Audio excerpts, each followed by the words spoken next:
Are you going to publicly say you're inside? I got enough members. Okay, well, I'll call you later. Bye.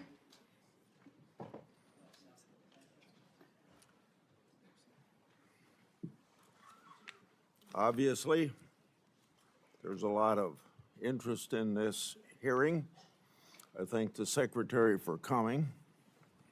Before I give my opening statement and Senator Durbin gives his opening statement, I think we can expect in a hearing this important that we ought to have utmost of decorum during this hearing. Both the witnesses and the members of this committee need to treat each other with respect, and I hope the people in the audience will likewise treat this very important oversight hearing with the respect that it deserves. Secretary Noem, if you get cut off before you're able to answer, I'll give you time to finish your answer after the member's 10-minute has run out. Also, at any time, if you need a break, just let me know. And I think we had a request from your office that take a break maybe of 5 minutes halfway through the meeting, but if you want other breaks, just let us know. And for all the members, there's a 10-minute round of questioning, and I'm pretty liberal. If you got 5 seconds left in your 10 minutes and you start your question before the 5 seconds run out, I'll let you finish your question, but don't extend it into a 5-minute speech because we got to keep pretty much on time here. So once again, I would welcome everybody to the Judiciary Committee's oversight hearing for the Department of Homeland Security. This hearing comes amid a Democrat-led funding shutdown for the Secret Service, for FEMA, for TSA, and the Coast Guard. These agencies are vital to keeping our country safe. The hearing also comes as our military is engaged with Iran, and I offer my prayers and thoughts to our brave servicemen and particularly to those families that have lost loved ones. Now more than ever, I hope the Democrats will decide to end the shutdown. The Trump administration has worked to deport those who don't have a legal basis in our country. Unfortunately, in the process, some DHS officers, migrants, and protesters have felt threatened, were injured, and in very rare instances, even killed. Mistakes have been made. Let's make it clear, one death is too many. But officers should never be threatened or harmed while enforcing our laws. And there is a clear difference between conduct protected by the First Amendment and unlawful obstruction. From my perspective, I believe immigration enforcement and dignity aren't mutually exclusive. Secretary Noem, I look forward to hearing how you're addressing these important issues while continuing the department's mission. And your department's mission is, of course, one of the most challenging in government. The responsibilities of the Department of Homeland Security are immense. Your department operates in a dynamic environment with increased threats against officers. According to DHS, ICE officers have faced an 8,000% increase in death threats. ICE officers have faced a more than 1,300% increase in assaults. Federal law enforcement officers risk their lives finding and arresting criminals. Those criminals have committed murder, sexual assault on women and children, and many have been part of criminal gangs. According to DHS, ICE has arrested tens of thousands of potential national security risks, and ICE has arrested over 1,500 known or suspected terrorists and made over 7,000 gang arrests. Criminals like this destroy the lives of innocent people and have no business being in our country. And many of them are here because the Biden administration's shameful open border policy. Under your leadership, the department has renewed focus on removing criminals from our neighborhoods. You've also accomplished what many of my Democratic colleagues have said could only be done through new laws. You did it by securing the border, and President Trump did as well. In 2025, border crossings decreased 93%. According to DHS and Customs and Border Patrol, 0 illegal immigrants were released into the country for 10 consecutive months.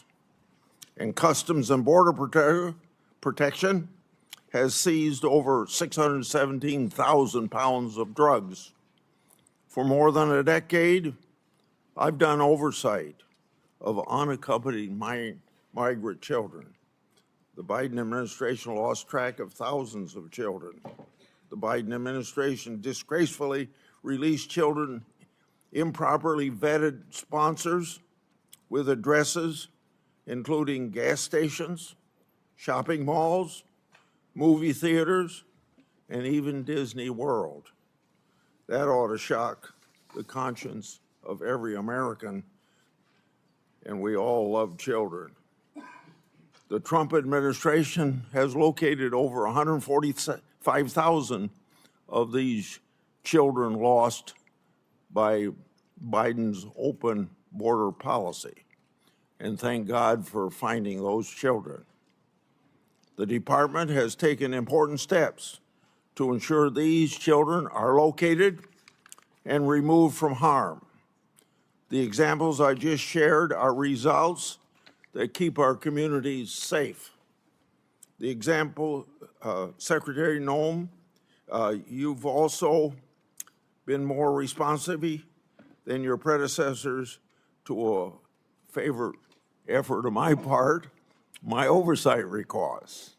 Now, I say how you've been responsive, but to be intellectually honest, from the previous administration, that's a low bar to overcome. In August last year, you provided updates regarding my longstanding Afghanistan evacuee oversight. Since 2021, I've investigated the Biden administration's failure to vet Afghan evacuees.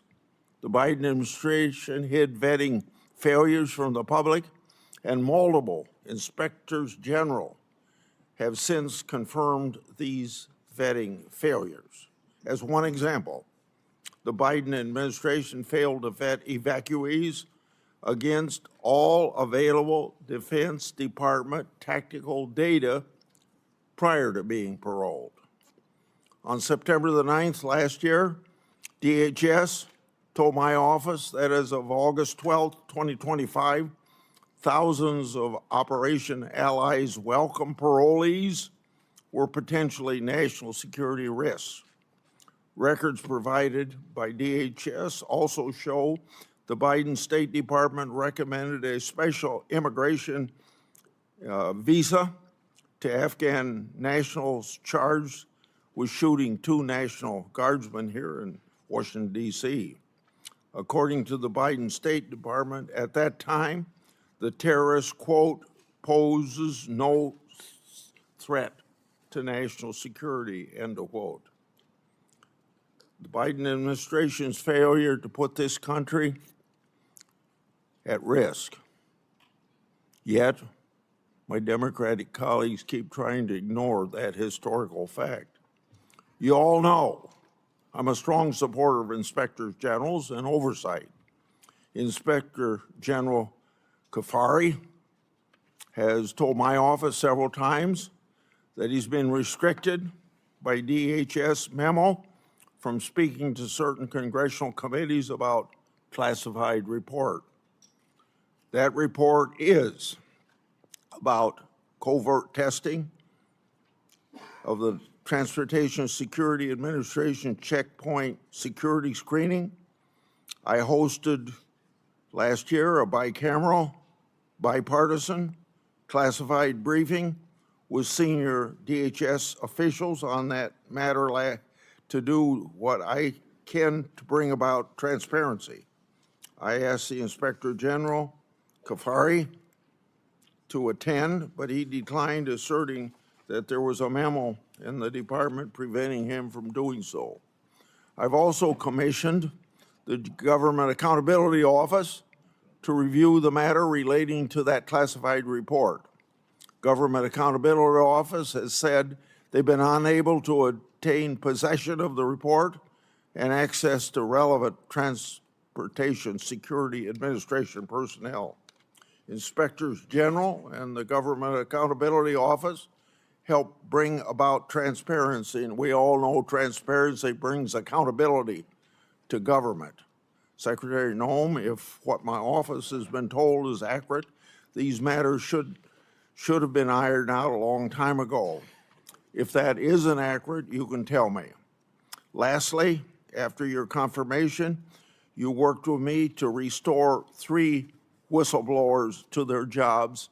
Thank you for helping me, but more importantly, thank you for bringing justice to those people, because those whistleblowers faced tremendous retaliation for just reporting what the government should have been doing.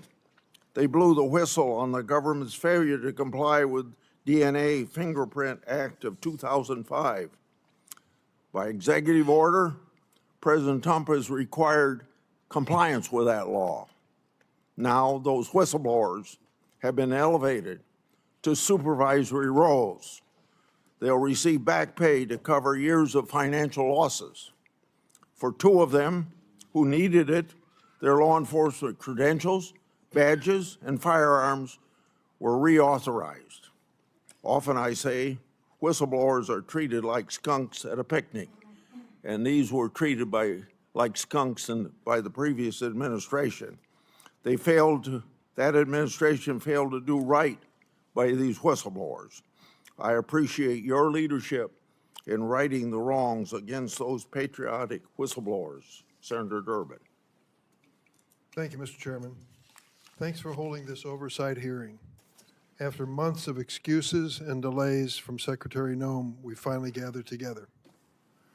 When I was chair, I restored this committee's longstanding tradition of regular oversight hearings with the Secretary of Homeland Security.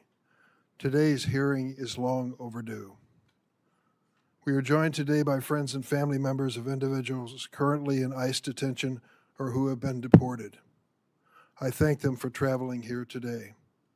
Their presence is a reminder that the policies implemented by DHS under your leadership, Madam Secretary, have a devastating impact on the lives of real people. Let me also say a word of those who have been, their families have been the victim of violence by immigrants. Although immigrants as a group commit less crime than native-born Americans, there is no excuse for violence, and what you've gone through is a just terrible situation that I will willingly acknowledge. From my point of view, we need an orderly process at the border to start with. And secondly, we should never knowingly allow a dangerous person into this country. And if someone is in this country seeking citizenship and commits a crime, serious crime, they should be asked to leave or incarcerated. Bottom line, there's a way to deal with immigration that is sensible and humane on both sides. More than a dozen years ago, 2 members of this committee, myself and another member, worked with a bipartisan group under Senator John McCain to write a comprehensive immigration law which dealt with many of the issues we've been working on since. It passed in the United States Senate with over 60 votes, bipartisan, supported by business and labor and religious leaders across the board. Unfortunately, the Republican leadership in the House of Representatives refused to take it up. Had we passed that and made it the law of the land, we could have avoided a lot of the terrible things that have occurred since. Madam Secretary, under your leadership, the Homeland Security Department has been devoid of any moral compass or respect for the rule of law. Without hesitation or remorse, DHS agents have wreaked havoc in our cities. I've seen it in the city of Chicago, and acted with unspeakable cruelty against children, immigrant families, and American citizens. This administration's reckless immigration enforcement campaign is creating fear in communities and eroding the foundational tenets of our democracy. Democrats believe that Congress must do its job and rein in ICE abuses by requiring immigration agents to simply follow the same rules as local police.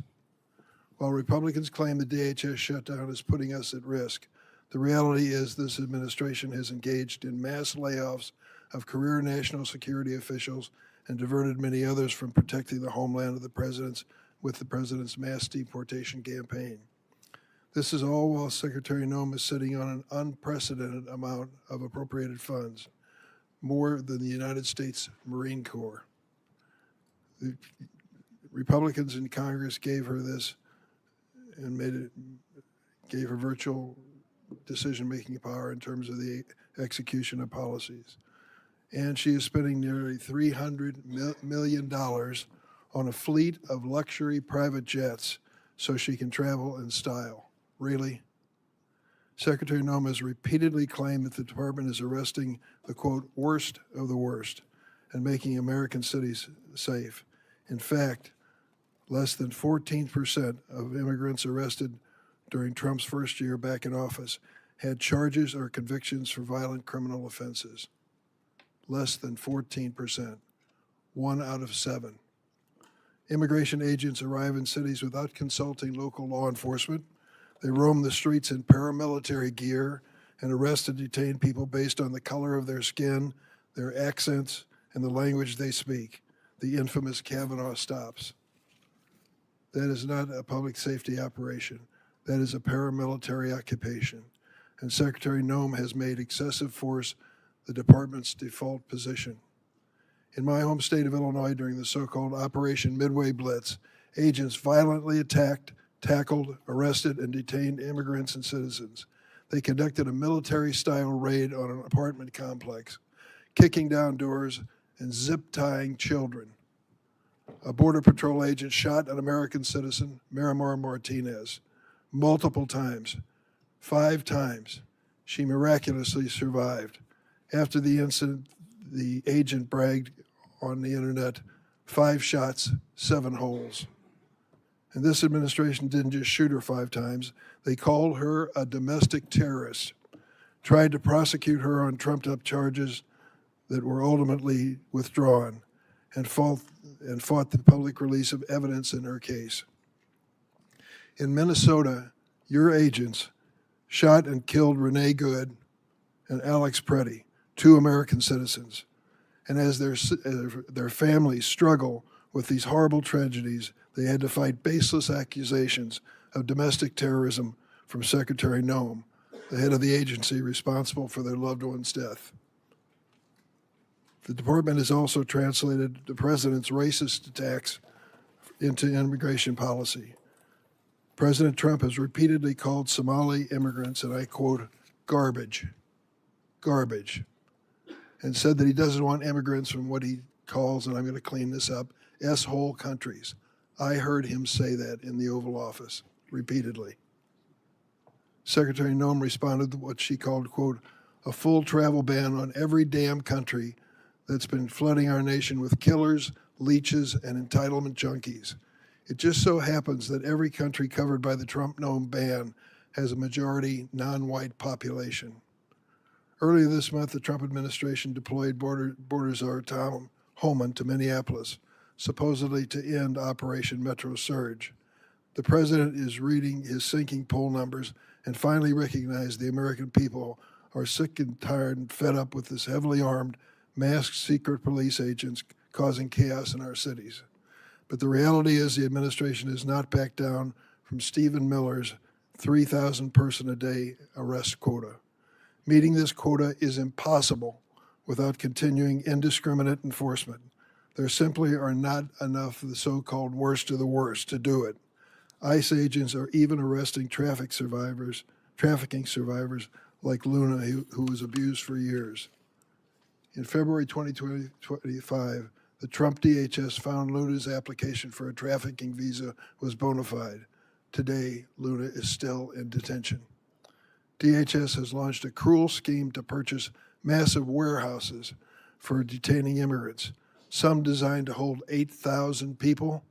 To put that in perspective, our largest federal prison holds 4,000. Listen to what the U.S. Conference of Catholic Bishops said about this. The thought of holding thousands of families in massive warehouses should challenge the conscience of every American. Whatever their immigration status, these are human beings created in the image and likeness of God, and this is a moral inflection point for our country. Even with tens of billions of dollars at your disposal, the administration already cannot meet the basic needs of the 65,000 people currently in immigration detention. Detained individuals, including children and infants, are subject to abusive conditions and inadequate medical care. This includes Liam Ramos, the 5-year-old arrested with his father in Minnesota, who became ill in detention, and Amalia, an 18-month-old baby who became so sick with a respiratory illness she was hospitalized for 10 days, only to be returned to detention and denied medication. We have also seen an unprecedented number of deaths in ICE custody. 7 people died last December alone. 9 have died this year. This includes Geraldo Lunas Campos, who was choked to death by guards. This avoidable tragedy was classified as a homicide by the county medical examiner. The Department of Homeland Security's response? Try and deport the witnesses as quickly as possible. Secretary Nome and her rogue immigration agents seem to believe they are above the law and accountable only to the president and Stephen Miller's evil vision of a hateful America. Chief Judge Patrick Schultz of Minnesota, a Republican appointee, found that ICE violated at least 96 court orders in Minnesota in January, the month of January alone, which he said was, quote, likely more than some federal agencies have violated in their entire existence. And hundreds of federal judges have ruled more than 4,440 times that ICE is detaining immigrants illegally. That is an extraordinary rebuke from the federal bench. It hasn't stopped there. This department has trampled on the Fourth Amendment, forcibly entering private homes and businesses without judicial warrant. The Trump administration has also punished individuals for exercising their rights to free speech and peaceful protest under the First Amendment. They revoked a student's visa for writing an op-ed in America. In America. They have subpoenaed social media companies for information on Americans who have criticized ICE. ICE agents have found the addresses of peaceful protesters and showed up their homes to intimidate them. Now the administration is even threatening to interfere with our elections. President Trump has suggested that the federal government should nationalize elections. Top Trump ally Steve Bannon recently said, "We're going to have ICE surround the polls. We'll never again allow an election to be stolen," end of quote. Secretary Nome went further, and this is what you said, and I quote, "Make sure that we have the right people voting, electing the right leaders to head this country."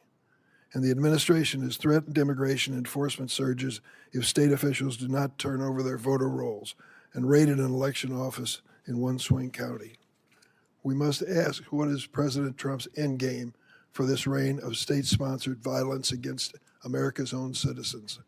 History teaches us that immigrants are the first target when an authoritarian regime seeks to erode civil rights and consolidate power.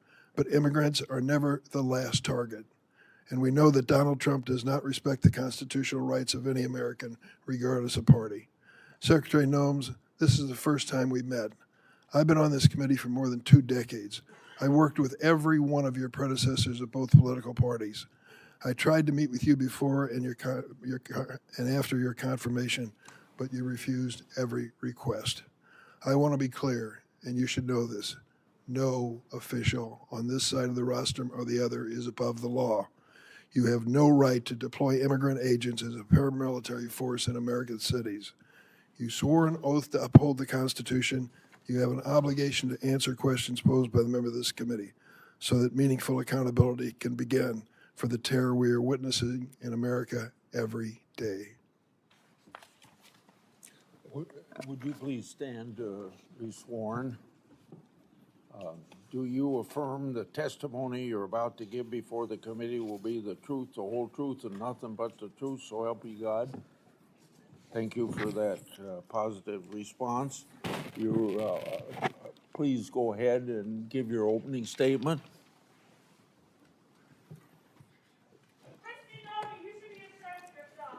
No.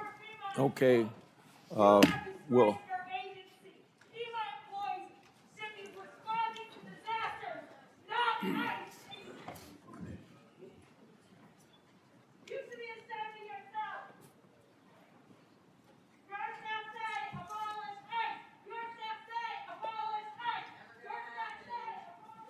You may proceed. Thank you, Mr. Chairman, and thank you to the ranking member, Senator Durbin, as well, and the distinguished members of this committee. I appreciate the opportunity to be with all of you today and talk about the important matters and work that the Department of Homeland Security does every single day. The Department of Homeland Security... Hey, could maybe pull the microphone closer to you, please? Okay. And the red light is on? Yep, it is. Okay, proceed. The Department of Homeland Security was established in the aftermath of 9/11, one of the darkest days in our nation's history. That resulted in the death of nearly 3,000 Americans. The mission of the Department of Homeland Security at that time was just as critical as it is today. We protect our American people, we prevent acts of terrorism, and we defend our homeland. Every action that the Department of Homeland Security takes is guided by that mission and by that responsibility. Thanks to President Trump's leadership and the hard work of the men and women of DHS, our department has delivered historic results and has made our communities safer. Since the start of President Trump's second term, daily encounters along the southwest border declined by 96% compared to the Biden administration's daily average. We've reached the lowest levels ever recorded in U.S. Customs and Border Protection's history. In President Trump's first year, total Border Patrol apprehensions along the southwest border were less than the average of a single month under the Biden administration. For 10 straight months, the Border Patrol has released 0 illegal aliens into the interior of the United States. And in President Trump's historic first year back in office, nearly 3 million illegal aliens have left the United States as a result of the administration's enforcement efforts from following the law. That includes 2.2 million that have voluntarily left and returned back to their home countries, and more than 675,000 detainments and deportations. A majority of the aliens that were arrested by Immigrations and Customs Enforcement have a criminal record and have been charged with or convicted of secondary crimes in addition to their initial crime of being in the United States illegally. During this period, ICE has arrested over 1,500 known and suspected terrorists, more than 7,700 known gang members, many of them that were allowed to come into this country under the Biden administration. We have also reached the lowest murder rate in the last 125 years since that data was tracked. Under President Biden, more than 450,000 unaccompanied alien children went missing or were lost due to the dangerous open border policies that were embraced. Under President Trump, the Department of Homeland Security and the Department of Health and Human Services have already located over 145,000 of these children and returned them back to their families and back to people who care about them. And we will not stop until every single one of those children is found. Fentanyl trafficking at the southern border is down. It's been cut by over 56% because of that secure border and the enforcement actions that have been taking there. And that's compared to the same period of time in 2024. The Coast Guard has seized enough cocaine the past year to prevent quantities capable of killing more than 193 million Americans, and it's kept them off of our streets. In fact, total interdiction efforts under the Trump administration have prevented 1.7 billion lethal doses of drugs from killing our next generation of Americans. These results reflect the fact that we are enforcing the laws that Congress has passed. I want to address the dangerous environment that our ICE officers face on the streets today. They are facing a serious and escalating threat as a result of deliberate mischaracterizations of their heroic work and rhetoric that demonizes our law enforcement. DHS has documented an 8,000% increase in death threats against our ICE officers and their families, as well as more than 1,300% increase in assaults while carrying out the lawful enforcement operations that they do every single day. I recognize that members of this committee may hold differing views about immigration policy, but it's important that we distinguish between disagreements over policy and the department's operational responsibility to enforce existing law that has been passed by Congress. It's our duty as a department to defend our homeland. The latest Democrat-led shutdown of DHS is reckless, it's unnecessary, and it undermines the American national security, and it harms the men and women who work at DHS and their families. Despite the House passing a bipartisan, bicameral full-year DHS funding bill, it is Senate Democrats who've chosen not to fund the department and have held this department hostage. As a result, critical national security missions, including border security, immigration enforcement, aviation security, disaster response, cybersecurity, and the protection of critical infrastructure are all being strained. Our ability to provide for a safe and successful World Cup is being hindered as well. More than 100,000 dedicated DHS employees are once again being asked to work without pay for the third time in just 5 months. At a time when we've produced the most secure border in history and removed nearly 3 million illegal aliens from our country, disrupting the department responsible for those gains is indefensible. I want to thank the men and women of the Department of Homeland Security for their professionalism, for their dedication, for their commitment to keeping America safe and continuing to show up and work even though they aren't being compensated for it. They've kept us safe and they have patience, and our success is only possible because of their service and sacrifices. I also want to thank our angel families that are behind us to tell their stories and testimonies, and also thank my husband for being here in support as well. Thank you for the opportunity to testify, Mr. Chairman, and to all the distinguished members. I look forward to your questions today. With that, I yield back. I have spoken about the 10-minute times that we have. Get it up to 10 minutes for me. It's on 5 minutes. 10 minutes. Thank you for your testimony. The previous administration's open border policy brought millions of people to this country. We don't know everyone's background or true intent for entering, but we know many of these had ill intent. Given the Iran conflict, what steps has Homeland Security taken to protect the potential against potential Iranian sleeper cells and related terrorism? Well, thank you, Mr. Chairman. We work every single day with our intelligence agencies and law enforcement partners to make sure that we are investigating and finding any threats to the homeland here within our borders. We work with the FBI often, and Homeland Security Investigations specializes in this kind of work each and every day. Not only that, we go back and we are revetting some of the individuals and some of the programs that we may have concerns about, looking at social media, also going through those interviews that are necessary for some of our programs that the Biden administration abused and perverted under their time there as well. We look at the fact, Mr. Chairman, that over the last administration, when millions of people streamed across our border, we don't necessarily know who all came into our country. We know that we have many dangerous individuals that came in unvetted, and we are working every single day to find them and to make sure that we're preventing the next attack and preventing the next crime they may perpetuate against the American people. Yeah. You heard in my opening statement about the Inspector General's report on airport security screening.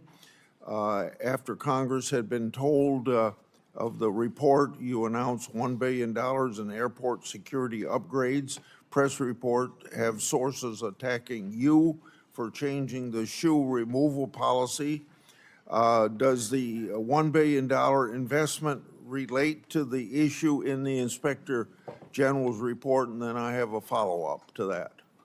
Well, sir, I can't speak directly to that report because it is classified. I will tell you that all of the recommendations that the Inspector General had in that report have already been implemented, and that there was flawed data included in it. What I will tell you is the $1 billion investment is necessary at our TSA security checkpoints because it's been over a decade since a significant upgrade has happened.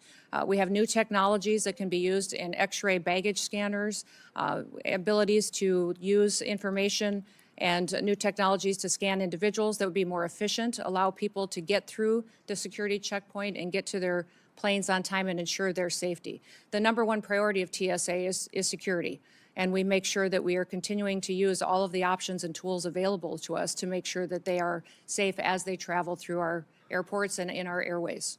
Thank you for that report. The follow-up is, was going to ask for those details, but you've given me those details. Have these details been communicated to the Inspector General? Yes, they have, sir. And I wanted to also, in regards to your comments in your opening statement, there's nothing preventing the IG from coming and briefing members of Congress, and he's free to do that. We just need to remember it's a classified document and use those protocols to ensure that it remains classified. Regarding Afghan evacuee oversight of mine, you informed my office that thousands of Afghan parolees were potential national security risk. Nearly 1,000 was reported to me on August 12th last year. What steps have you taken with the interagency partners to investigate these parolees, and what, if any, national security concerns still exist because of the previous administration's failures to vet? Well, Mr. Chairman, some of the things that we have implemented under President Trump's administration is to go back and look at those individuals who came in under Operation Allies Welcome and make sure that we're re-vetting those, especially those that have come in the last 4 years under the Biden administration, recognizing that they weren't tracking necessarily biometrics or their social media present communication, how they were doing since they'd come to the United States. And also, sir, there's a requirement under that program to come back every single year and do an interview to discuss with them and have conversations on what they're doing in the United States, how they're transitioning to the United States under that program, and that was not being done. So we're going back and re-vetting all of those individuals and making sure that we know that if someone is here in this country, that they love America, they want to be a part of our way of life, and they don't wish to do us harm. I'd like to have you provide me an update on the Afghan evacuee data. As I said in my opening, Trump administration has located over 145,000 children that the previous administration lost. Your department is also performing welfare checks on these children. Describe the ongoing efforts that your department is taking to find children who've yet to be located, and how recent welfare checks expose previous vetting failures. Yes, I would say those 450,000 children that came into this country that were unaccompanied alien children were lost by the Biden administration, not tracked. We've located about 145,000 of them, and we've done that through the investigative work of our Homeland Security Investigations team.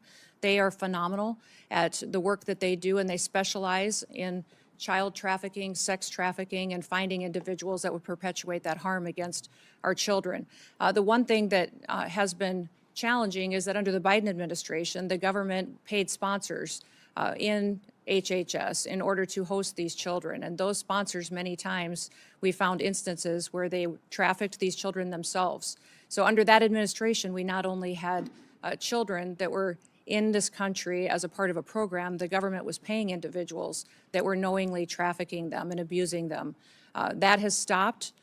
We have gone through and found these children and put them back with their families when we have the opportunity to do so, and with loved ones that will care for them.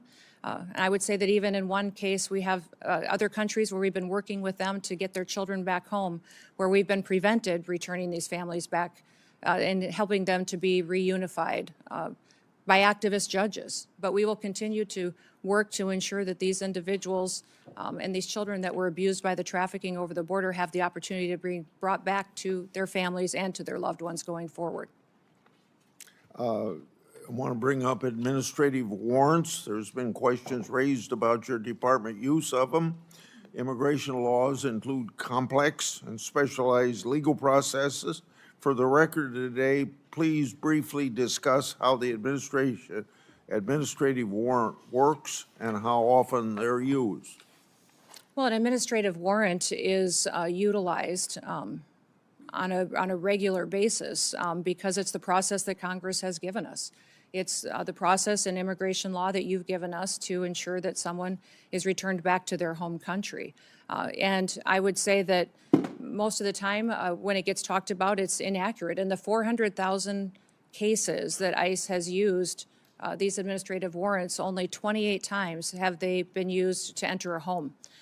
So it is the legal process that we have, that we follow as given to us by Congress, and it's been affirmed by the Supreme Court as the correct way to follow the law. We will continue using this tool as it's important in the duties that the Department of Homeland Security is responsible for. Under both Democrat and Republican presidents, I've conducted oversight of employees called special government employees. By law, these employee is limited to 130 days a year of government work, and it's been understood that a partial day is 1 day at work. Have you ensured the SGE personnel follow all laws, rules, and regulations as intended? Yes, sir. They have career officials at the Department of Homeland Security that track that data, and they've all followed the laws and the rules regarding special government employees.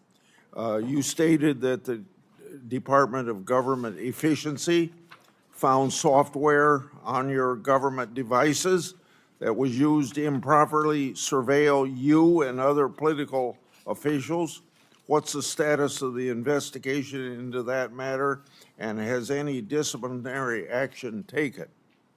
Yes, sir, there was software that was doing surveillance on political appointees at the Department of Homeland Security, and there was measures put in place where some people were removed from their positions and accountability measures put in place. And we continue to monitor our systems as the agency that is trusted with cybersecurity and ensuring that our critical infrastructure is protected from hacking attempts from foreign nationals who wish to do us harm or individuals within this country. We take seriously the amount of software, surveillance, and work that we do within the department as well. My 10 minutes are up. Senator Durbin. Thank you, Mr. Secretary. Secretary Noem, the nation has watched horrified as immigration agents killed Renee Good, Alex Preddy. In Chicago, one of your Border Patrol agents shot Miramor Martinez 5 times after ramming her car. You and your agency rushed to brand these victims as, quote, domestic terrorists. We have ample video evidence and eyewitness testimony proving you are wrong. Your statements caused immeasurable pain to these families. Let me give you an opportunity to do the right thing. Do you retract these statements identifying these individuals as domestic terrorists?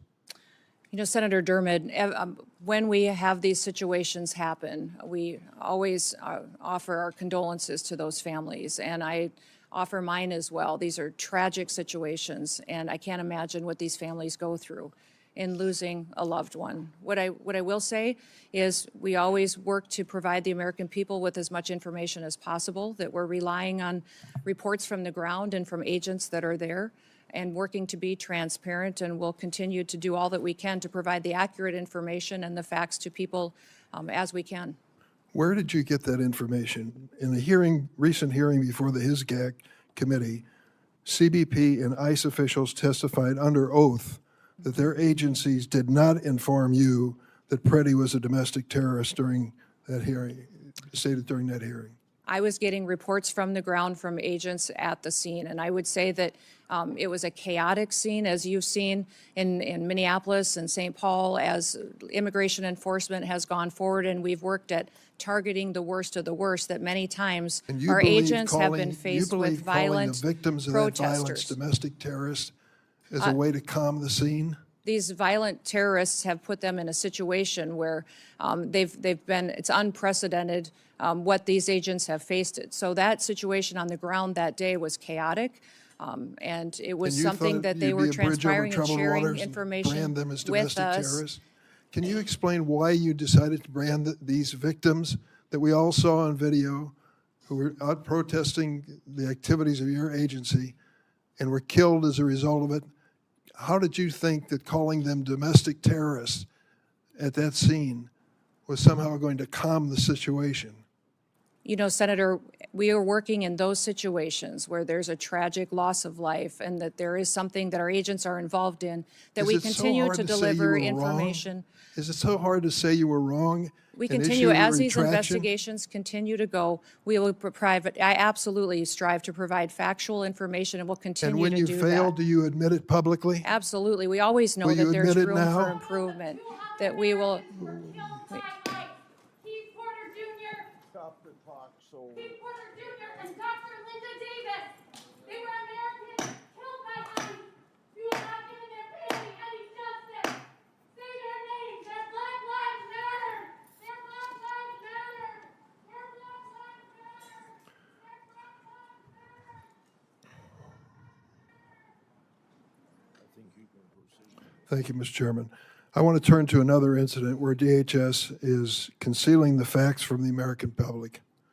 Geraldo Luna Campos died in an immigration detention. DHS claimed he killed himself, but an independent medical examiner found his death was a homicide. Witnesses stated Mr. Campos was strangled by the guards at a detention facility. Instead of investigating this death, your department tried to deport the witnesses to the crime.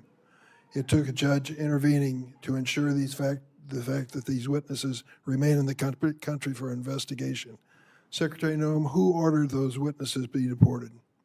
Sir, I can't speak to the details of that case as it continues to be investigated, but I do know that within our detention facilities, we have the highest federal standards of any detention facilities compared to state or other local facilities that may detain. There was an effort to deport the witnesses?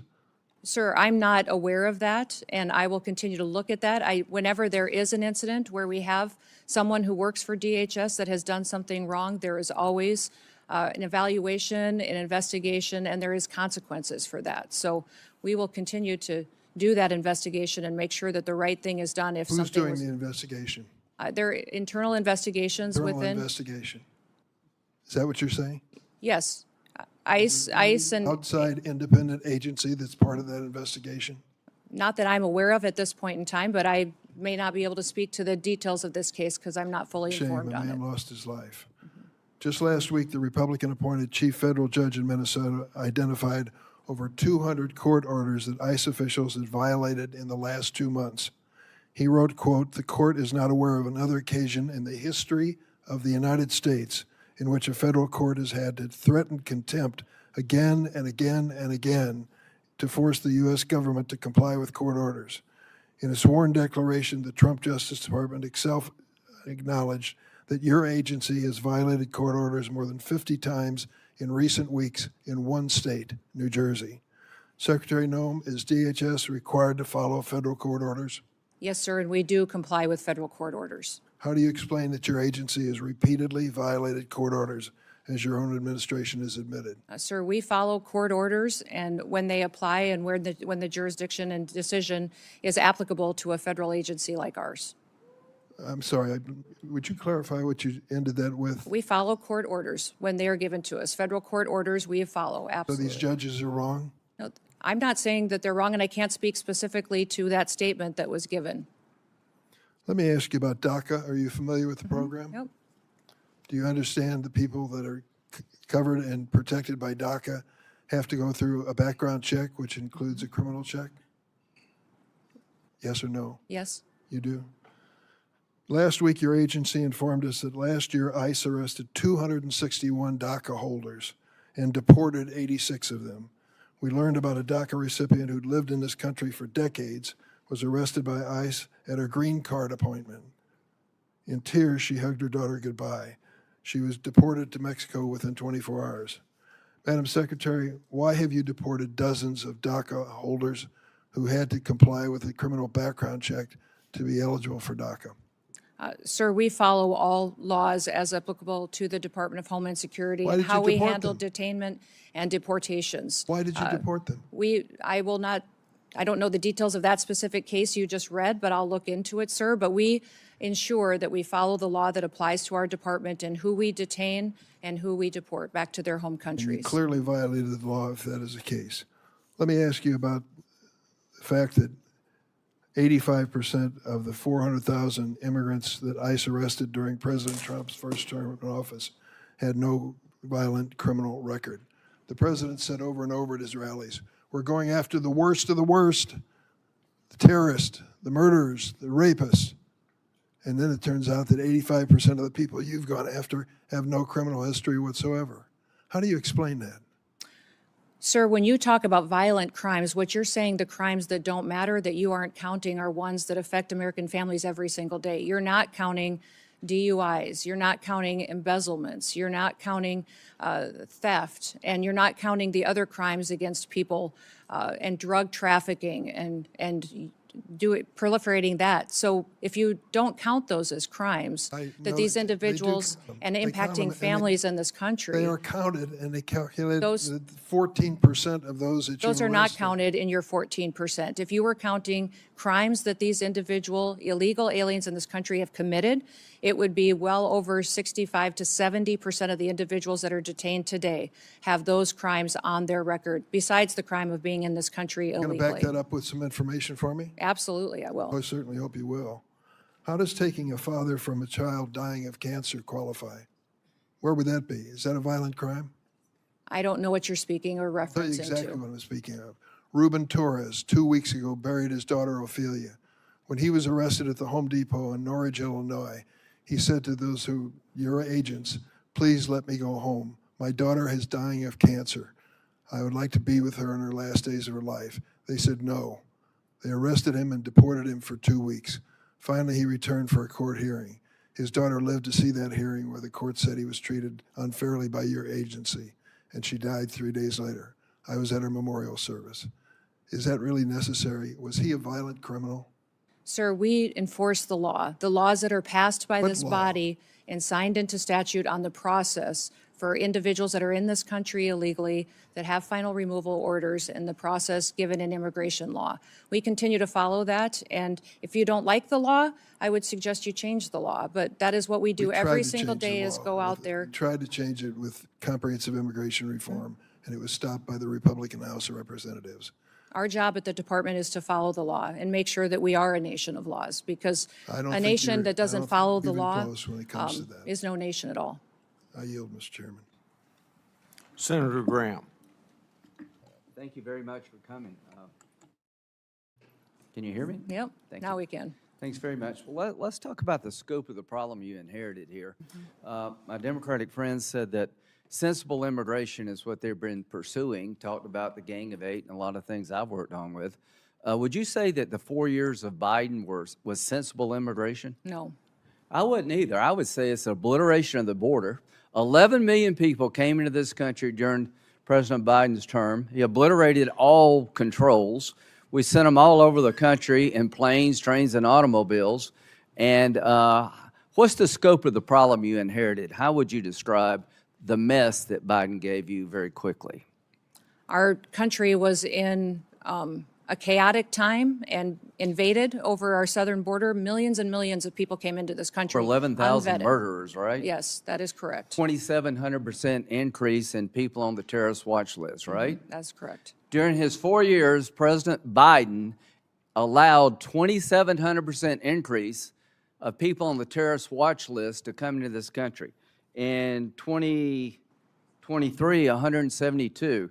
Do you know where those people are? No, not So necessarily. we don't know where they are. They're here, but we don't know where they are. because they didn't care if they came, and they haven't really looked very hard. So sensible immigration died on Biden's watch. It was replaced by out-of-control, open border, just absolute chaos. And to all the people on the front row that have lost loved ones, I am sorry. Your family members are a victim of an out-of-control, Democratic-led effort to obliterate the border, and every senator on this side of the aisle, that side of the aisle, did nothing about it. Now, they want to talk to you about problems we've had. Are these shootings being investigated in Minnesota? Yes, they are. They should be investigated in Minnesota. We want to have orderly processes. How would you say being an ICE agent is right now, the stress they're under? I think it's unprecedented for them every day. I think it's miserable.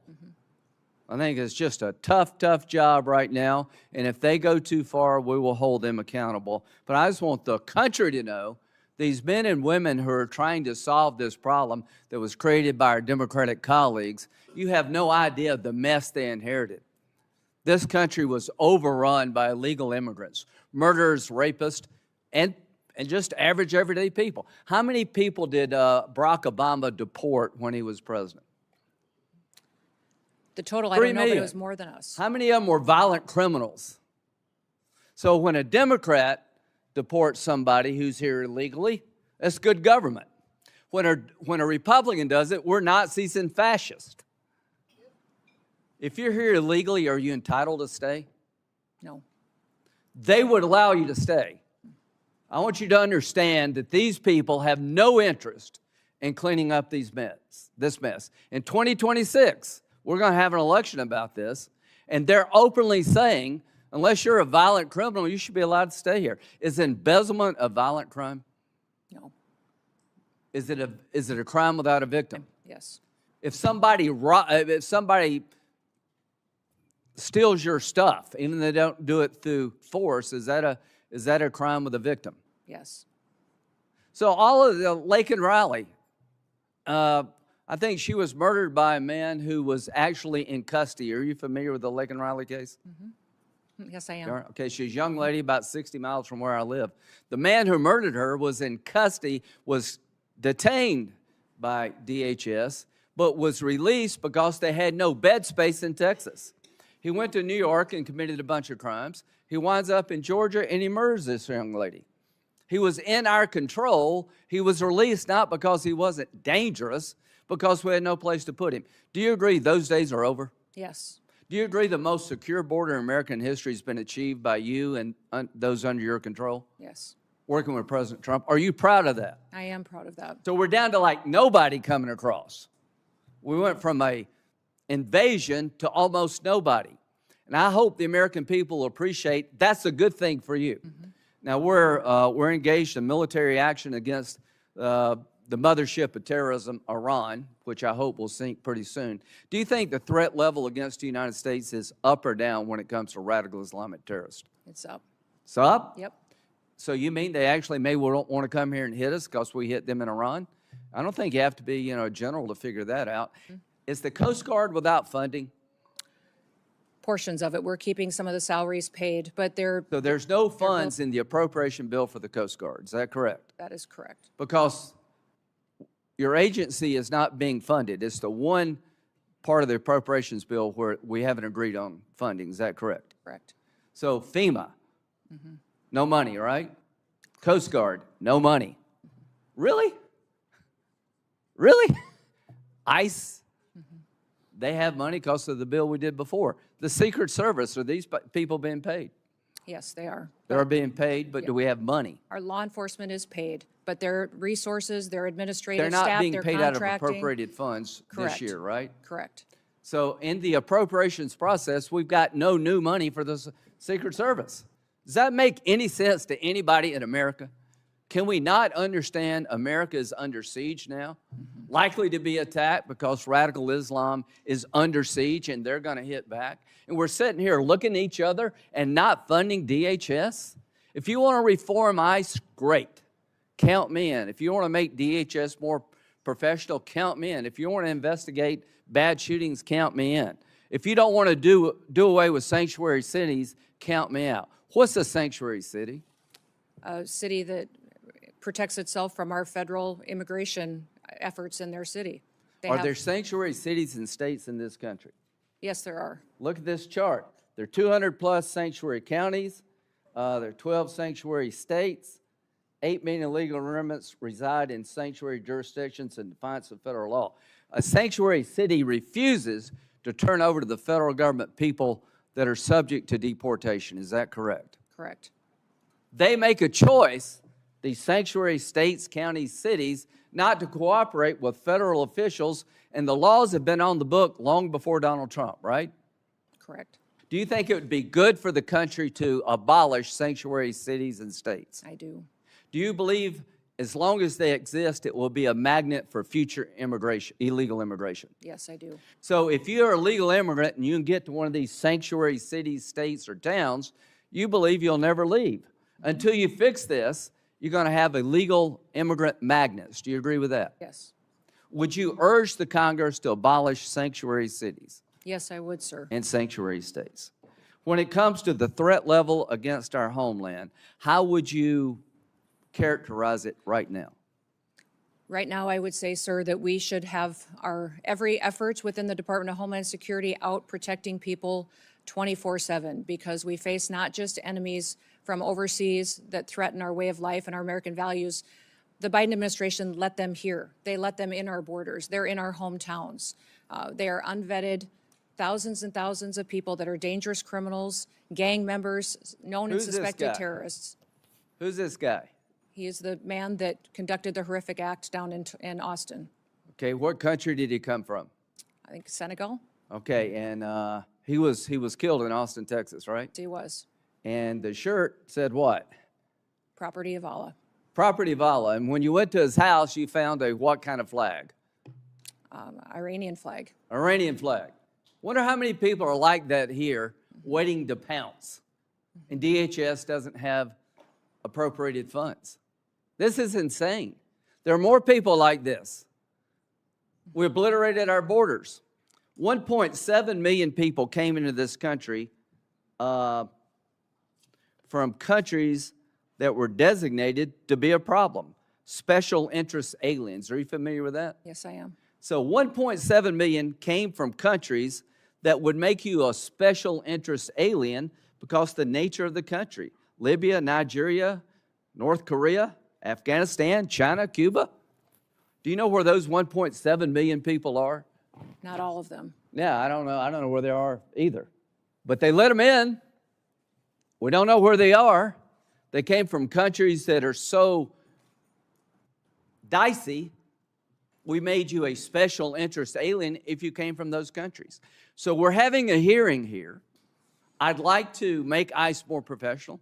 I'd like to make sure if there was a bad shooting, it's documented as such and people pay a price. But I will not apologize to anybody in this room to try to clean up the mess that Biden started and you empowered. We've got to deal with this.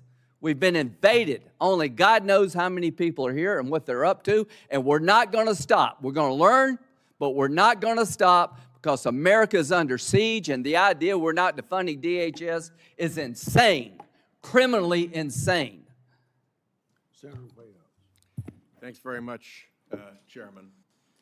Let me start by noting that we have repeatedly said, our ranking member on the Senate Appropriations Committee, Senator Murray, has said that we are more than willing to fund TSA, more than willing to fund the Coast Guard, more than willing to fund FEMA, and that it is the administration that is holding those agencies hostage in order to extract additional funding for ICE and CBP. That is our quite clearly stated position, and I just wanted to recognize that now. Ms. Noem, I want to walk you through an incident that took place in Rhode Island. We have a courthouse in Rhode Island, our Superior Court. The court had an agreement with your organization not to conduct operations in that courthouse. Despite that agreement, your officers went in to conduct operations in that courthouse. They went in plain clothes and masked, so maybe they were aware of the agreement, maybe they weren't. Either way, it was unprofessional not to honor the agreement with the court. There is also a court rule against photographing people in the courthouse. They were photographing people in the courthouse. They either didn't know or didn't care about that court rule. Either way, it was unprofessional. They were pursuing an intern and taking photos of this young intern who was not the person supposedly sought. The intern was in high school. The person sought was in his 30s. It shouldn't be too hard to tell the difference. They couldn't. It was unprofessional. A state judge escorted the intern out to his car to take him back to high school. The agents didn't recognize the judge. They operate against the agreement in a courtroom and don't bother to know who the judges are. Again, unprofessional. They followed the judge out to his parked car, which was parked in a spot reserved for judges. Whether or not they already knew he was a judge, it does not take much in terms of powers of deduction to understand that the person getting into a car in a parking spot reserved for judges is probably a judge. Again, unprofessional. Then they threatened to smash his windows and drag him from the car. A judge with a high school intern in the car who's not the guy they're looking for. That kind of escalation seems unprofessional and irresponsible. Then they held the kid for half an hour in another vehicle while they figured out that, in fact, the high school kid was not the 30-plus-year-old person that they were supposedly looking for. Nobody was hurt, but there was nothing professional about that entire exchange. And I would ask you to send a signal down to your folks to stop that kind of dangerous and unprofessional nonsense, particularly in our courthouses. Let me ask you, why don't you deconflict with local enforcement when you operate? Our officers do. We welcome cooperation from local law enforcement and want them at the state level, at the local level, to cooperate with us so that we can continue to conduct our federal operations with the safety of the cooperation that comes from those types of agreements. Deconflicting and cooperating are two different things. They can overlap, but they are two different things. You deconflict when you plan an operation in another law enforcement agency's jurisdiction, like here, the court sheriffs, and let them know what you're going to do. This all could have been headed off if you'd spoken to if your people had spoken to the sheriffs first and said, we're concerned about this guy. Oh no, he's an intern, he's in high school. None of this was necessary if they had bothered to deconflict. So please, send the message down to your people that there's a reason that deconflicting is standard law enforcement practice for, among other things, officer safety. Will you do that? Yes, sir, but I will tell you that our law enforcement are being doxxed at unprecedented levels.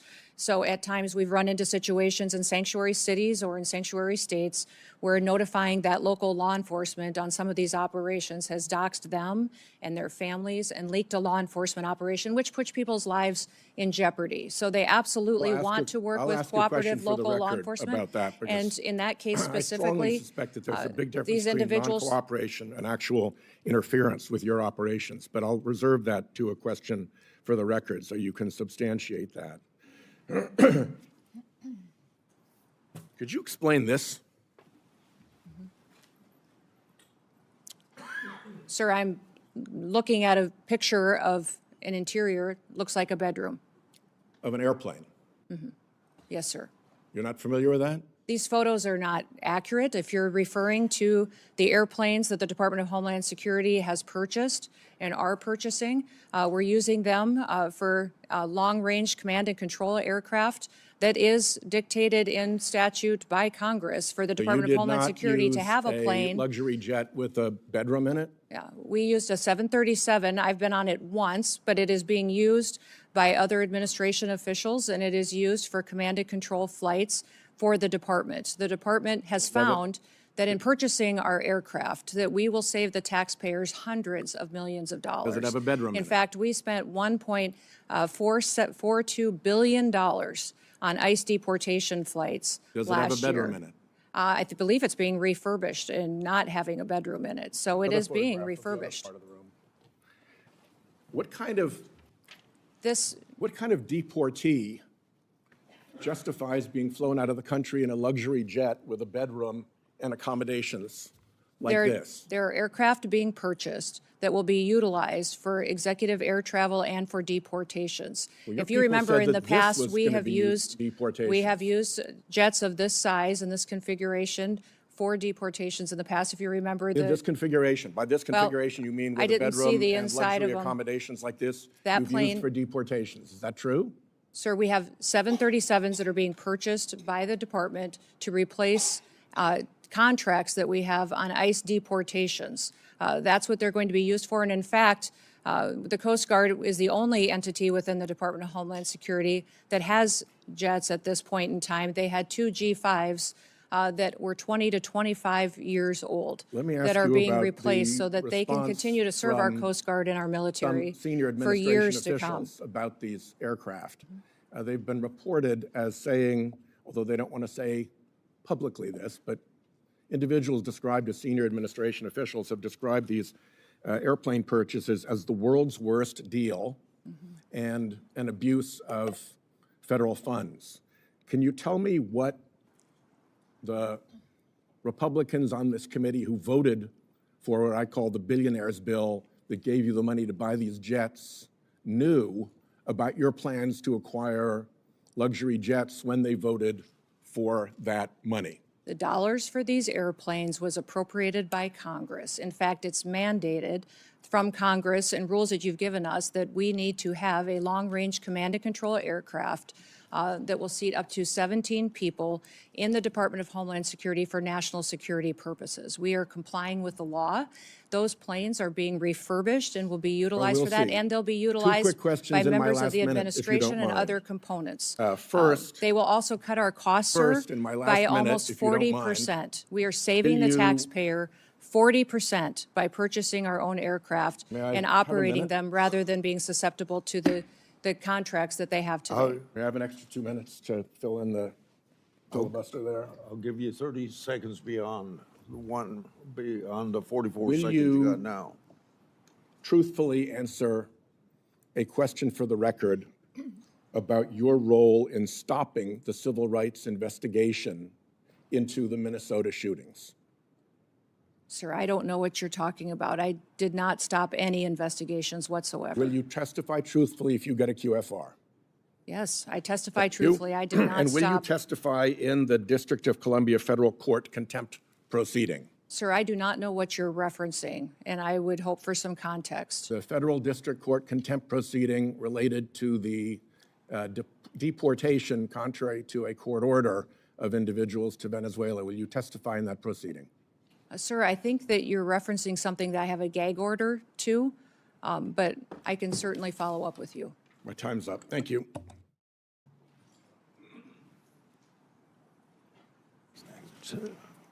Senator Kennedy, you're next. Thank you, Mr. Chairman. Thank you, Madam Secretary, for being here. President Trump, ably assisted by Mr. Stephen Miller, quickly in the President's second administration developed policies to secure our southern border, policies that you and the Department of Homeland Security implemented. And I congratulate all of you on your success. Properly vetting people at the southern border is not racist, is it? No. Could you answer for the record? No, it is not racist. Properly vetting people at the southern border is prudent, isn't it? Yes, sir, it is. And to do that, we need the Border Patrol, do we not? Yes, we do. And we also need ICE, do we not? Yes, we do. Okay. I just wanted to get my congratulations on the record. I believe you have a policy, Madam Secretary, that you have to approve all contracts at your department over $100 million. No, sir, I have a policy in place that I review contracts. My deputy chiefs have the ability to review anything under $5 million. Above that, I evaluate and look at. Okay. And you do that, I understand, to try to curb waste and abuse of taxpayer money. Is that right? Yes, sir. In fact, it's been extremely effective. We've saved the taxpayers over $13.2 billion just by evaluating contracts, negotiating lower ones, and canceling ones that aren't necessary to do our duties. How do you square that concern for waste, which I share, with the fact that you have spent $220 million running television advertisements that feature you prominently? Sir, the president tasked me with getting the message out to the country and to other countries where we were seeing the invasion come from, with putting commercials out that told them that if they were in this country illegally, that they needed to leave, or we would detain them and remove them, and they'd not get the chance to come back to America the right way. That has been extremely effective. Ask you to run these advertisements, is that right? We had that conversation, yes, before I was put in this position and sworn in and confirmed, and since then as well. Okay. Did you bid out those service contracts? Yes, they did. They went out to a competitive bid, and career officials at the department chose who would do those advertising commercials. And the people that you ended up picking were people who had formerly done your political work back in South Dakota, is that right? No, that's not correct, sir. I think it is. No, it's not, sir. The individuals who, I believe the careers who they chose were two different media firms. There's been conversation about their subcontractors, but we have no legal authority to look into subcontractors on work like that. Okay. And you're saying that you're testifying that President Trump approved this ahead of time? Is that my understanding? We had conversations about making sure that we were telling people. No, ma'am. I'm asking you, sorry to interrupt, but the president approved ahead of time you spending $220 million running TV ads across the country in which you are featured prominently. Yes, sir. We went through the legal processes, did it correctly. Did the president know worked you with were going to do OMB. this? Yes. He did? Yes. Okay. And one thing, Senator, I think would be helpful to know is how effective that communications has been. That Well, they were overwhelmingly. effective in your name recognition. I mean, I personally just, I mean, to me, it puts the president in a terribly awkward spot. And I'm not saying you're not telling the truth. It's just hard for me to believe, knowing the president, as I do, that you said, Mr. President, here's some ads I've cut, and I'm going to spend $220 million running them, that he would have agreed to that. I don't think Russ Vogt at OMB would have agreed to that. It's something we have to defend. I'm on the Appropriations Committee. My research shows that you did not bid them out, that you in fact, one of the people you picked, The strategy group, Safe America Media was a company formed 11 days before you picked them, and that the strategy group got most of the money, and the head of that is married to your former spokesperson. Look, we all have friends who are qualified. I'm not quibbling with that. It troubles me. A fifth to a quarter of $1 billion of taxpayer money when we're scratching for every penny and we're fighting over rescission packages. I just can't agree with, Madam Secretary. Are you still running those ads? No, Senator, I did not have anything to do with picking those contractors. No politicals at the Department of Homeland Security did. I understand. Are you Career still running officials those followed ads? the competitive bid process for Are you that. still running Everything those was, ads? I think the ads are due to end here in March, I think within a week So or two. they I'm are not sure of still the running? update. The one that is running is focusing on angel families. Have you seen that? It is the one that's talking about this is our why. This is why we work every day. Okay. Is for the angel I've gotta families and move their on. victims that need to. After the two killings in Minneapolis, and I think there's a lot of video on them, Madam Secretary. I think people can see the video and draw their own conclusions. Are you and your department conducting an investigation of those? Sir, the investigation is being led by the FBI. HSI was involved. In fact, our HSI agents on the ground. I'm sorry to cut you off, but I got so little time. I believe at the time you said these were acts of domestic terrorism. Is that right? Sir, in answer to questions at the press conference that afternoon, it was that it appeared to be. Yeah, but you said these appeared to be acts of domestic terrorism.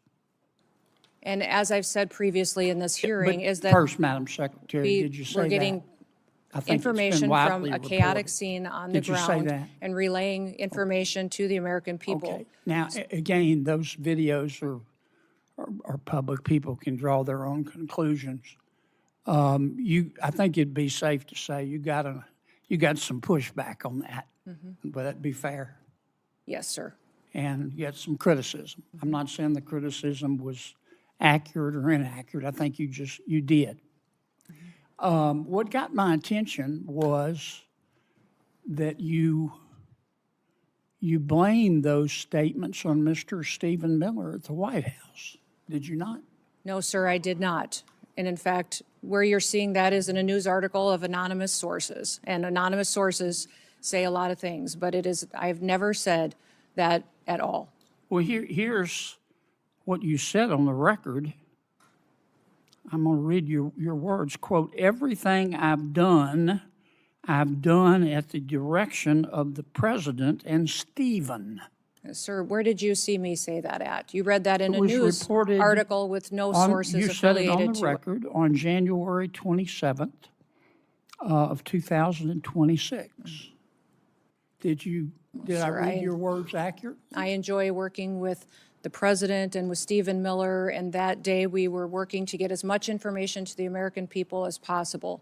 That is what we'll continue to do, and as that happens, we'll go Do you forward. think it was fair to blame Mr. Miller? Sir, for I did your not do words? that. You're reading from a newspaper article with Yes, ma'am. anonymous sources. Are you denying that you said that? Sir, I'm not going to speak to that situation that is relayed on anonymous sources that no This one wasn't has heard me anonymous. say that. It was you. No. Who I mean, you reported said that it. to that newspaper? They're quoting you on the record, saying it's Stephen's fault. Thank you, Mr. Chairman. Senator Klobuchar. Thank you, Mr. Chairman. Secretary Noem, as Secretary of Homeland Security, you oversaw Operation Metro Search, is that correct? Yes, as secretary, I oversee ICE and CBP and HSI officers that were there doing their work. 3,000 ICE agents, border control to Minnesota, outnumbering our 10 Metro Police departments, outnumbering by 3-1 the number of sworn police officers in Minneapolis and St. Paul. Is that correct? We were working to do targeted operations against Just if you could criminal, answer yes illegal or no. aliens, and we needed to do that in a safe manner to make sure that we could ensure the safety of our law enforcement Two officers. of my constituents, Renee Good and Alex Preddy, were killed. They should be alive today. In fact, in 1 month in the city of Minneapolis, when you look at the 3 fatalities that were results of shooting, 2 of 3 were committed by federal agents. Are you aware of that? Yes, I am. So your agents, not only their actions resulted in the deaths of 2 innocent American citizens, but they repeatedly violated my constituents' First Amendment rights to assemble. You say you believe in the Second Amendment right to bear arms, but Alex Preddy was criticized repeatedly by officials in the administration for having a lawful permit to carry and having a gun. Your agents violated the Fourth Amendment rights of my constituents by ramming through doors of innocent people's homes, innocent citizens' home, without any kind of a warrant, and violated the Fifth Amendment right to due process. So as I've shared with my colleagues, if you believe in federalism, in freedom, and in liberty, you should be horrified by what the Department of Homeland Security did in Minnesota. So my first question is, having spoken to Mr. Homan, what is the exact number of DHS agents still in Minnesota? Well, I believe that there is still close to 650 there, counting the investigators that are there, working to get to the bottom of the unprecedented fraud that has been found in the Medicaid Was funding. 5-year-old Liam involved in that fraud? As you know, I am all in on prosecuting fraud. I put in place the U.S. attorney who exposed the fraud under the Biden administration and brought the bulk of the prosecutions, and also recommended to Mr. Blanche that Joe Thompson be the acting U.S. attorney who led those prosecutions and now has left the office because the Department of Justice asked him and many others to investigate Renee Good's wife instead of doing their jobs doing fraud. So what I want to know is, when are you going to get down to the original footprint as promised to us? We're continuing to work at that, although those investigators will continue to stay there to get to the bottom of that fraud, to make sure that those vulnerable people that rely on those programs actually get services from those federal dollars that are spent, that it's not stolen by criminals and used by individuals to enrich themselves and send it out of the country. Secretary Chung-Li Tao, are you aware that agents bashed in the door of a U.S. citizen, a Hmong elder with no criminal record? I can't speak to the specifics of that Did you case. see the photos of that man being dragged out of his house in Crocs and in his underwear? Yes, I did. Do you believe that he was involved in fraud? I do not know where that status of that investigation is. Are you aware that he is a son of a beloved nurse that treated our soldiers in Vietnam? I believe that we have laws in this country that need to be enforced and need to be applied equally to Your agent, everyone. speaking of enforcing the laws and following the laws, did they have a judicial warrant when they rammed through an American citizen's door? Our law enforcement officers follow the same protocols and procedures that all law enforcement do. Are as you to how aware they that he move tried forward. to show his identification to show that he was American citizen and they didn't want to see it? Again, these officers conduct themselves in processes. If something was done inaccurately, then certainly we will make sure that we correct it and rectify it in the Are future. you aware that the person they were looking for was in prison and had been in prison for years? His Yes, name I is am. Lou That's a Muan. target. Yes, we do targeted operations going after and Do looking you for. agree that it is unacceptable for your agents to ram into someone's door and drag someone out in their underwear and below zero temperatures when they have the wrong guy? Our officers conduct targeted operations and utilize the law processes that are given to them and the You will not answer that tools. you think that's wrong. They needed to identify that individual, and They that couldn't individual. identify him by looking at his identification. Instead, they had to drag him out, throw him in a car, and drive him around for an hour. How about pulling off off-duty police officers, Madam Secretary, every single one of whom made clear who they were? They were people of color, off-duty police officers. In Brooklyn Park, Minnesota, the chief described how one off-duty officer, someone of color, a U.S. citizen, was stopped and confronted by ICE agents with their guns drawn, demanding her proof of citizenship. As Chief Bruley said, I wish I could tell you that this was an isolated incident, but the other chief said it had happened to their own officers. Why were these officers stopped? We have thousands of law enforcement operations that we do every single day. Do you think they were stopped because they were people of murderers color? and Were they rapists racially and drug profiled? traffickers Ms. off Noem. our streets? When I look at these American families that have been victimized by criminals that we have removed from cities and from communities, I'm grateful for the work that our ICE officers do. And by your only Are you focusing, defending stopping I would like to off-duty hear you police talk about officers some of the of color operations and that we've done dragging a to Hmong bring elder people out of to his justice. home? When you only talk about these situations like this that we are conducting, and you don't talk about the good work that they do to protect people from being victimized by people that are in this country that want to conduct violent crimes against them or take advantage of them. The laws need to apply to everyone, and we're out there enforcing the law. I am a former prosecutor, Context is Ms. Noem, and incredibly I important. have always in every worked with our situation. police well, but that's not what was going. These ICE agents were not following police procedures. After the killings of Renee Good and Alex Preddy, when I spoke to Alex's parents, they told me that you calling him a domestic terrorist, this was directly from them, the day after he was killed. A nurse in our VA, Alex, one of the most hurtful things they could ever imagine was said by you about their son. Do you have anything you want to say to Alex Preddy's parents?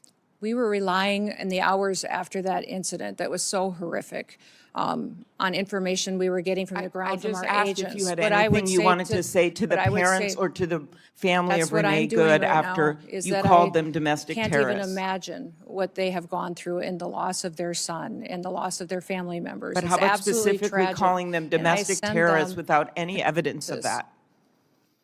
Sir, ma'am, I did not call him a domestic terrorist. I said it appeared to be an incident of. I think the parents saw it for what it was. After the killings, the federal government refused to cooperate with state law enforcement. Agents blocked Minnesota investigators from accessing the scene. I know because I got directly calls from the mayor. I tried to call the DOJ. I tried to do everything I could because they were very worried about what was going to happen immediately, especially after Alex Preddy's death. Do you think that blocking local law enforcement from the scene of a shooting makes people safer? Yes or no? Actually, our HSI law enforcement officers risked their lives on that scene, preserving evidence and keeping the violent rioters away from the evidence so it What could be life was preserved for lost the at that investigation. scene, Secretary Noem? Yes, I Was understand that. Alex Preddy's life And that was after it lost. became very, I believe it is in the interest of justice to have a full and transparent investigation. is the investigations being led by FBI and internal investigations as well into this incident. Will you commit to reversing the decision to cooperate with the Minnesota Bureau of Criminal Apprehension, an agency of seasoned professionals that the agents worked with directly, FBI agents worked with directly to investigate after the shooting assassination of Speaker Hortman, after the killing of those two little kids in that church with the bullets going through those stained glass windows? In both incidents, our federal and local law enforcement worked together and are working together in those investigations. But they have been blocked, the locals have, from being part of this. Why is that, Ms. Noem? The FBI is leading this investigation, and I would leave that question for them to answer. Thank you. Before Senator Blackburn, without objection, I'll introduce into the record unaccompanied children case study that the Trump Health and Human Services provided to my office. These records describe horrible cases in which children were forced to work to pay smuggling fees, physical assaulted by sponsors, and denied a chance to attend schools. The unaccompanied children case study are further evidence of the previous administration's policies to put children in harm's way. I appreciate the cooperation of the Trump administration. Is there any objection? Mr. Chairman, Proceed. I do not object, but I would like to have unanimous consent to enter into the record the details of the 3 instances where the Secretary referred to the victims that we've discussed and as engaged in acts of domestic terrorism. We have the exact statement, the exact date and time that you made those statements. I'd ask unanimous consent to put those in the record. On both requests, any objection? No objection heard. Senator Blackburn. Thank you, Mr. Chairman. Madam Secretary, thank you for being here today. And I want to thank you so much for the work that DHS and FEMA have done in Tennessee with the recent ice storm, but also previously with Hurricane Helene, and the responsiveness we have gotten from FEMA, the difference from the previous administration and your administration has been noted by people in Tennessee, and I just want to express my gratitude to those employees that are working so hard. So we truly are grateful for that. I want to go back to something Senator Durbin said in his opening statement. He referred to the Biden policy, immigration policy, as sensible and humane.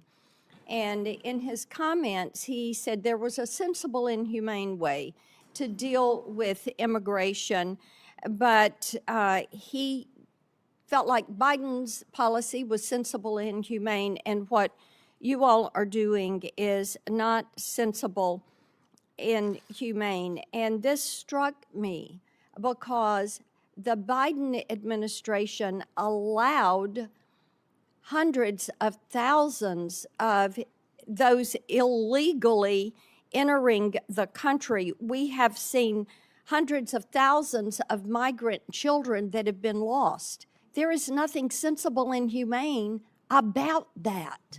There is nothing sensible and humane about having terrorists walk across our border and come into this country.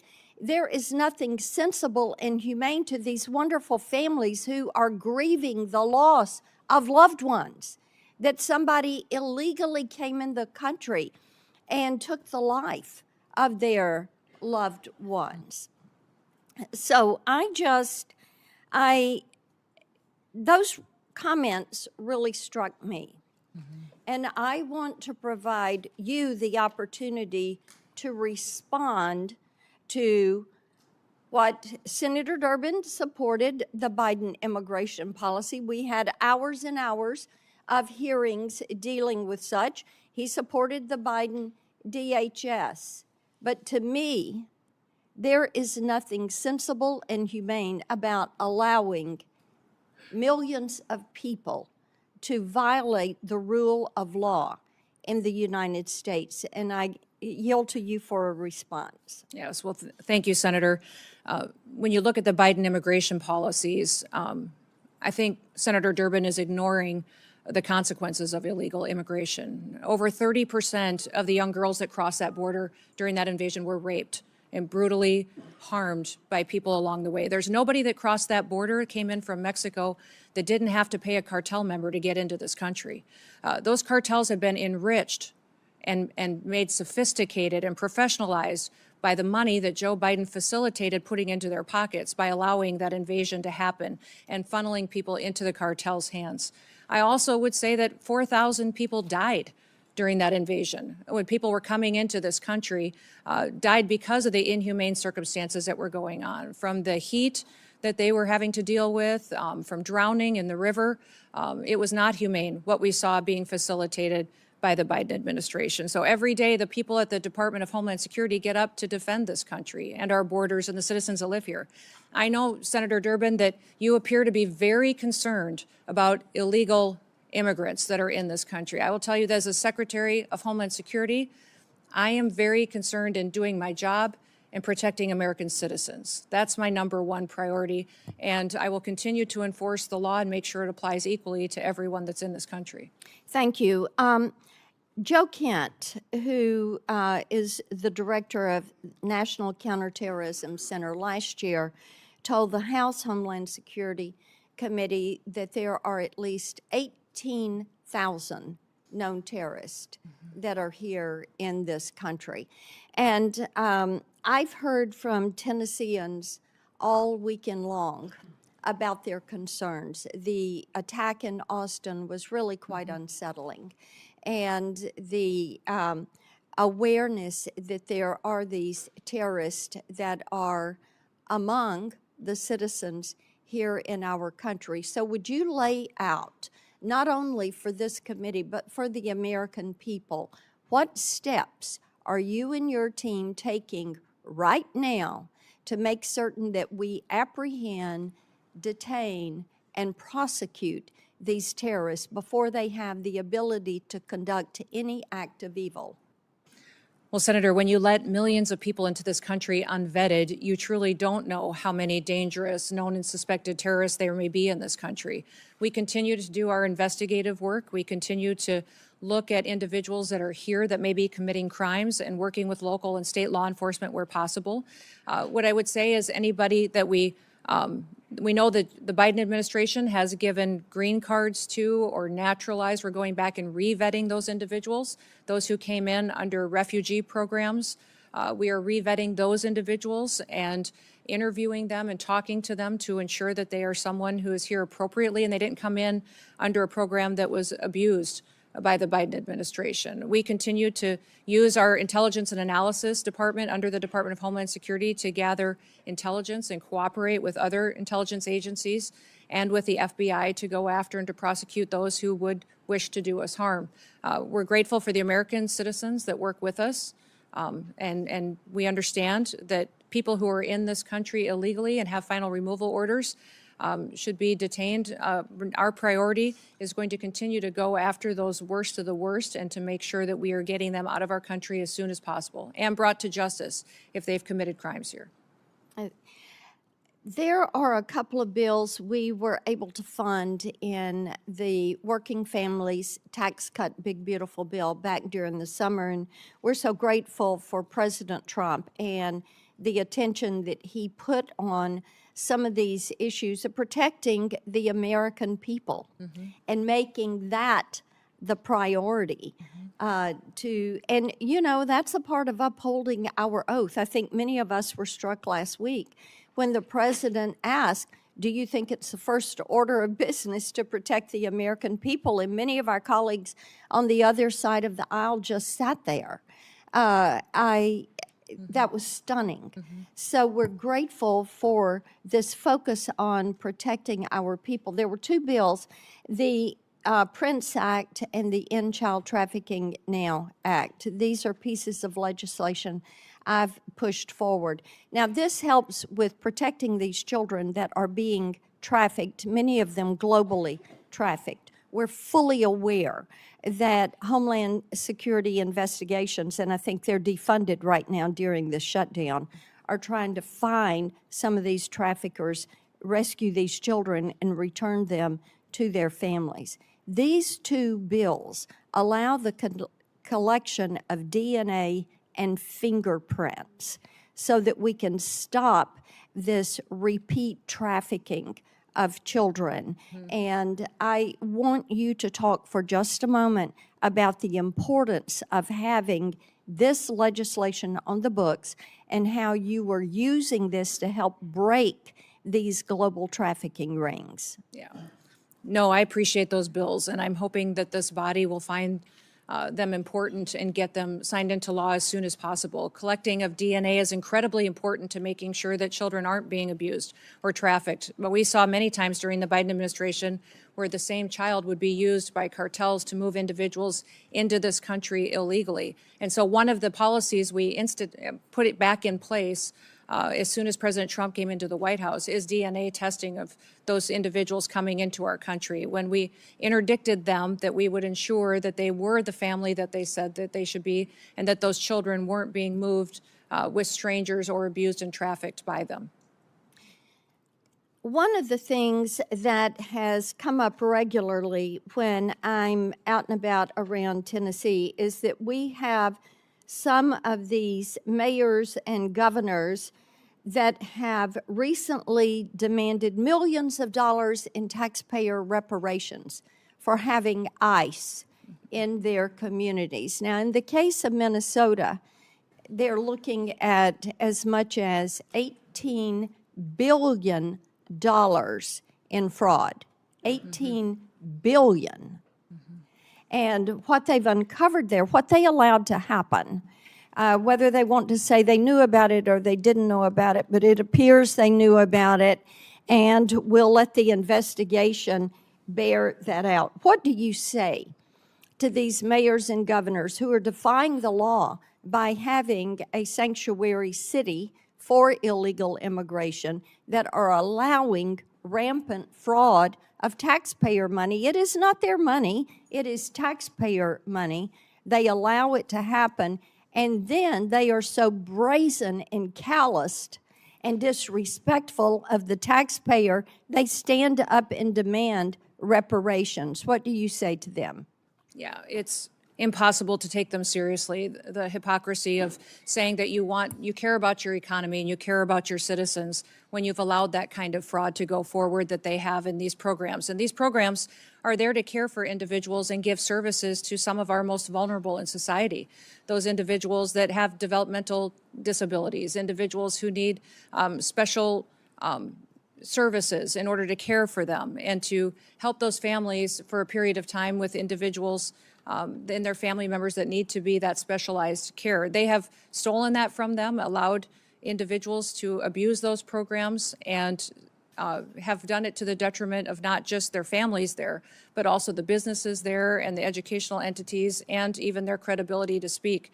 You know, if those are the same individuals that called our ICE officers the Gestapo and demonized them, and their rhetoric is very detrimental to the environment that we face every day on our law enforcement operations. So my hope is that we'll continue to get to the bottom of those investigations and bring those criminals to justice.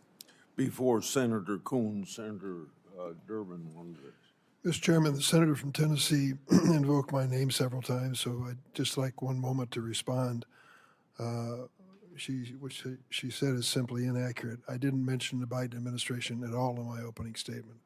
What I said, and I still believe, is that if we work together in a positive, good faith, bipartisan effort, we can come up with a sensible, humane immigration law for America. You've heard the witness say repeatedly, we write the laws. She's correct. We need to accept the responsibility of writing a law that is sensible for this country. What I think is happening now in this administration is neither sensible nor humane. I yield. Senator Coons. Thank you, Mr. Chairman. Madam Secretary, thank you for appearing before us. It is your duty and mine, all of ours here, to protect our American homeland and our citizens, but to do so in a way that is legal, that is humane, that is effective, and principally constitutional. So let's get to that. Foundational to the administration's entire immigration agenda and to everything we've seen in the streets of Minneapolis and other cities across our country is your pursuit of higher and higher numbers for deportation, the mass deportations that Stephen Miller designed and President Trump has ordered you to implement. It's why we have roving patrols racially profiling whomever they see and creating a show-me-your-papers state. It's why you go into sensitive locations like churches and hospitals and schools. It's why you have been arresting children, the elderly, refugees, the disabled, including a resident in my own state suffering from severe developmental disabilities. When there's pressure on you to hit high numbers, you don't have the time to focus on targeted effects to find violent criminals on the run.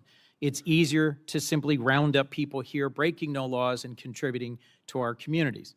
It's why you deny people due process and rush them out of the country. And it's why you've put poorly trained ICE recruits on our streets engaging in reckless and dangerous tactics. Does DHS, Madam Secretary, operate on any quotas or numerical targets for immigration arrests every day? No, Senator, we do not. We do targeted law enforcement operations going after those worst of the worst criminals that are here illegally. I would certainly prefer it if you did targeted operations against the worst of the worst. But just last year, Stephen Miller, who's the President's Homeland Security Advisor and Deputy Chief of Staff, went on Fox News and said, we're setting a goal, a minimum of 3,000 arrests for ICE every day. And President Trump is going to keep pushing to get that number higher and higher. He's the Deputy Chief of Staff and Homeland Security Advisor, and he oversees immigration policy for the President. What's your response to his public quote?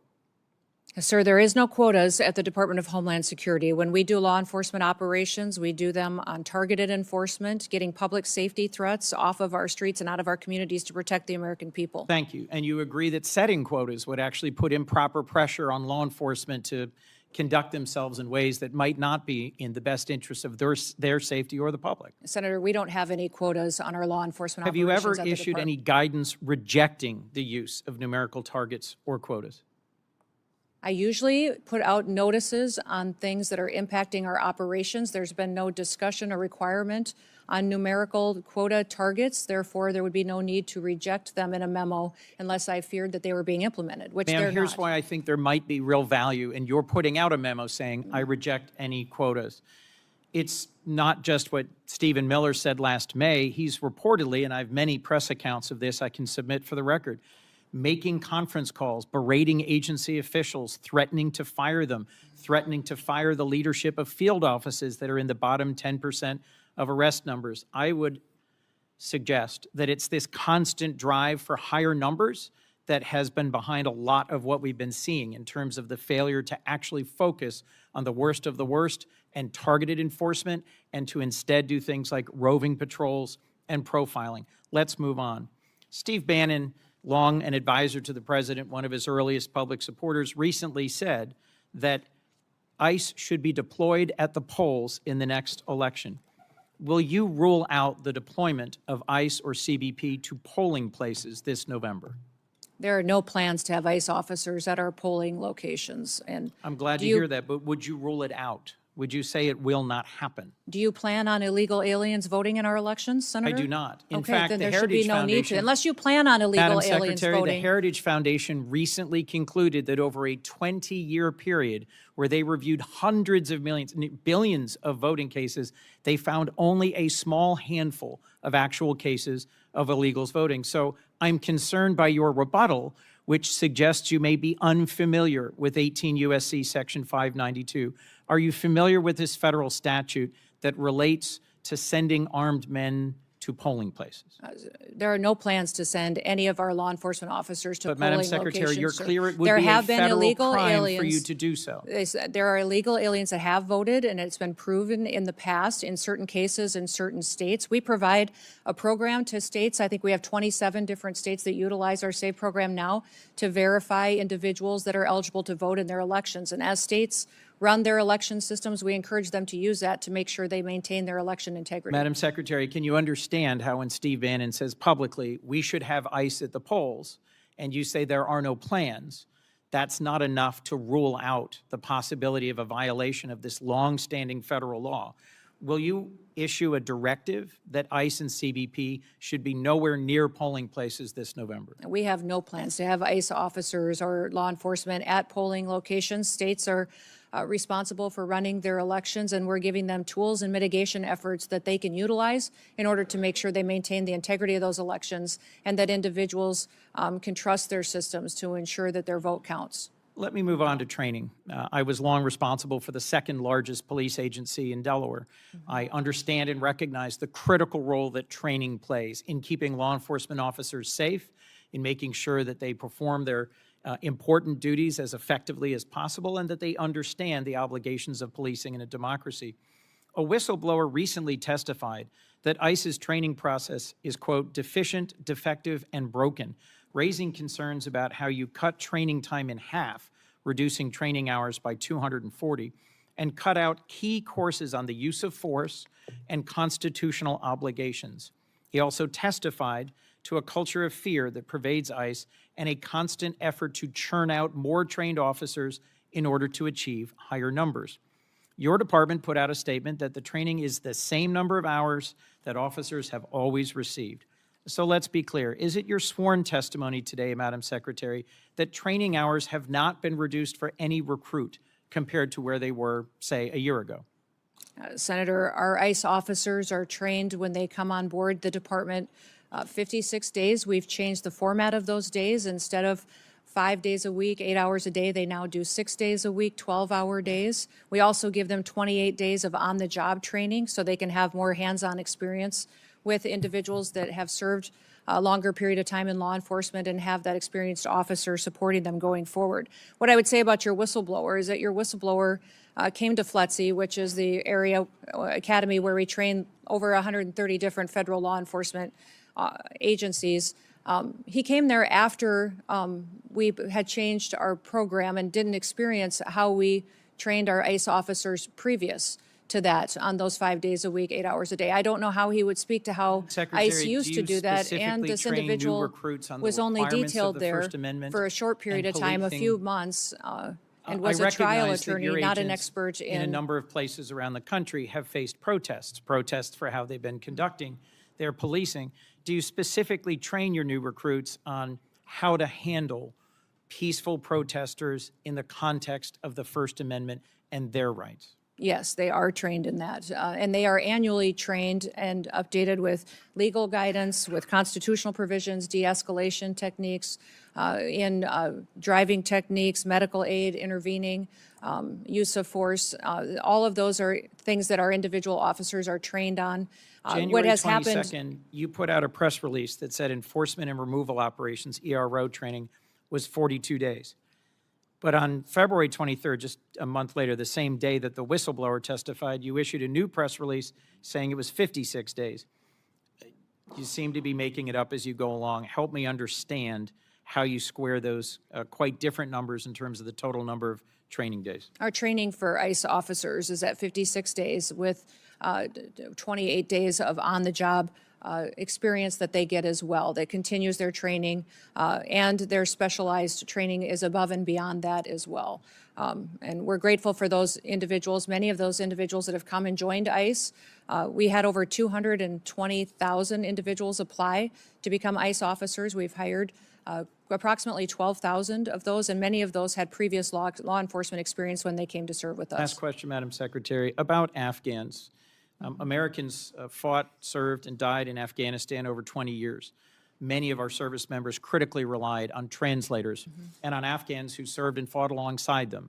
I've gotten to know a number of them who came to this country and were thoroughly vetted and were frankly heroes who had risked their lives alongside Americans. At the moment, I believe your leadership at DHS has abandoned our commitment to the Afghans who served alongside us. There are currently many trapped in a center in Qatar, and at least 150 of them are the family of current active duty U.S. military forces. It is within your power to create a process for them to seek waivers of the refugee ban so they could come into the United States. Will you consider doing so? We'll continue to do our due diligence on vetting individuals that come into this country, especially those who came in on a refugee program, and make sure that vetting process was thorough. We found deficiencies in how the Biden administration was doing that. Will you commit to not and I'll look forcing into any the of them back situation. into the waiting arms of the Taliban, who will certainly torture or kill them? We'll continue to look at every situation and make sure they qualify for the programs to how they're laid out in statute. Madam Secretary, as I said at the outset, it's your obligation and mine to protect our homeland and American citizens in a way that is legal, effective, humane, and constitutional. My concern is that across all the different incidents that have been spoken about today, you are failing to do so. You are failing to deliver legal, humane, effective, and constitutional protection for the American people. Thank you, Mr. Chairman. I got three things to do before I call on Senator Britt. First of all, Madam Secretary, you can correct me if I'm wrong, but it seems to me the answer you should have given about Steve Bannon is he's not even in the administration. Correct. So why would he have any influence over what you're doing? Correct. Secondly, we're going to take a break after Britt, Blumenthal, and Schmidt. Lastly, without objection, I'd like to introduce evidence of potential human trafficking that I sent to the Biden administration as part of my unaccompanied children oversight. For over a decade, I've exposed how children in this category and the program associated with them have been subject to harm, abuse, and even sex and labor trafficking. Thanks to Secretary Noem, Trump administration, greater transparency has finally been brought to this issue. Senator Britt. Thank you, Mr. Chairman. Thank you, Madam Secretary, for being here today. To echo what my colleague Senator Kennedy said, I appreciate you actually securing our border. The work that President Trump has done, and you alongside him, to make sure that we don't have just an actual invasion happening every day, like we saw under the Biden administration. I believe we had about an average of 5,000 people a day that came over the border during the Biden administration, many of which are unaccounted for. When we're looking at kind of what is ahead of us, I've heard Senator Blackburn and others kind of bring this up to you, but I am thinking about the children that we know that came unaccompanied, many of them with a phone number written on their arm or taped to them. Senator Blackburn mentioned that the Biden administration did away with the DNA policies. We know many of these children have been trafficked into our interior. You mentioned the rape, that 30% of women, is that right, that came across our border were most likely raped in the process. The 4,000 people that died, the inhumane circumstances that were created, and the enriched cartels as a result. As a result of 4 years of the Biden administration, the cartels were stronger and more prosperous, and unfortunately had a greater grip on our interior. It is your job to make sure that we unwind that we keep American families safe, that we abide by the law, that we enforce the law. The way we do it matters. We have to do it the right way. But there are countless families sitting behind you who have either had a loved one injured or lost because of the lack of enforcement of the previous administration. Do you commit to me today that you will ensure that no family has to go through this again, that you will use the tools at your disposal the right way to protect American citizens? Yes, I will use every tool I have available to make sure that we're protecting as many Americans from having to go through what these families have had to go through. And Secretary Noem, I want to talk to you about these children. Where are they? Yeah. We didn't have hearings about them under the previous administration. I want to know where they are. How many children do you think are in our interior unaccompanied for? Are they being sex trafficked, labor trafficked? Where are they? Yeah. And how many have you found? And what is your plan to find all of them? Every one of those children deserves to be seen, deserves to be found, and I appreciate the president's commitment to making that happen. I want to know what you're going to do to follow through with it. We're going to continue to do our work. We found 145,000 of those children so far, identified them, returned them back to their loved ones, and taken care of them. We will continue until we find every single one of them. The Homeland Security investigations teams are the most specialized law enforcement officers for getting into these networks, these trafficking networks, and making sure that they're not just finding one child, but finding the network that is trafficking hundreds of children, and make sure that we're bringing them back home and helping them heal. Well, let's actually talk about HSI. We have heard ICE be vilified across the nation, called Nazis, called Gestapos. I want to talk about ICE HSI for a second, because you just mentioned it. When we are looking at finding child predators, when we're looking at finding people who are exploiting children, when we're looking at cyber crimes, human trafficking, when we're looking at drug smuggling, weapon smuggling, HSI does the hard work, do they not? Yes, they do. I want you to see behind me. These are some of our most notorious and high-profile criminals in recent years. Sean P. Diddy Combs, El Chapo, R. Kelly, Jared Fogle, Josh Duggar, the Merchant of Death, Victor Boot. And what do all of these criminals have in common? All of them were brought to justice with the help of ICE, HSI. Does that sound like the work of Nazis or Gestapo, Madam Secretary? No, it does not. This sounds like an agency that is working for the American people, who is taking bad actors off the streets and is doing the hard work for our most vulnerable. Can you speak a little bit to the work that you've seen HSI do? These HSI officers are I believe, the most exceptional law enforcement officers that we have at the federal level. They specialize not just in identifying sex traffickers and human traffickers, but also any kind of money laundering, financial investment. They partner with our other intelligence agencies to use that information to build cases that we then win in prosecutions and hold those people accountable. And they all have families. They all have families that they care deeply about, and when you talk to them, they will go on and on about how they do their work to make sure that families in the United States can be safe and that they have a future and they can walk down the streets and continue to be entrusted that their kids won't fall victims like they see so many times in their work when they do these types of cases. Changing gears a little bit, when we're talking about just immigration enforcement in general, I know I've had a number of questions from constituents over the weekend about the number of known and unknown terrorists in our interior. We know the numbers that came through the border, but we also know the countless numbers of known gotaways that we don't know who they are, where they're going, or what their intentions are.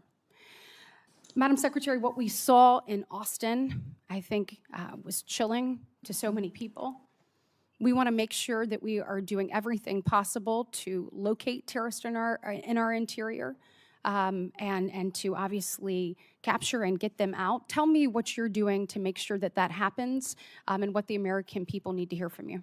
Well, first of all, Senator, let me thank you for your work to get the Department of Homeland Security funded so that we can use everything and every tool available to us to go after these threats that we face, both foreign and domestic. These individuals that we've brought to justice already include over 1,500 known and suspected terrorists that we have already found in the last year that President Trump has been in the White House, and we've brought them to justice and removed them from our country. We also have thousands and thousands of gang members, MS-13, TDA members that have partnered to victimize people and perpetuate violence upon them. We're continuing to do that work and will every single day, but we need funding to make sure that all of our law enforcement agencies have the tools they do to bring them to justice. Well, let's actually talk about that. So when we are looking at the department having gone unfunded now for 17 days, I'd like to know what are the real implications of that. So I think a lot of people, when you look at the Department of Homeland Security, we've obviously seen in the news, ICE and CBP. We just talked about some of the good work that ICE has done, particularly ICE HSI. We look at the border, customs protections, people coming through, making sure whether it is weapons being smuggled or whether it is drugs, that those things are caught by those men and women there at the border. Then we look at the other missions that fall under the Department of Homeland Security, our courageous men and women in the Coast Guard. You look at those serving in FEMA. We have been ravaged by storms both in the South and up the Northeast, and these people need assistance and they need help. That all comes through your department. You look at the Secret Service, and you look at where that is. You look at the Center for Domestic Preparedness, for example, in Anniston, Alabama, which I hope I have your commitment to continuing to make sure that our law enforcement officers are trained there in the event of something unthinkable. Yes, And absolutely. as we look at all of this, and our TSA officers, I was struck by what I saw. Actually, you have put this up here behind me. When you see what's happening with people going without pay, again, so you have people like a TSA officer that went without pay for 43 days in the previous Democrat-led shutdown, and here they go once again. The financial insecurity that comes from that is tremendous. We heard reports of officers sleeping in their cars at airports to save money on gas, selling their blood and plasma, and taking on a second job to make ends meet. Some are just recovering from the financial impact of the 43-day shutdown, and many are still reeling from it. We cannot put them through another such experience. In the last minute left, will you tell us the real implications of this shutdown on men and women that stepped up to serve our country in the highest way to keep our homeland safe and secure? Yes, I'm grateful for our TSA law security officers that are still showing up and doing their jobs, running those security checkpoints, even though they're not collecting a paycheck. A couple of the stories that I had heard when I spent time with them just in recent days was one individual whose wife needed cancer treatment, $1,200 treatment that he couldn't afford, and had to go and borrow money so she could get her cancer treatment because he wasn't getting his paycheck. Another individual who had 9 children was raising 2 of his grandchildren as well, that was struggling to pay his bills, took a nighttime job as a welder just to try to keep food on the table for the responsibilities that he had. These people joined TSA because of 9/11, because they want to be a part of keeping people safe in the United States and defending our homeland. Beyond that, FEMA, our ability to fund disaster response is virtually gone. It needs to be refunded. Our FEMA employees are out there doing work every single day, but we have 10,800 individuals that are funded out of the Disaster Relief Fund that could potentially not be there for them and not respond to individuals who need it when they have those terrible storms or devastating crises. Thank you for your work, and I'm hopeful that we can work with our colleagues on the other side of the aisle to find a pathway forward to fund the Senator department. Blumenthal. Thanks, Mr. Chairman. Thank you for being here today. Madam Secretary, for a year, you maintained that no U.S. citizens have been arrested or detained by ICE or CBP. After hearings that I conducted in the Permanent Subcommittee on Investigation as the ranking member, you admitted finally in a letter written to me just last month that, in fact, U.S. citizens have been detained and arrested. I'm going to ask, Mr. Chairman, that that letter be entered into the record. Thank you. You put the number as 38. Far more American citizens have been arrested by ICE and CBP, probably in the hundreds, perhaps the thousands. Have you met with any of the American citizens who have been detained or arrested by your agency? The individuals that may have been detained and arrested were individuals that could have been obstructing law enforcement operations haven't met and with committing them, crimes correct? that way, and that we would have I'd like been to individuals introduce you to until their 3 identity of was them. confirmed. Leo, Javier, and Marimar, would you please stand? These 3 individuals, Madam Secretary, were arrested by your agency, Leonardo Garcia Venegas, Javier Ramirez, and Marimar Martinez. Do you know what your agents did to Leo Venegas? I'll tell you. On May 21 of last year, they entered the private property at a house that he was constructing without consent, without a warrant, illegally. Again, on June 12th, they entered private property, a home where he was doing construction. He is a United States citizen, born in Florida. They seized him and ignored and disregarded his proof of citizenship. Wouldn't you agree with me that no U.S. citizen simply working lawfully should be arrested?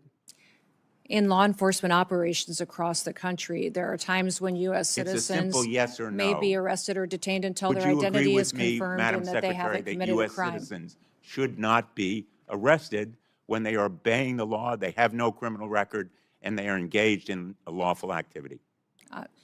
Sir, in situations where law enforcement, regardless of the agency across the country, when there is probable Let me cause, tell an you about individual Javier may be- Ramirez. Do you know what your agents did to Javier Ramirez? He was on his own private property when he was assaulted by masked agents, his own property, without a warrant, without consent. They said, get him. He's Mexican. He was violently slammed into the ground while being handcuffed and taken into custody, despite telling officers that he is a United States citizen and even showing them his passport. And when he was asked what he was being arrested for, you know what they said? We don't know. Wouldn't you agree that targeting someone just because he is or looks like he is Mexican when he is a United States citizen is wrong?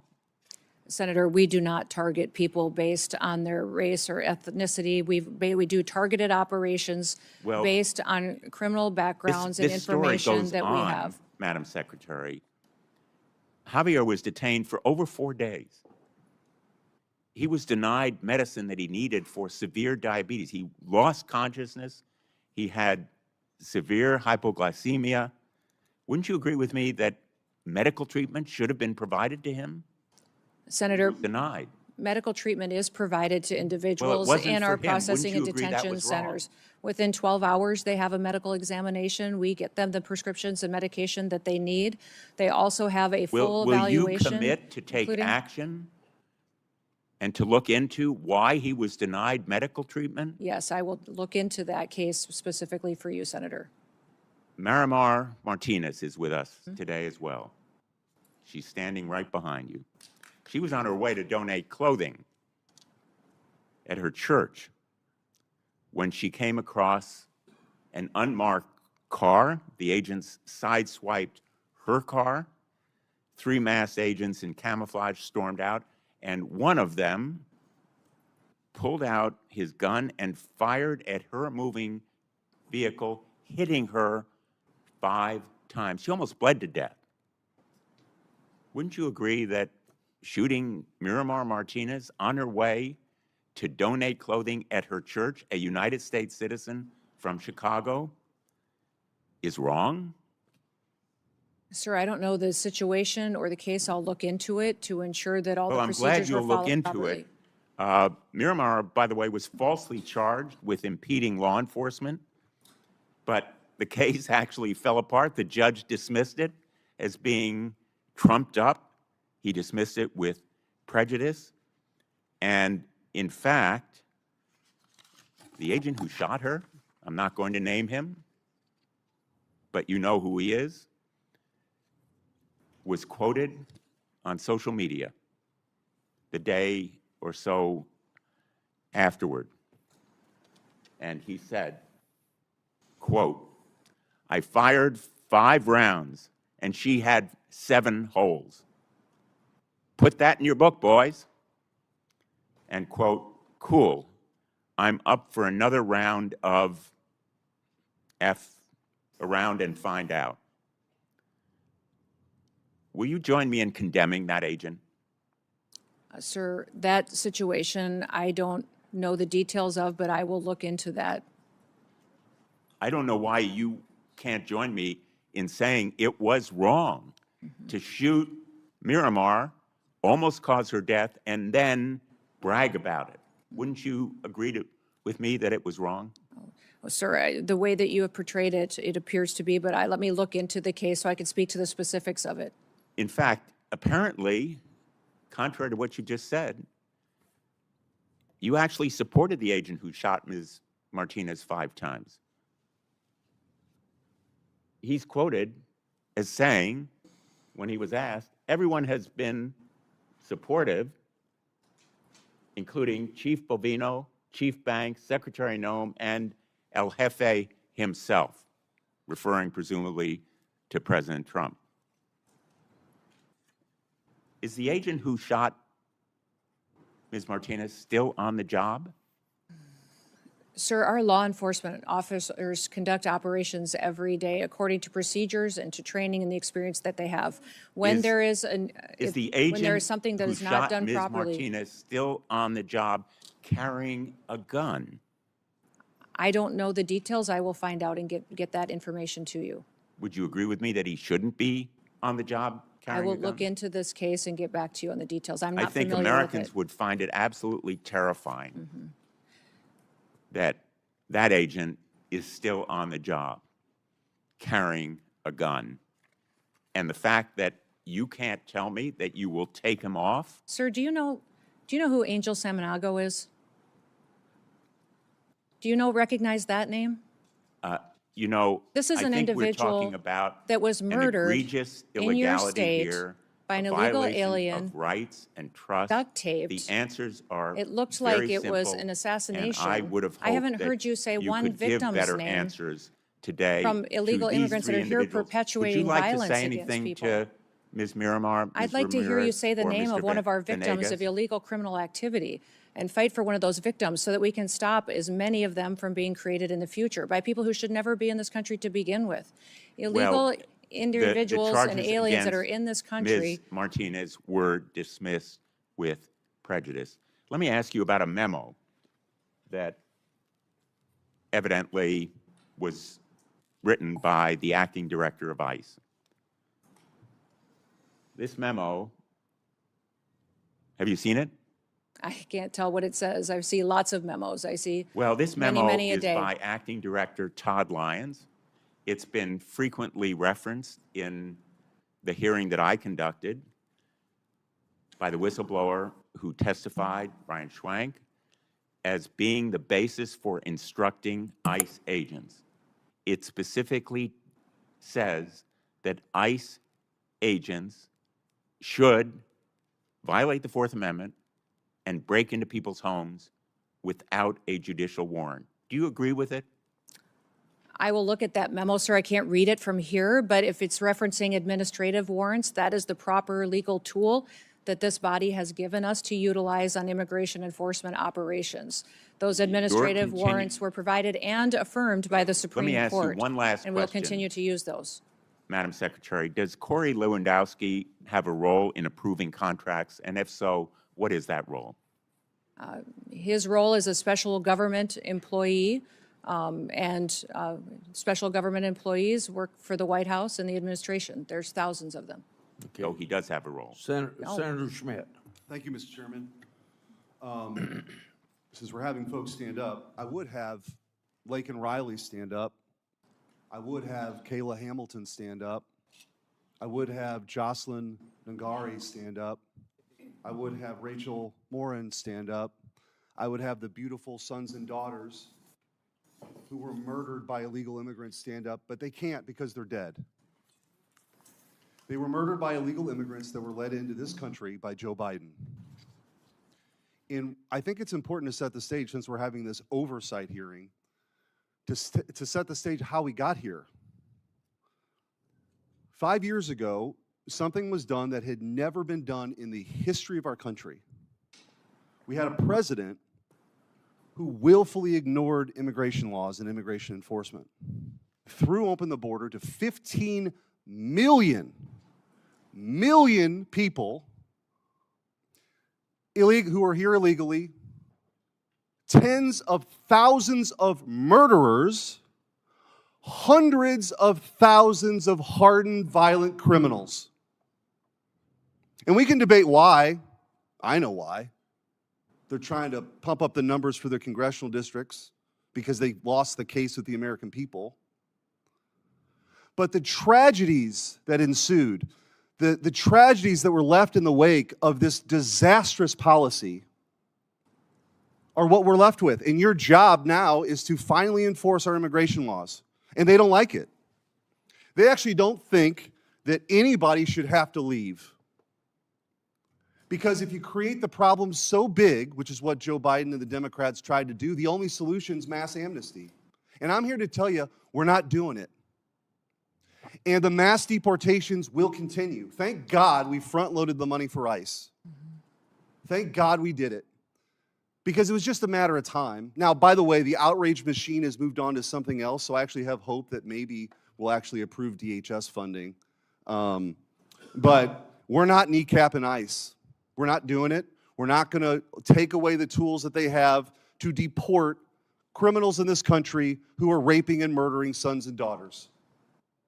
So for all the spectacle that the Democrats want to create, the American people will not lose sight of what this mission is, which is to restore American sovereignty. No country, no sane country would ever do this. We lived through it.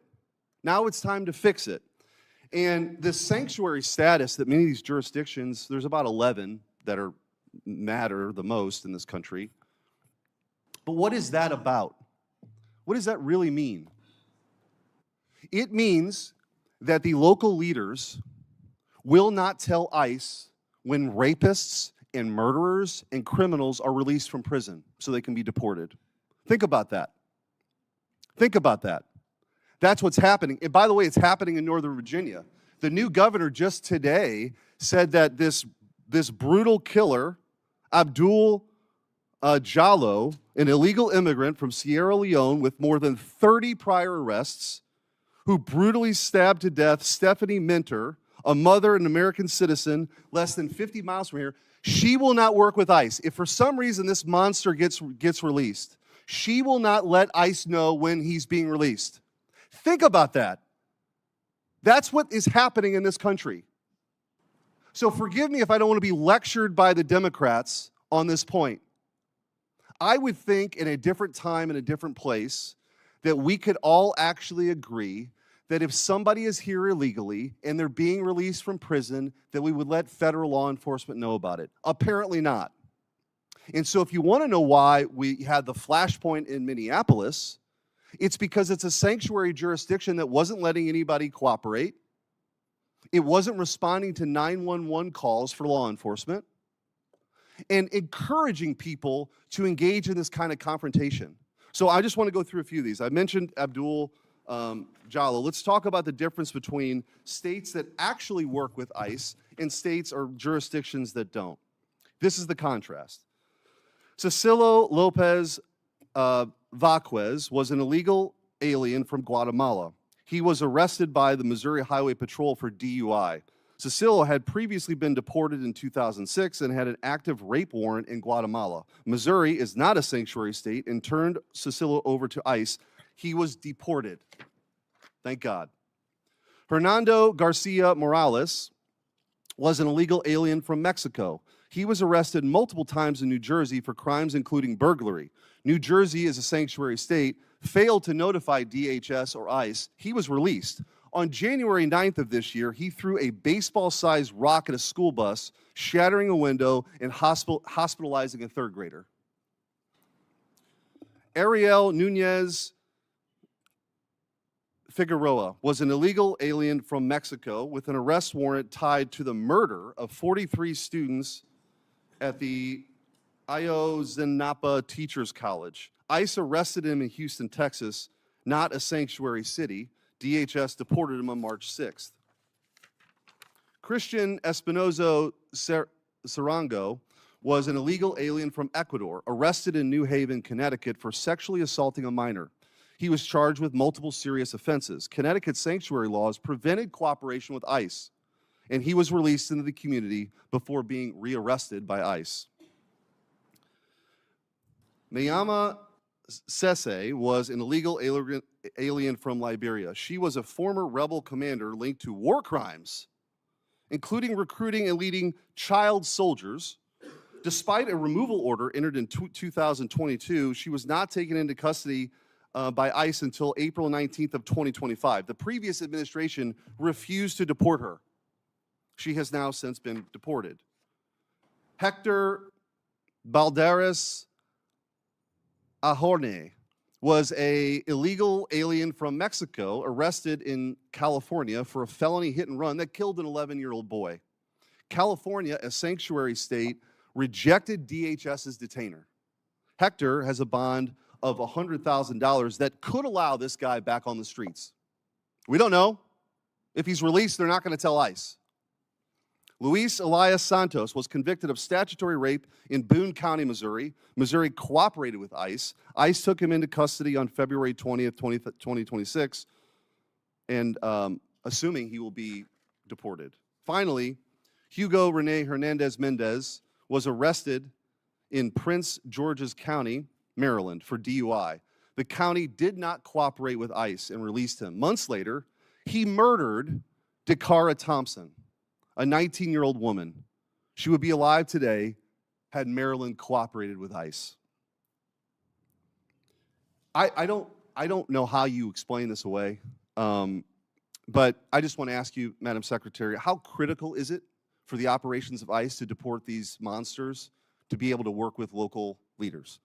Oh, it's absolutely critically important. It keeps our officers safe. It allows them to do their operation in an efficient manner to make sure that the public is safe as well. And when you talk about these sanctuary jurisdictions turning murders and rapists loose on the street, I picture every time listening to Rachel Morin's mom telling the story of how she died, how she was brutally raped and murdered, and a mother of 5 children that no longer have a mother.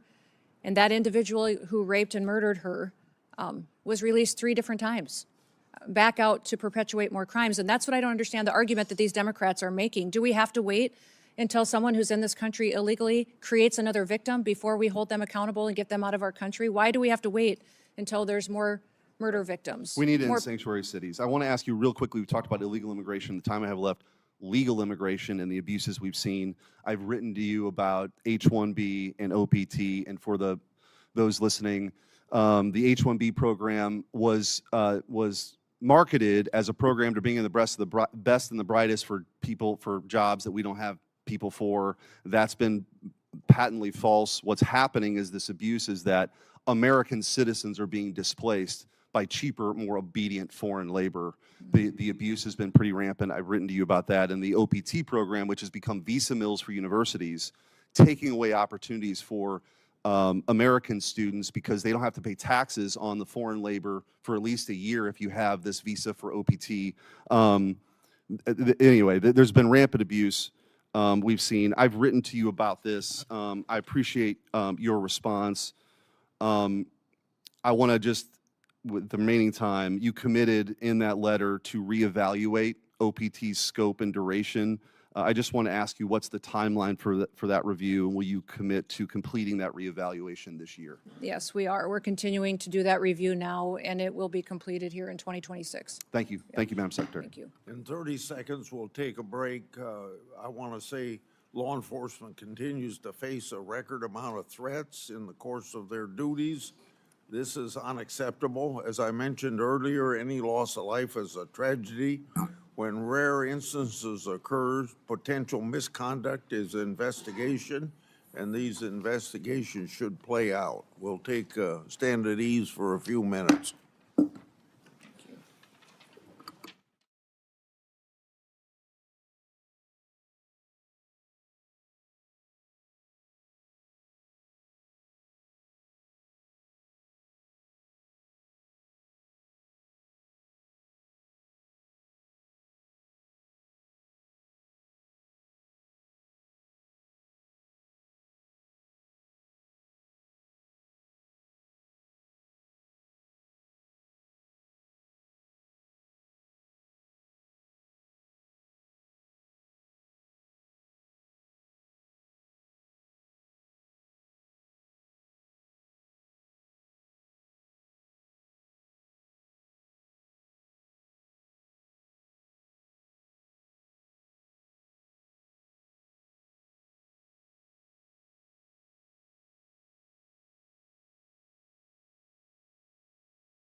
say she's coming down the hall?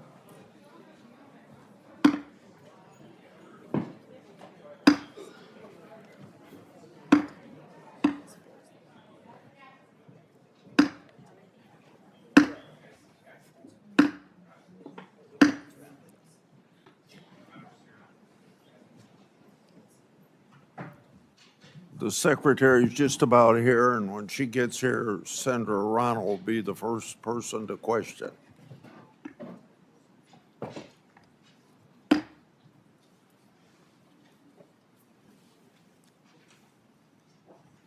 How'd you know she was in the hall? She'd be here by now. At least that's what they tell me.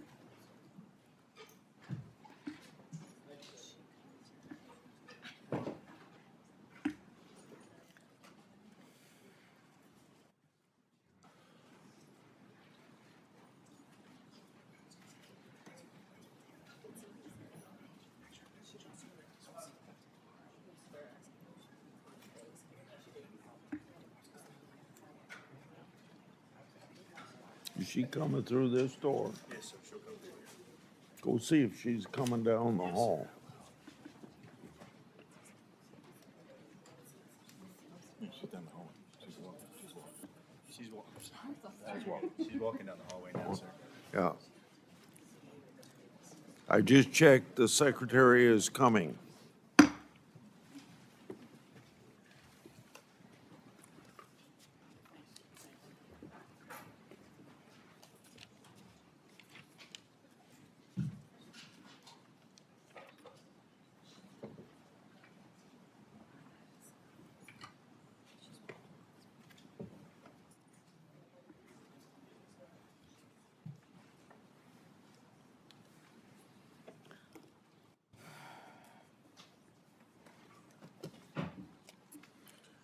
Tell me, Secretary, when you're ready.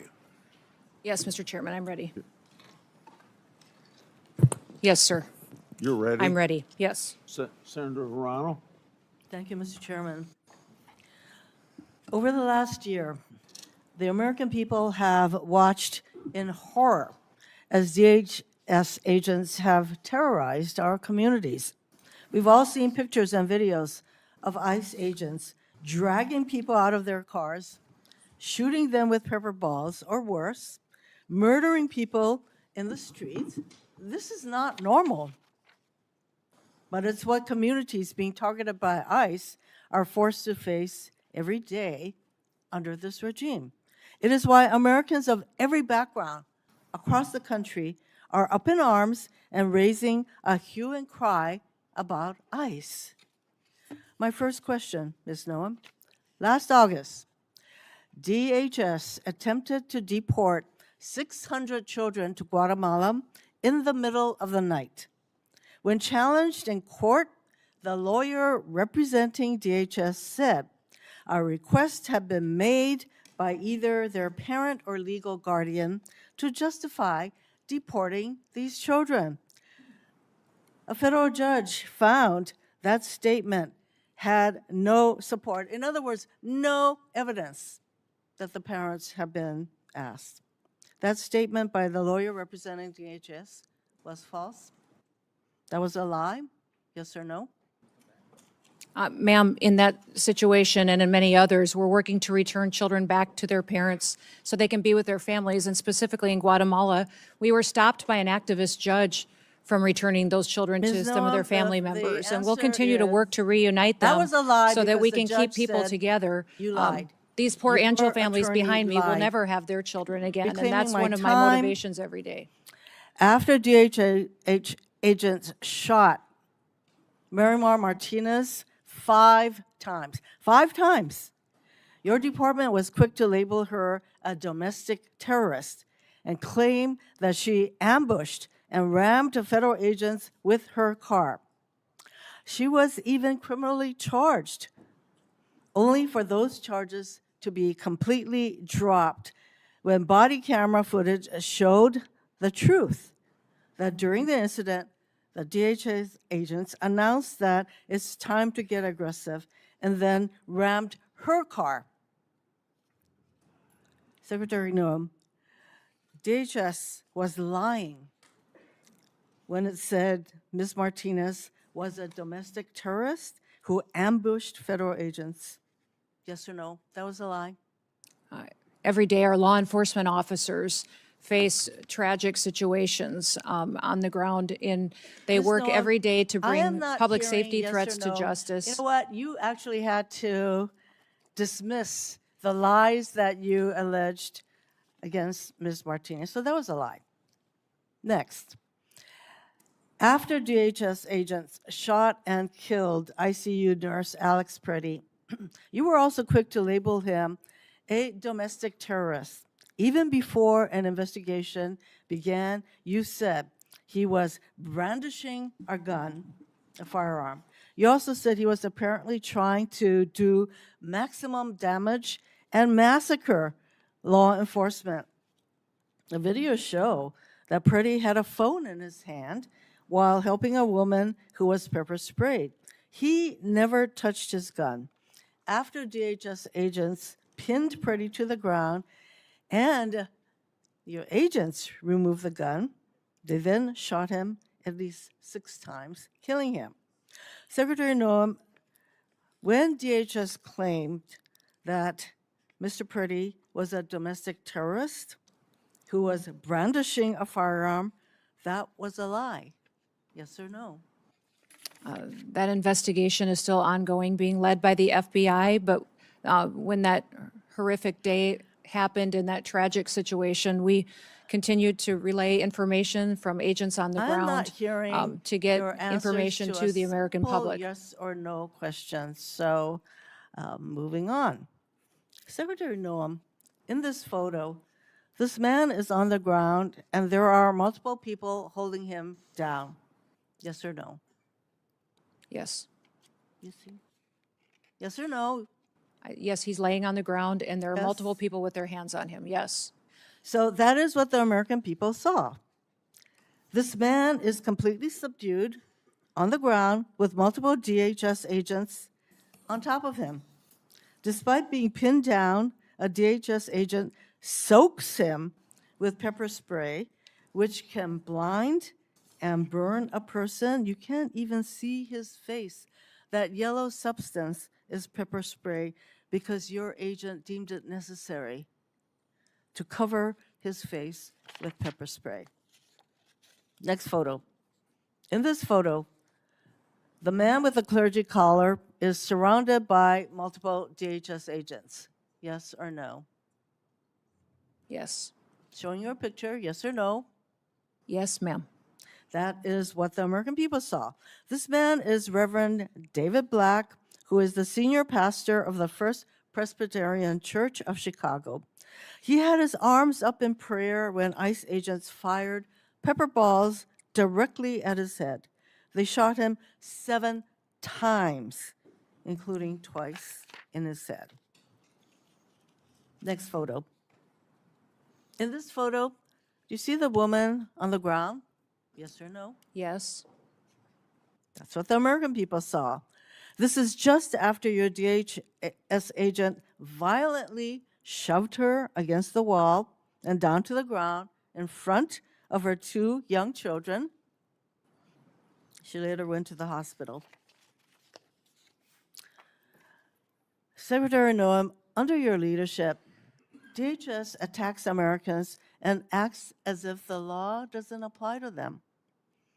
That recklessness and lack of accountability stem from the lies that you and your partners in this regime are constantly telling. Oh, it's domestic terrorists. They were aggressive, whatever. Meanwhile, Stephen Miller, a top White House official, declared to an ICE officer, you have federal immunity in the conduct of your duties. To all ICE officers. That is Stephen Miller. When DHS agents hear what you and the White House say, those agents think they can do anything. They know there will be no accountability for their lawlessness.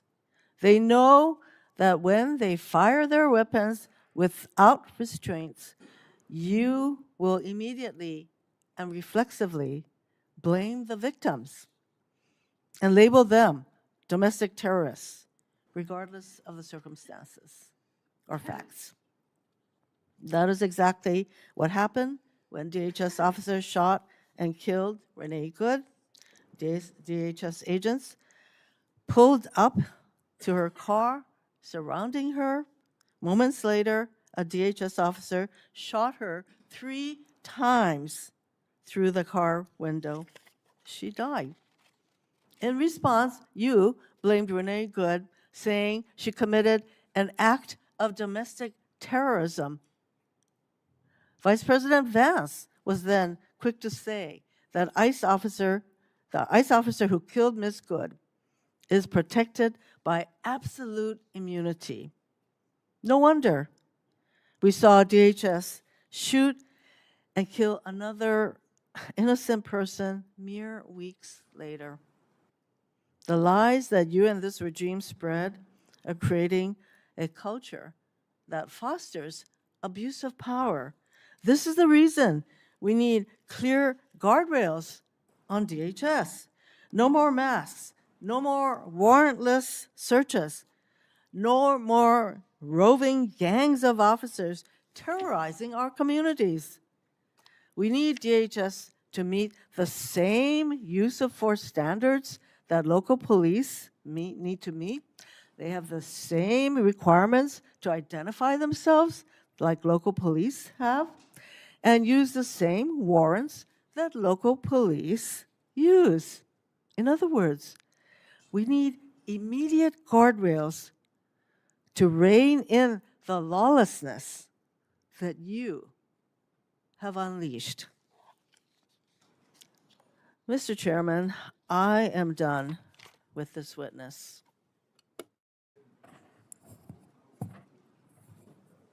Thank you, Mr. Chairman. Secretary Noem, thank you for being here. I'm really glad that a lot of my Republican colleagues talked about the disaster that Biden and Mayorkas, your predecessor, created.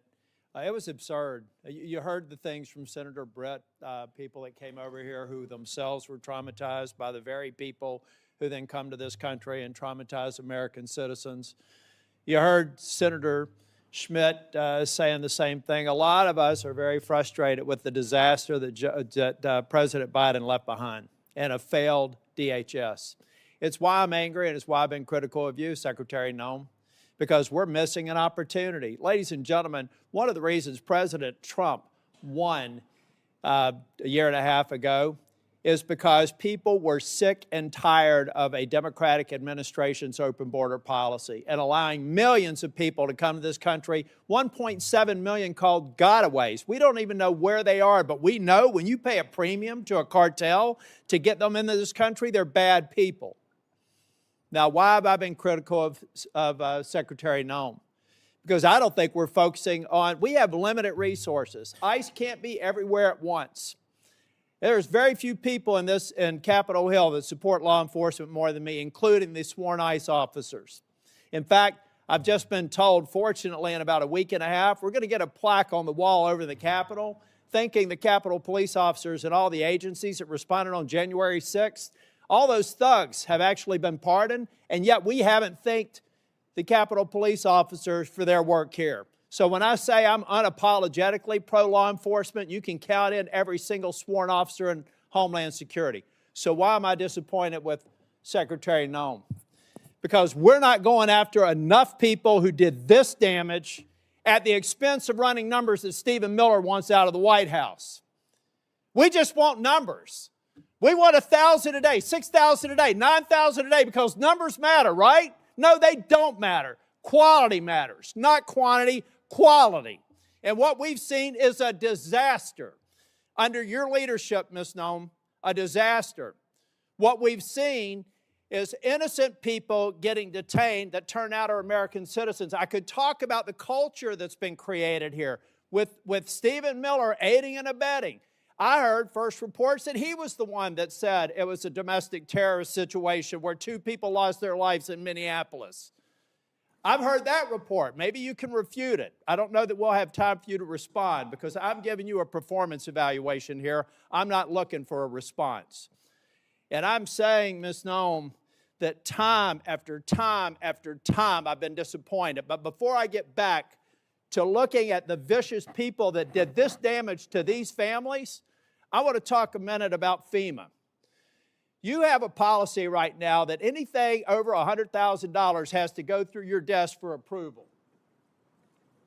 I asked my staff, because I'm a management consultant, I don't try to do cheap shots in here, but the facts do not lie.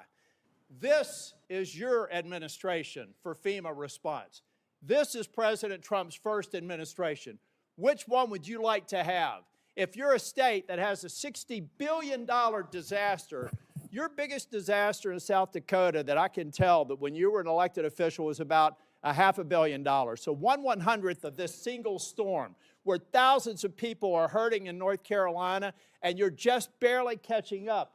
This is what competent FEMA leadership looks like. This is what incompetent FEMA leadership looks like. And people are hurting in Western North Carolina from the most significant storm they've ever experienced. This is what we need more of. I'm convinced you can't do it. If you're requesting a review of $100,000 and up, then it begs the question, why? Why would you be involved in that? Why would that be a policy? And in a minute, I'll ask about some people that are involved, some special government employees. Why are they involved in it? Thank you. Senator, no, that $100,000 only had to do. And I will hold the clock until I finish. Okay. The bottom line is, I've done the analysis. And you can say whatever you want to. I've worked with the Democrat governor. I've worked with the Republican governor. I've worked with fiscal research. We have people contacting my office now to get the information to better understand the failure of this department. You failed at FEMA. And in fact, if I get to it, actually, why don't I cover this right now? The Homeland Security Act of 2002 expressly prohibits the Secretary of Homeland Security from restricting or diverting FEMA resources from the agency's mission. Based on your disaster response, the chart that I just showed you, I have reason to believe that you're violating the law, either knowingly or unknowingly. So I'll be asking and getting a submission to the record, submitting a question for the record, what the total amount of FEMA reimbursements are currently being held by DHS, awaiting for final approval. Held by DHS, awaiting for final approval for an agency that you should not be obstructing the disbursement on. I'm going to give you time to answer to it under penalty of perjury so that we can get it right. Now, going back to Minneapolis, why can't we just say we made a mistake? I will ask you one question, if you can just give me a quick response. Who does Tom Holman work for? You or the president? The president. Okay. Why is that? Because I believe the president recognized that you weren't getting it done in Minneapolis, and you're putting us further away from pointing to this. We're beginning to get the American people to think that deporting people is wrong. It's the exact opposite. The way you're going about deporting them is wrong. The fact that you can't admit to a mistake, which looks like under investigation, is going to prove that Ms. Good and Mr. Petty probably should not have been shot in the face and in the back. Law enforcement needs to learn from that. You don't protect them by not looking after the facts. Not only should the FBI be investigating it, but every single law enforcement agency in that jurisdiction should be invited to it, so our law enforcement officers do not have this pall cast upon them. One of the reasons why ICE officers are having threats, and damn the people that threaten ICE officers, because so many of them are doing a good job, is because you've cast a pall on them by acting like we should investigate things differently. Officer-involved shootings have a formula that we should go through every time. And we're not going through that formula. As a matter of fact, in Ms. Good's case, I think that they were even saying that maybe there wasn't even a need to do it in the DOJ. I hope that that's changed. But I'm telling you, it was a civil rights review. I saw your frown. You can correct me if I'm wrong. But originally, Blanche said there wouldn't be an investigation. Folks, law enforcement, we've got to have their back. We've got to make it clear when they make a mistake, then they get corrected for it. But you don't walk away from it, and you've done it too many times. Now, Secretary, I read your book last week. And honestly, some of the parts of it impressed me, but some of it distresses me. And I'll give you a good example of one that does. The passage where you talk about killing a dog that was 14 months old. I train dogs, all right? and you are a farmer, you should know better. You should know that if you're going out to a hunting lodge and you're putting pheasants out and you're putting dogs out, you don't take a puppy out there. A 14-month-old dog is basically a teenager in dog years. You decided to kill that dog because you had not invested the appropriate time in training, and then you have the audacity to go into a book and say it's a leadership lesson about tough choices. It's in your book. We could play it if we had time. At that same lunch hour, you killed a goat. And you killed the goat because you said it was behaving badly. You are a farmer. You don't castrate a goat. They behave badly. You should have probably done that before. But my point is, those are bad decisions made in the heat of the moment, not unlike what happened up in Minneapolis. We're an exceptional nation. And one of the reasons we're exceptional is we expect exceptional leadership. And you've demonstrated anything but that in the time that I've seen you responding to the emergency in North Carolina and across the Southeast, and acknowledging when mistakes are made, and speaking too soon for the expedient of social media or whatever it is. I'll leave you with this, Ms. Noem. I'm expecting answers to Charlotte's Web. I requested it a month ago. That was one of the investigations in Charlotte, 20 minutes from where I live. All I asked for, if it had to be anonymized, was information so that I could determine if your hit rate is right. I want to find more of those people, and I want to detain fewer of the others. And Mr. Chair, in my remaining time, I have a lot to go. But I want to submit this letter from the Office of Inspector General that cites 10 different instances under Ms. Noem's leadership where they've been misled and not allowed to pursue investigations that they think are critically important. Does anybody have any idea how bad it has to be for the OIG in this agency to come out and do this publicly? That is stonewalling, that's a failure of leadership, and that is why I've called for your resignation. And if I don't get an answer to these questions, I don't want an applause. Please don't do that for me. If I don't get an answer to these questions, if I don't get an answer that you've had a month to respond to, and the remaining ones, as of today, I'll be informing leadership that I'm putting a hold on any en-bloc nominations until I get a response. And in 2 weeks, if I don't get a response, I'm going to deny quorum and markup in as many committees as I can until I get a response. Thank you, Mr. Chair. Okay. Now it's Senator Booker's turn. Thank you, Mr. Chairman.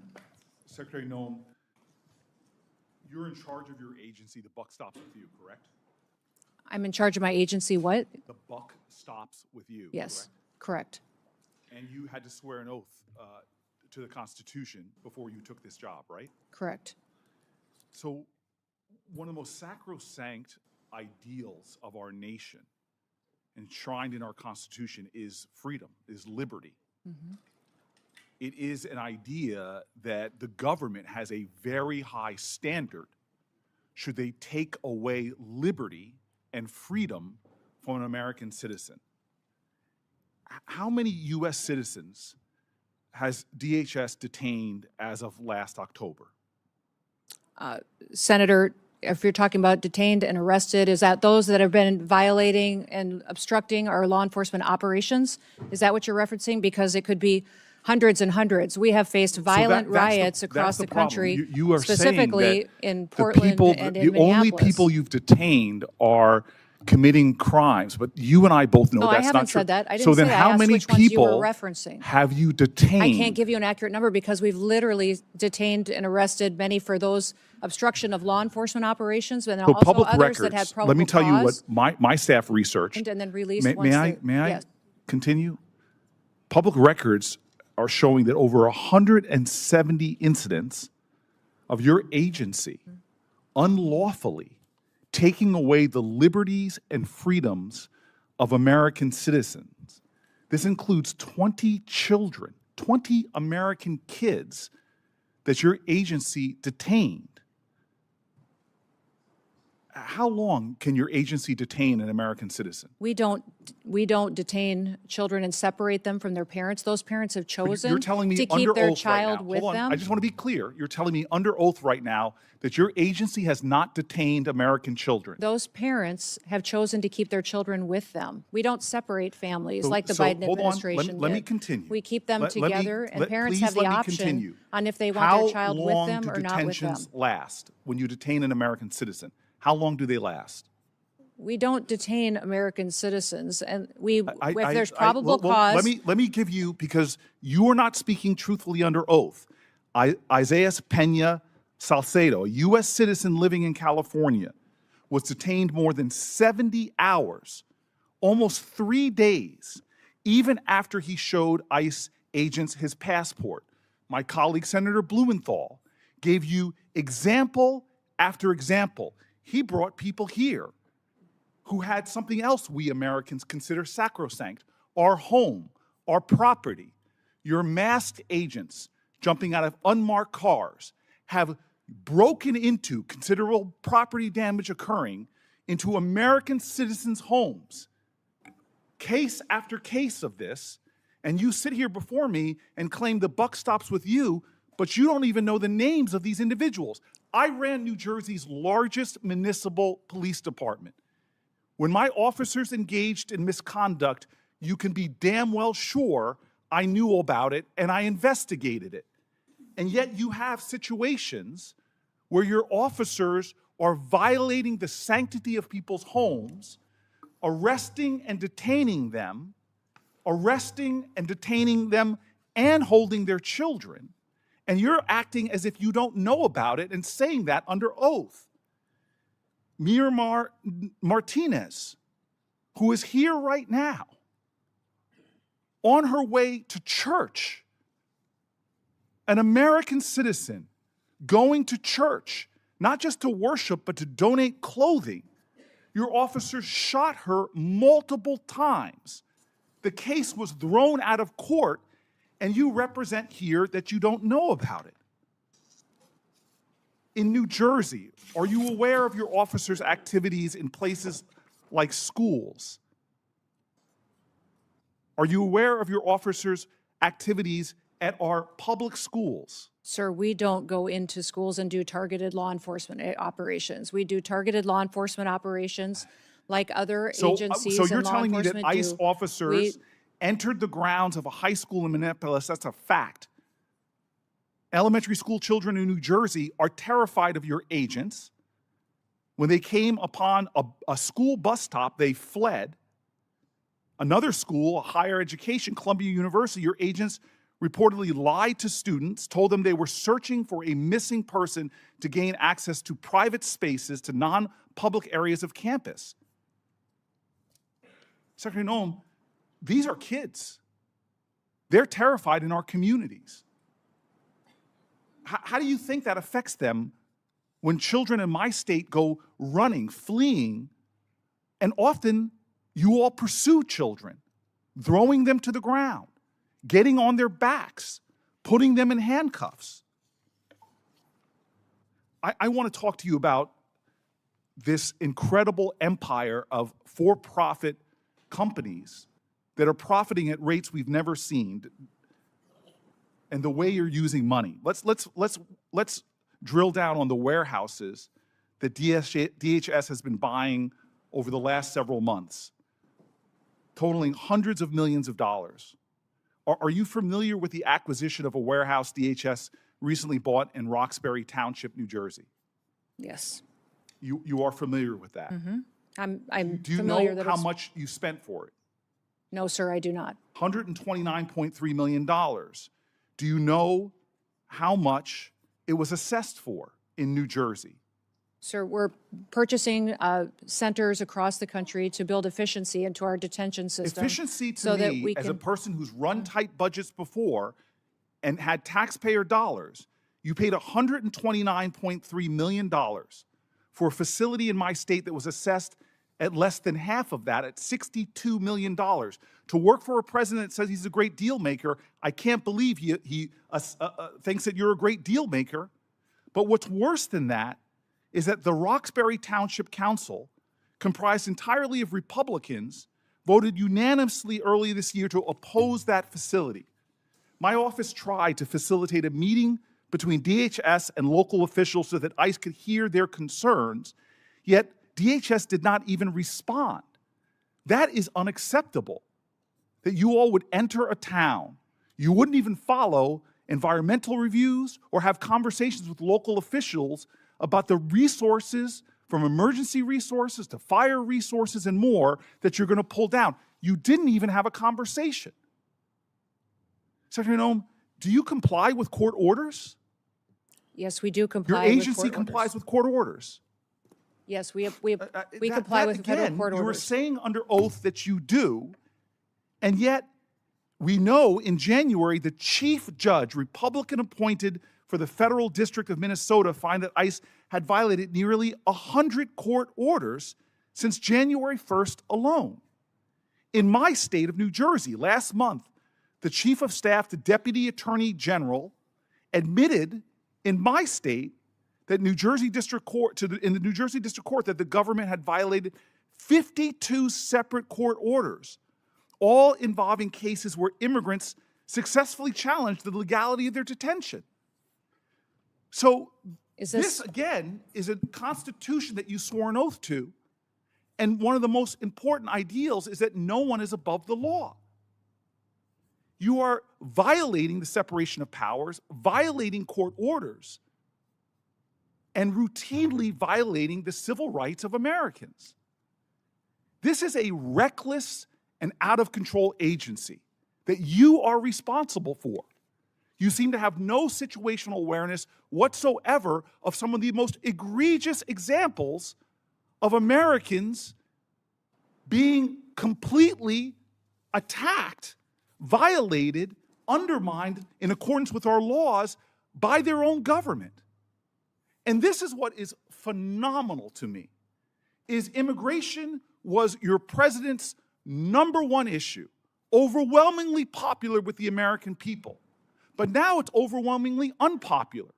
And it's not because you are deporting dangerous people that everybody here wants out of our country. No, it's because you're going into our schools. You're terrorizing our children. You're detaining children. You're arresting Americans. You're breaking into our homes. You're terrorizing our streets. You're violating our rights to peacefully protest again and again and again. None of and then that when is a true. court tells you None to of stop, that is true. and then when a court You are tells trying you to stop, to impede you us violate from judges' enforcing the law orders. Not in and a getting partisan dangerous way, criminals off of our Republican-appointed streets and so we don't have Democratic more appointed. families like the ones that are Don't sitting sit behind there me. and tell me that Lost you are their children, are responsible gone forever. for the running of your agency when you're not even aware. Either you are utterly incompetent or you are violating laws with impunity. You should step down from your position. If you don't, you should be removed by this president. And if not, Congress should impeach you. Yeah, I appreciate the encouragement. Thank you, Mr. Chairman. Thank you, Secretary Noem, for being here. Just over a year ago, President Trump took office. At the time he did so, he came in with a significant mandate, or set of mandates. One of those mandates included the task of having to address a veritable tidal wave of illegal immigration that had occurred during the 4-year period between 2021 and 2025. A period of time in which an unknown number of people entered the United States borders unlawfully. Some have said it's maybe 10 or 15 million. Some have said it's more. It's difficult to ascertain. But what we do know is that many of those same people who were encouraging those things at that time are the same people who are now opposing President Trump and his efforts, and your efforts, and those of your department, to remove those individuals. That was part of his mandate, clean up the mess. Now, we had doubt cast on that last week during the President's State of the Union address, when President Trump made the point, quote, the first duty of the American government is to protect American citizens, not illegal aliens. He asked those of us who agreed with him to stand. And stunningly, a whole lot of my colleagues and a lot of our counterparts on the House of Representatives side declined to stand, refused to stand. These things are not without consequence. illegal immigration is not something that poses no risk to the American people, to the security of the homeland, to the safety of individual families. It brings tremendous risk, and we've felt that. Some families represented here have felt that all too personally, and my heart goes out to each of them. We also face another threat as we approach another election this fall, a threat that, due to a ripple in existing federal law under the National Voter Registration Act, it's stunningly easy for someone in almost any state in the union to walk into a DMV, fill out a form to apply for a driver's license, which you can do as a non-citizen in almost any state. And by merely checking a box and signing your name, you can register to vote, including to vote in a federal election, even though existing law prohibits anyone who is not a citizen from voting in a U.S. federal election. It's phenomenally easy to do so if they follow this stunning formula. That's why I've proposed the Save America Act, which would make sure that we have the tools necessary to protect your vote. Because anytime someone casts a vote in a federal election who is not an American citizen, it's taking away your vote. It's taking something that doesn't belong to them and that belongs to you uniquely as an American citizen. Yet stunningly, some of the same people who were condemning you and condemning President Trump for trying to clean up the mess that President Biden created over a 4-year period of time are also the people most staunch, most dogged, most dug in their opposition to this very simple reform to make sure that those showing up to vote are entitled to vote. You know, you have to show your credentials in all sorts of circumstances, when boarding a plane, when applying for Social Security benefits, applying for a passport, when starting any new job for a new employer. You have to prove your identity, who you are, and that you're entitled to do that thing. You've got to demonstrate that you are entitled to do the thing that you're going to do. But it's not just government that requires these. When you pick up a prescription at a pharmacy, when you go to the doctor, when you're admitted to a hospital, when you board an airplane, when you pick up airplane tickets, when you go to the Super Bowl, the Emmys, the Grammys, the Oscars, or even the Democratic National Convention, where, yes, photo ID and credentials are required or you can't get in. You see, because the Democratic National Convention understands that when people participate at that event who are not entitled to, they're taking something from someone else who does have that right, and that is wrong. Meanwhile, many of those same individuals who publicly cheered and advocated for President Biden as he was distorting various immigration laws, including the use of immigration parole, which requires an individualized determination in order to admit somebody into this country. President Biden used it categorically to bring in millions of people.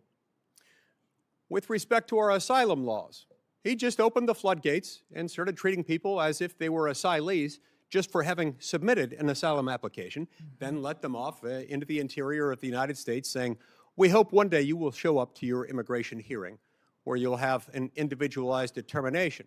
And by the way, that immigration hearing might be many years or even decades into the future.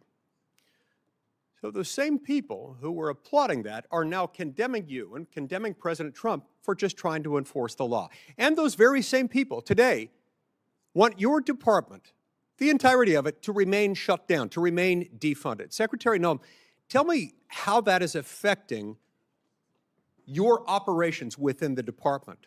Either your operations, your ability to protect the American homeland from those who have come here illegally or otherwise. How is that harming the families of those who work in your department? How is that harming the American people and undermining their safety?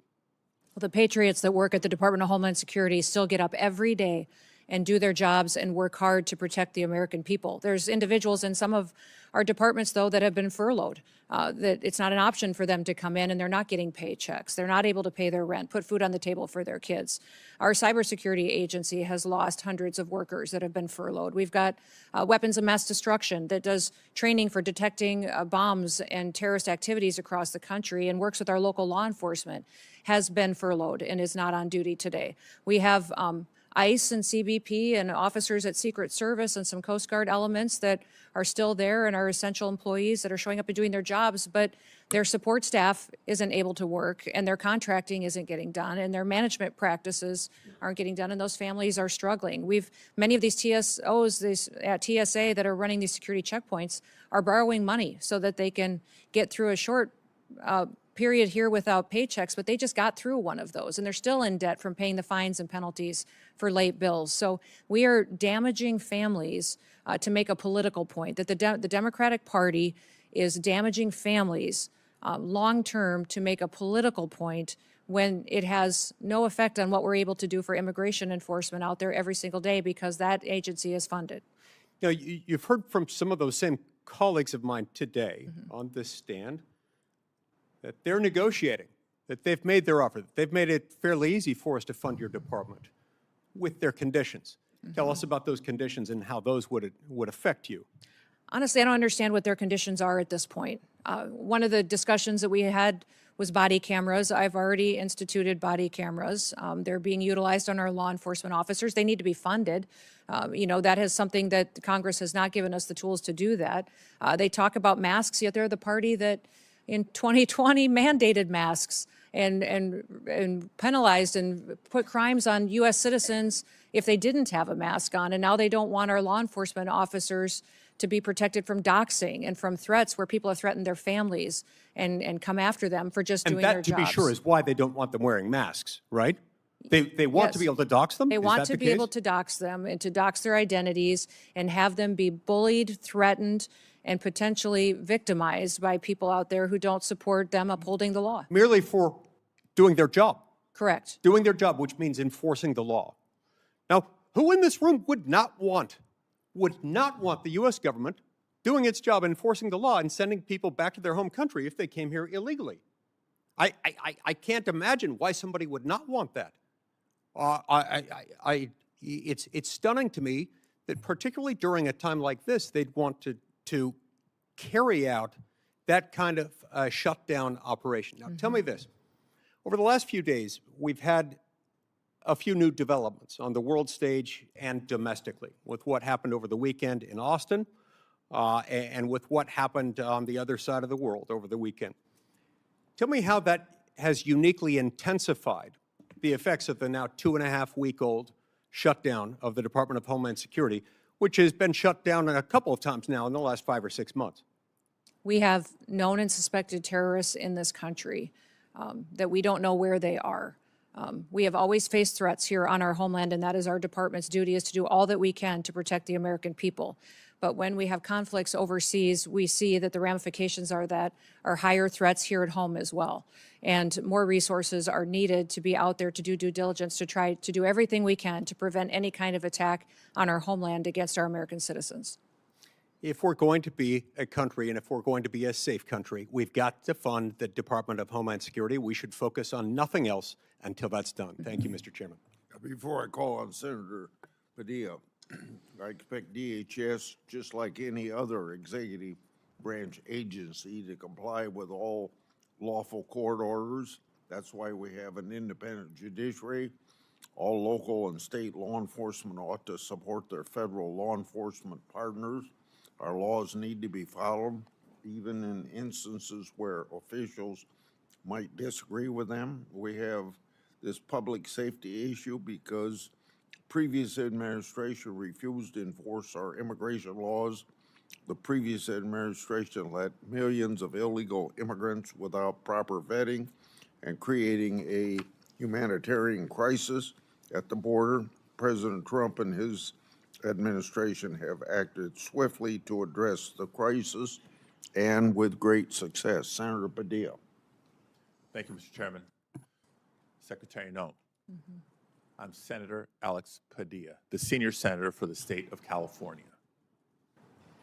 Last June, you were in Los Angeles when you publicly declared that the mission of DHS in Los Angeles was to liberate the people, not just of Los Angeles, but the state of California from its duly elected leaders.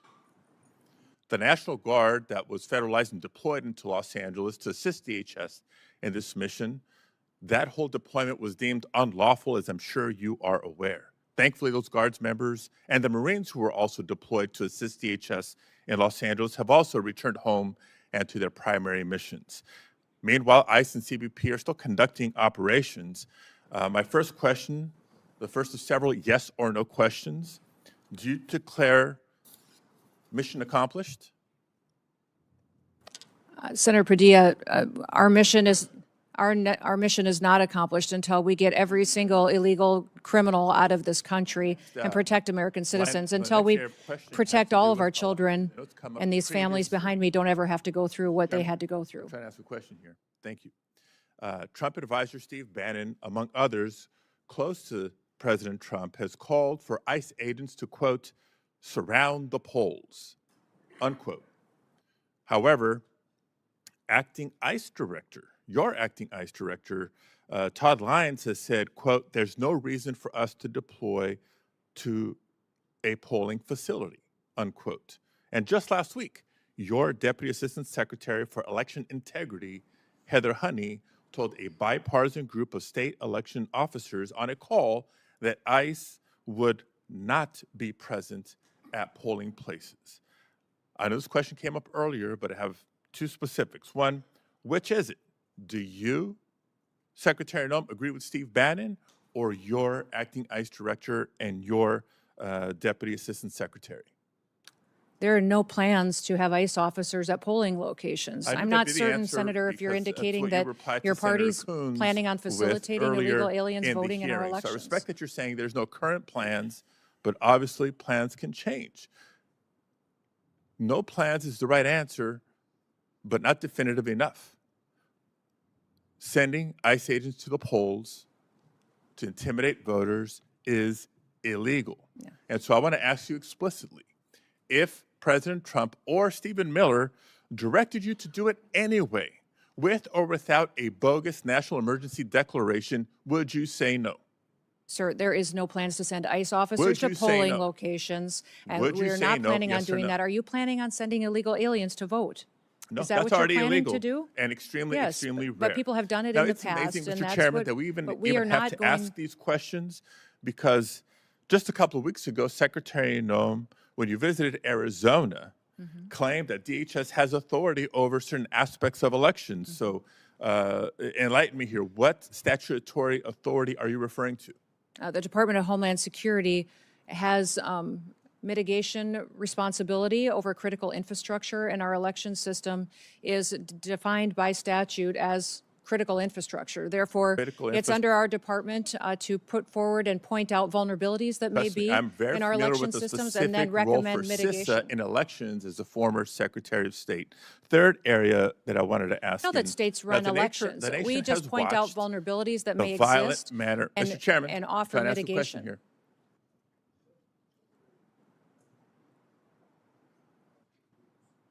Okay.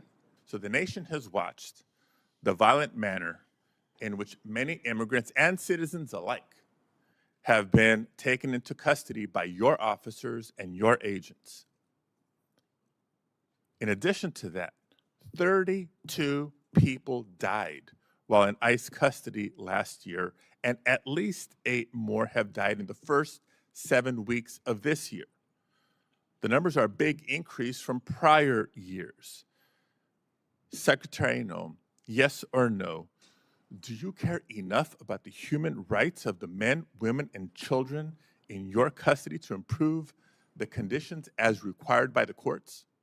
Yes, absolutely. We adhere to our federal detention standards, which are higher than virtually all state and local detention standards. We provide medical care to all of our detainees, 3 nutritious meals a day. We take care of them. We keep families together. I appreciate the we response, continue to do but I that. have You to tell talk you about that when we have unfortunate situations where individuals have passed away. I believe my own eyes when I saw firsthand the poor conditions in which people were treated when I visited the detention center in California City.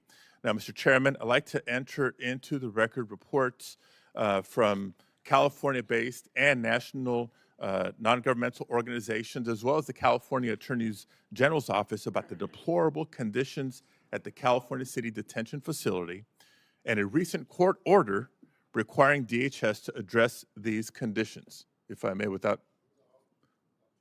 Thank you very much. Now, maintaining basic standards should not require court orders. The deplorable conditions at facilities across the country are the result of Secretary Noem's failed leadership. Now, since the beginning of the administration, federal judges have found DHS not in compliance with judicial directives on a number of immigration matters. The administration has lost in court on immigration cases more than 4,500 times since October alone, with judges across the country finding that DHS is detaining immigrants unlawfully. And judges appointed by both Republicans and Democrats across the country have threatened to hold the administration in contempt for failure to comply with court orders. This, too, is a result of Secretary Noem's failed leadership. Now, despite clear court orders, DHS continues to refuse members of Congress, including myself, access to detention facilities to conduct unannounced oversight. That's our job. This is yet another court order that DHS refuses to comply with, and another example of Secretary Noem's failed leadership. Meanwhile, the Department of Homeland Security has cut support and collaboration with state and local elections officials on election security. Secretary Noem has cut staff at CISA by a third. You've proposed cutting $500 million from the CISA budget. You talk about critical infrastructure, I know it well. And this is after having transferred $144 million from CISA to ICE last year for immigration enforcement. All this at a time when our country is more vulnerable to cyber attacks than ever. Another example of Kristi Noem's failed leadership. And now the department's also playing political games with the distribution of disaster aid, another sign of failed leadership. And on the topic of immigration enforcement, despite the DHS database that supposedly showcases the worst of the worst, a DHS spokesperson recently admitted that the database was full of inaccurate information. What we know is true, based on DHS's own data, is that less than 14% of those arrested by ICE and CBP have previously been charged with or convicted of violent crimes. Lies have become the pattern or practice of Kristi Noem's DHS. In the fall of last year, Secretary Noem asserted that no American citizens have been arrested or detained, despite more than 170 verified reports to the contrary. During a House Homeland Security Committee oversight hearing recently, Secretary Noem claimed that DHS had not deported veterans, not under this administration. And seconds later, Representative Magaziner presented via a video call Se-Jun Park, a veteran who earned a Purple Heart, but was deported by Secretary Noem's DHS. And so it comes as no surprise that not just the Secretary directly, but her representatives within the department have repeatedly lied to the American people about how the officers and agents under her charge have beaten, tased, shot at, and killed. Secretary Noem, before you even knew the facts or even allowed for a credible investigation to be conducted, you called Renee Good and Alex Preddy domestic terrorists for exercising their First Amendment rights. And just last week, DHS lied yet again about abandoning a Rohingya refugee, a nearly blind man who couldn't speak or understand English, in the parking lot of a closed coffee shop, only for him to die in the freezing streets of Buffalo. These are not accusations, colleagues.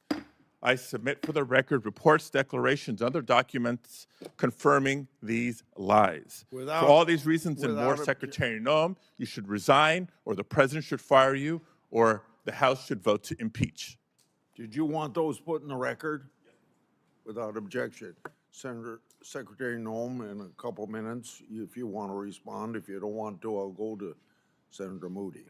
I just wish that Senator Padilla would have used his time to talk about Kate Steinle or other families that lost loved ones that aren't here anymore because of violent, illegal criminals that are in this country that we are charged with removing to protect American citizens. He didn't use any of his time to talk about victims that have been perpetuated by Joe Biden's invasion over the southern border. He didn't talk about the 1.7 billion lives that were saved by the amount of drugs that we've stopped in the last year from coming into our country and killing Americans and many other people. He didn't talk about the fact that we have the lowest murder rate in the last 125 years because of President Trump and the work that he has done to keep Americans safe. He didn't talk about the fact that American citizens should be the priority in this country because they're American citizens. I know he's very concerned about illegal aliens, but my job as the Secretary of Homeland Security is to get up every day and to put American citizens first and keep them safe here in the homeland. And I'll continue to defend the homeland every moment of every day that I get the chance and that I'm blessed to. Thank you. Senator Moody. Thank you, Mr. Chairman, and thank you, Secretary, for being here today. I know it's been a long morning, and certainly we appreciate you being here to answer some really tough questions. But I think questions that are important to have for the American people to know what their government is doing and how it's placing their interests first, finally, and caring about the sovereignty and safety and security and stability of this country. And I know President Trump came in on day one and said, we're taking this back. We've just witnessed years and years of devastation to our communities as a result of a president who was asleep at the wheel or allowed the radicals to run the White House and just pretty much abolished ICE, abolished Border Patrol, basically. I mean, just in your understanding, I know you have previously served as a congresswoman, as a governor, but just in your understanding, have you ever seen anything like the dereliction of duty by a president as it relates to immigration and the safety of a nation? No, it was alarming, and under that invasion, every state was a border state. Even though I was from South Dakota and the governor there, we were the first state to deploy National Guard down to help support Texas in their efforts to keep our country safe because we saw millions of people coming into this country unvetted. We saw other countries sending their criminals and emptying out their prisons and their mental health institutes and sending people to our country to make them our problem and to deal with and to try to protect our American citizens from any crimes that they would commit. So that's why I took this job and why I'm blessed and honored that President Trump has asked me to do this job, is because I get the chance every single day to try to stop the damage that invasion has corrected and to try to make sure that America is safe here on our homeland. Your predecessor sat right there in front of this committee. I sure wish I would have been on this committee at the time. At the time, I was the Florida Attorney General dealing with the effects and consequences, the jeopardy to the safety of Floridians as a result of President Biden and his policies. But your predecessor, Mayorkas, sat right there and said under oath that the border was secure and that they were following the laws. And in fact, when I knew with my team, my great team in Florida, not only within the Attorney General's office, but with the sheriffs across the state, local law enforcement, they saw what was happening. They saw the trafficking of children. They saw the peddling of poison in our communities. They saw what was happening as a result of an unencumbered border, a non-existent border, and the effects it was having in our state. I saw that firsthand. In fact, President Biden came in, and in his policies, and I think it's really important that we put this in perspective, because we have some families here today with us that have lost loved ones. And I appreciate you being here. Thank you so much for reminding us of the duty that we owe the American people to protect them through our policies, and not just adopting good policies like here in the Congress, but making sure they are faithfully executed and enforced by the executive branch, which is what the Constitution requires of our president. And so I appreciate you being here and reminding us all of the solemn responsibility and duties that we owe you. And we owe every American out there that's trusted us with these roles. President Biden came in and upended precedent of Democratic and Republican presidents. And that precedent was to deport those here illegally that had committed felony crimes, from trafficking to violent crimes to other types of crimes where they would have been deported. They stopped doing that. They reversed that policy. We also saw policies at the border that required more and more people to be pushed in. I would say, and I said many times, they are requiring a certain number of people every day to be pushed in, quotas, and they were demanding that they process faster, faster, faster, faster until vetting was practically non-existent. Do you remember that? Yes. Do you remember that anywhere between 11 million and the 20 million people that came in, we were talking about the fact that encountered people were on the terrorist watch list, had been murderers, had been rapists, had been drug traffickers. We had encountered those people that were trying to come in. But can you acknowledge, and do you remember, that there were many gotaways, millions, that we have no idea their background? We have no idea why they didn't walk up and go to the welcoming committee, which was what President Biden rolled out. We don't know their backgrounds, and we don't know where they are today. Is that correct? Yes, and because the Biden administration pulled Border Patrol agents off the border and used them to process people and to feed people and to move paperwork, great chunks of our border had no surveillance at all. There was no security on other chunks of our border, and the cartel used that as a mechanism to divert attention. They would push thousands of people across the border in locations so that the other part of the border miles down could be exposed and they could move their human trafficking and their drugs across the border unimpeded. The Biden administration facilitated that. And gave the cartels exactly what they needed to enrich themselves, to commit their crimes, to build themselves up and perpetuate more violence. And that's why we're dealing with cartels now that are foreign terrorist organizations that are everywhere in this country. Years ago, you wouldn't even heard of foreign gangs like MS-13 or TDA. In fact, TDA didn't have a presence. Taking over apartment complexes. Yes, absolutely. But we sure saw that during the Biden administration. Yeah, Jocelyn and in Nun- addition Jocelyn to breaking down any sense of border, pushing more and more in, more and more, to where the Border Patrol said they were telling us they were asking us for our advice how not to stop it, but how they could process faster.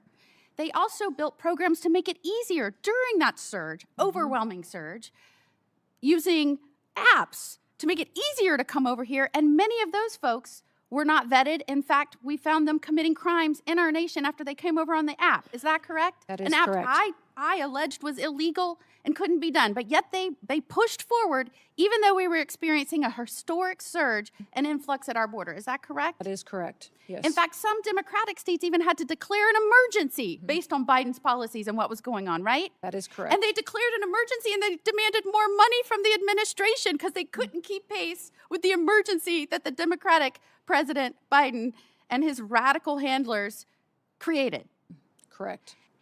And at the same time as Florida Attorney General, I got calls from around my state that drug traffickers that were prosecuted here that were not American citizens, but they were incarcerated in federal prisons.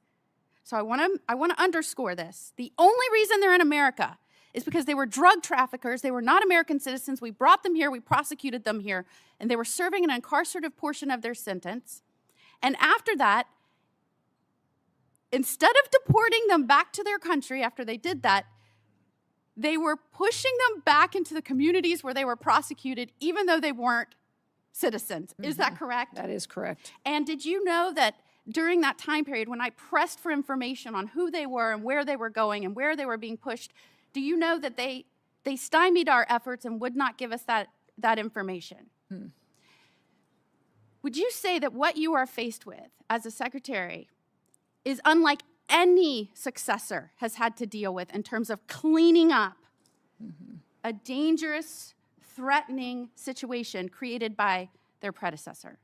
Yes, absolutely. And it's not just the illegal immigration situation. It's the crime. It's the amount of individuals in this country that wish to do us harm that they let in, the amount of known and suspected terrorists that we know are here that we need to find and remove before they perpetuate harm on this country, to the neglect at FEMA, the politicization of FEMA, how they only did disaster response to individuals who aligned with the Democratic Party and their ideals and ignored other families who were suffering and had lost everything.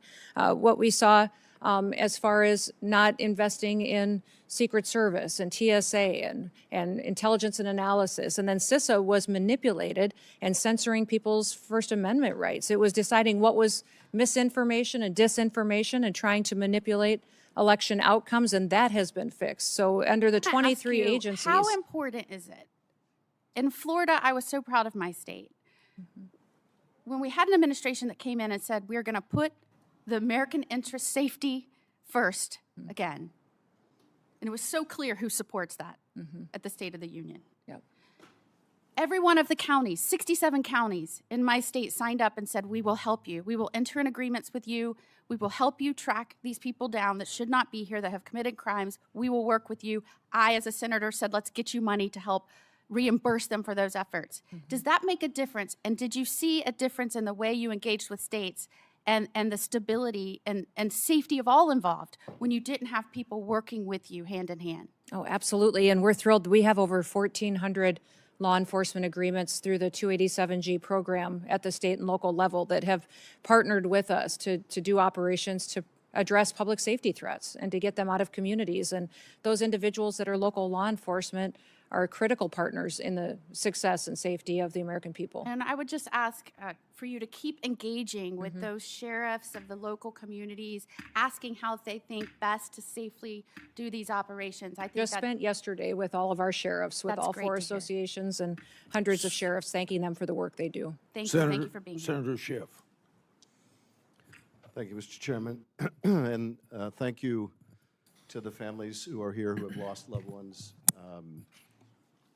both who lost loved ones to violence perpetrated by immigrants, but also to those who have been seriously injured by ICE agents, and to those watching who have had family members killed by ICE agents. Madam Secretary, I want to ask you about one of the first claims you made in the immediate aftermath of the shooting of Renee Good and Alex Preddy.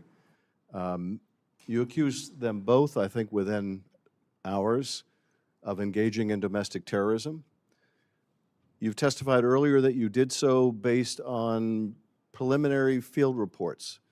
Who told you that these two victims were engaged in domestic terrorism? Where did you get that information from? I've said before, and will repeat again for you, Senator, that those reports were coming from on-the-ground agents that were there. It was a chaotic scene. So you spoke to agents on the ground who told you they were domestic terrorism? Yes. Domestic terrorists? My team was working with me, talking to those agents on the ground to relay as much information as possible that we could to the American people. Your team told you that people in Minneapolis said they were domestic terrorists. Did they tell you whether they had any basis for that claim within either minutes or hours of the shooting of Alex Preddy and Renee Good? Sir, if you look back at the day of January 24th, there was a press conference earlier in the day, and then I held one hours later. So I'm asking and we were also I'm talking, asking you, did you determine whether there was any basis for the sensational claim, a claim that proved to be utterly false, that these two victims were engaged in domestic terrorism? there is an investigation ongoing. The I'm aware of FBI that. is leading What that. I'm There's asking also you about, internal though, is not the investigations investigation that's that ongoing. are ongoing. I'm asking you We'll continue about, to bring the facts forward. Excuse me, Madam Secretary. I'm asking about your statements. In the immediate aftermath of these shootings, your statements based on completely unvetted information, information that if it was even provided to you proved to be utterly false, that you were content to tell the whole country. Do you have any concern about misleading the whole country? Don't you think in the immediate aftermath of a shooting that you should provide only vetted information to the public? How do you imagine you're going to gain the trust of the American people if you're pushing out false information about the shooting of American citizens?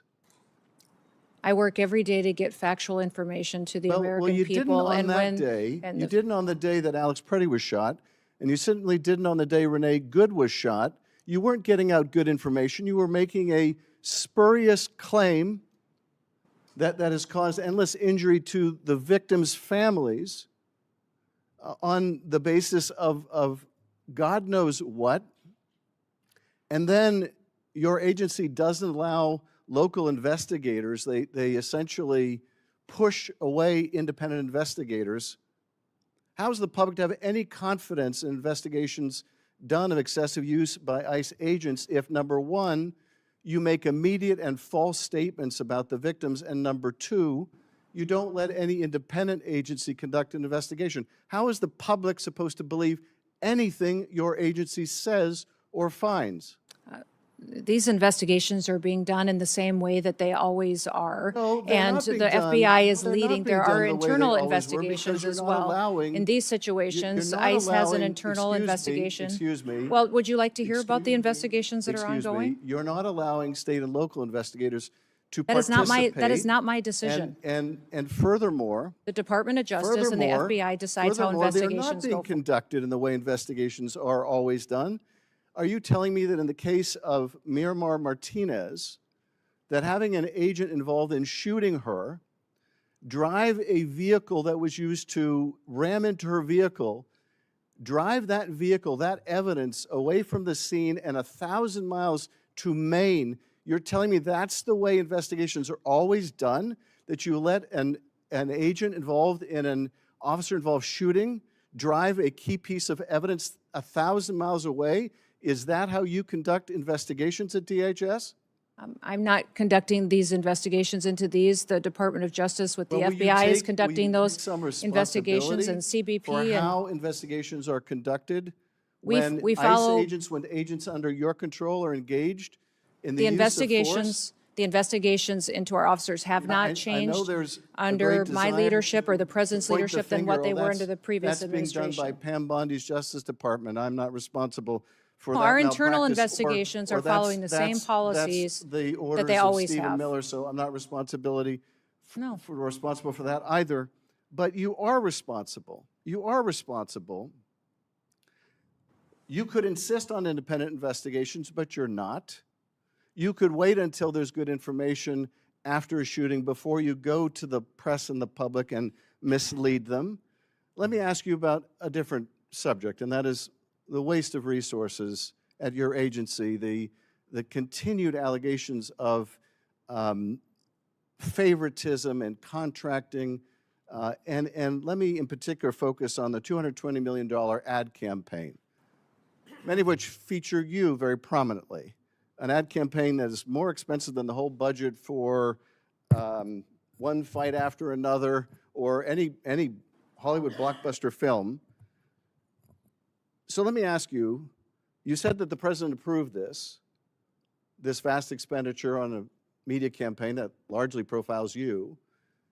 How do you know that? Did he approve it to you personally?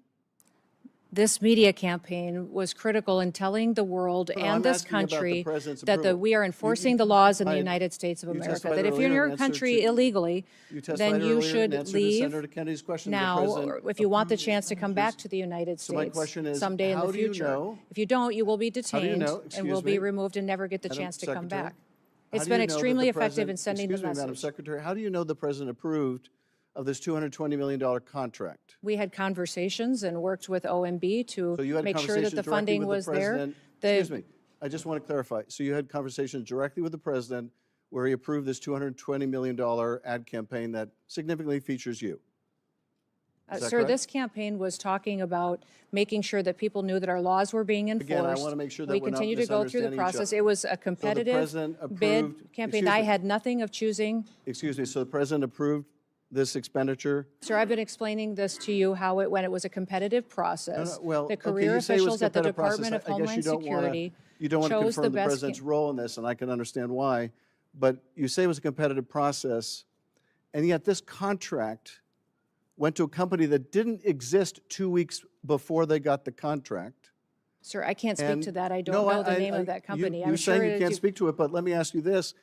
Are you saying it's just a coincidence? It's just a happy circumstance? It's just a saying that- a fortuitous event that 143 million of that went to a subcontractor that you worked with extensively as governor in South Dakota or during your campaign, that is just coincidental? The same process was followed for this media contract than any other media contract that's happened. Just a coincidence At the Department of Homeland Security, I had and nothing to do and no political you had any, nothing to do with it. no choosing of who the just a contractors, coincidence. and we don't Excuse have a me, legal process for just a weighing in on coincidence subcontractors. also- It doesn't exist. Excuse me, just a coincidence also then that this $143 To ask million questions, you should want excuse me, the answers. I'm trying to ask a question. You're trying to So say that this just- was a political just- decision, and it just absolutely another- was not. I'm just asking you. So it's just a coincidence that a $143 million subcontract went to the husband of your press person, also someone that Corey Lewandowski, one of your special government employees, worked with extensively. So that was all a coincidence, right? Because you had no knowledge of this, no Media involvement. company that and none gets of the the people around you contract, had any involvement. the ability to So choose the taxpayers should just subcontractors. assume We this don't is weigh a in coincidence. on who subcontractors are. There's not a legal process for us to determine what subcontractors are a part of a contract So can that you- goes out can for a you competitive state- bid. can you state And for the only record- career employees at excuse me, DHS were in on the Can choosing you of state those for media the record contracts. then that neither you nor Mr. Lewandowski nor your press secretary married to the husband of the person who got this $143 million We were not contract. a part of the Can you state for the decision-making. record that none of you that I've just described had any role, played any part, made any communication with any government agency that was involved in deciding who would get that contract? To the best of my knowledge, none of us were involved in deciding who got those contracts Not for in the media deciding, but campaign. were any of you involved in advocating, communicating, or expressing a Not to preference my knowledge, in any Senator, way not to with my the government? knowledge, Excuse Senator. me. Let me just finish the question. Were any of you involved in any way in communicating, expressing a preference in any form, manner, verbal, written, with any government agency that was involved in the contracting The process? same process was followed for that contract that is You're for not all answering media my question. contracts that have gone forward. To my knowledge, or no? there was no involvement whatsoever of anybody that is on the political appointee side of this position and that media contract. Thank you, Mr. Chairman. I yield back. Thank you very much, Mr. Chairman. Secretary Noem, good to see you again. Good to see you, too. If I could just start with a Missouri question. Last time you and I visited over in the Homeland Security Committee, it was shortly following a massive series of tornadoes in the state of Missouri, and you and I talked about that. You pledged your full support and FEMA support in cleaning up the devastation which has happened. I thank you for that. I just want to follow up on one challenge that has come in the wake of the devastation.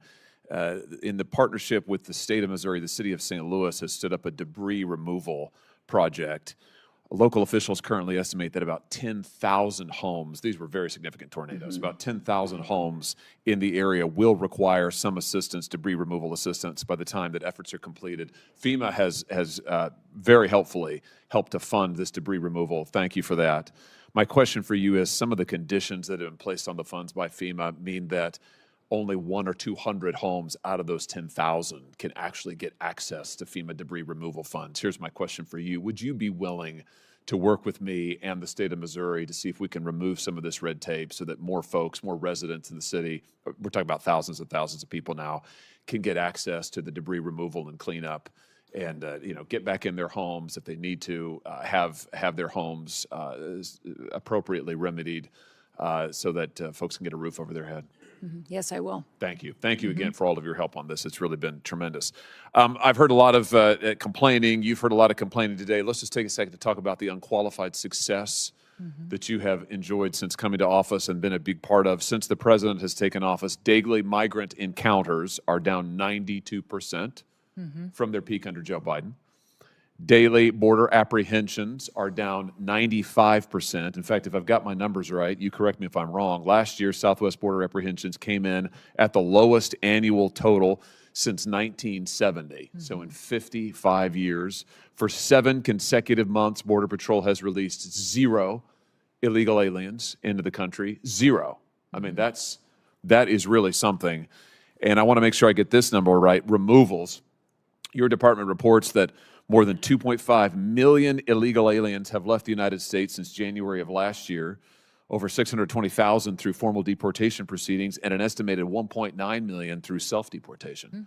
That's just an extraordinary record, a complete turnaround from the utter chaos and disaster we saw at the border under your predecessor. Just give us a sense. I mean, what does this mean, for example, for the flow of illegal drugs into our country? How has what's happened at the border, the effective closing of the border to crime and illegals, how's that affected the flow of drugs into Senator, our states? with President Trump prioritizing having a secure border, that has cut the flow of fentanyl into this country by 56% over that border. Also because of the interdiction efforts that we've had between the Coast Guard being out there on Operation Riverwall, but also on our maritime waters doing interdiction there as well in partnership with CBP, in partnership with ICE and the Department of War, which are fantastic partners for us.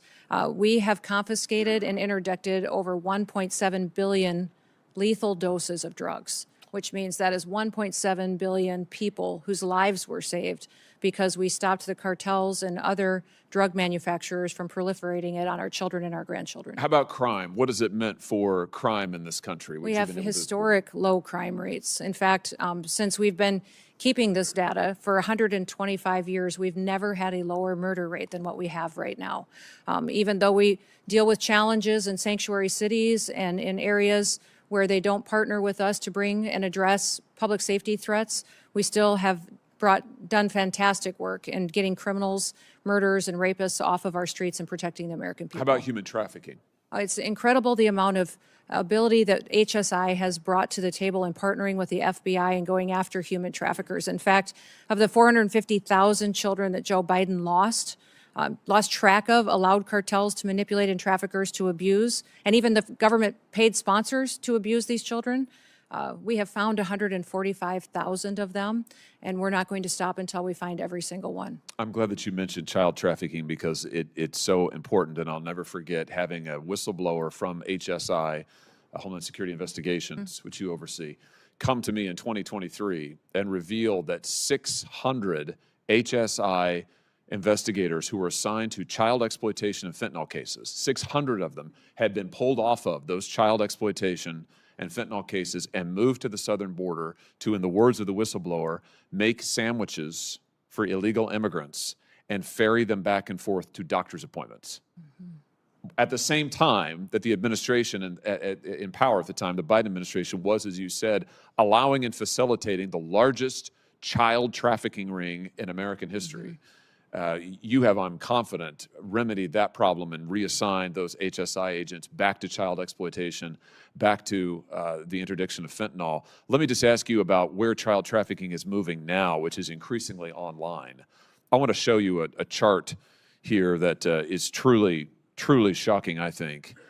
This chart records the number of images and videos of suspected child abuse uploaded just in the United States, just in the year 2023. The far right side records the number just in 2023, 104,370,572 images of exploited children. In that same year, the National Center for Missing and Exploited Children estimated that there were 20,500,000 cases, individual cases of suspected child abuse and child exploitation online. Now, there are many facets of this, but many of these images are being hosted on big tech platforms, social media platforms, and now AI platforms.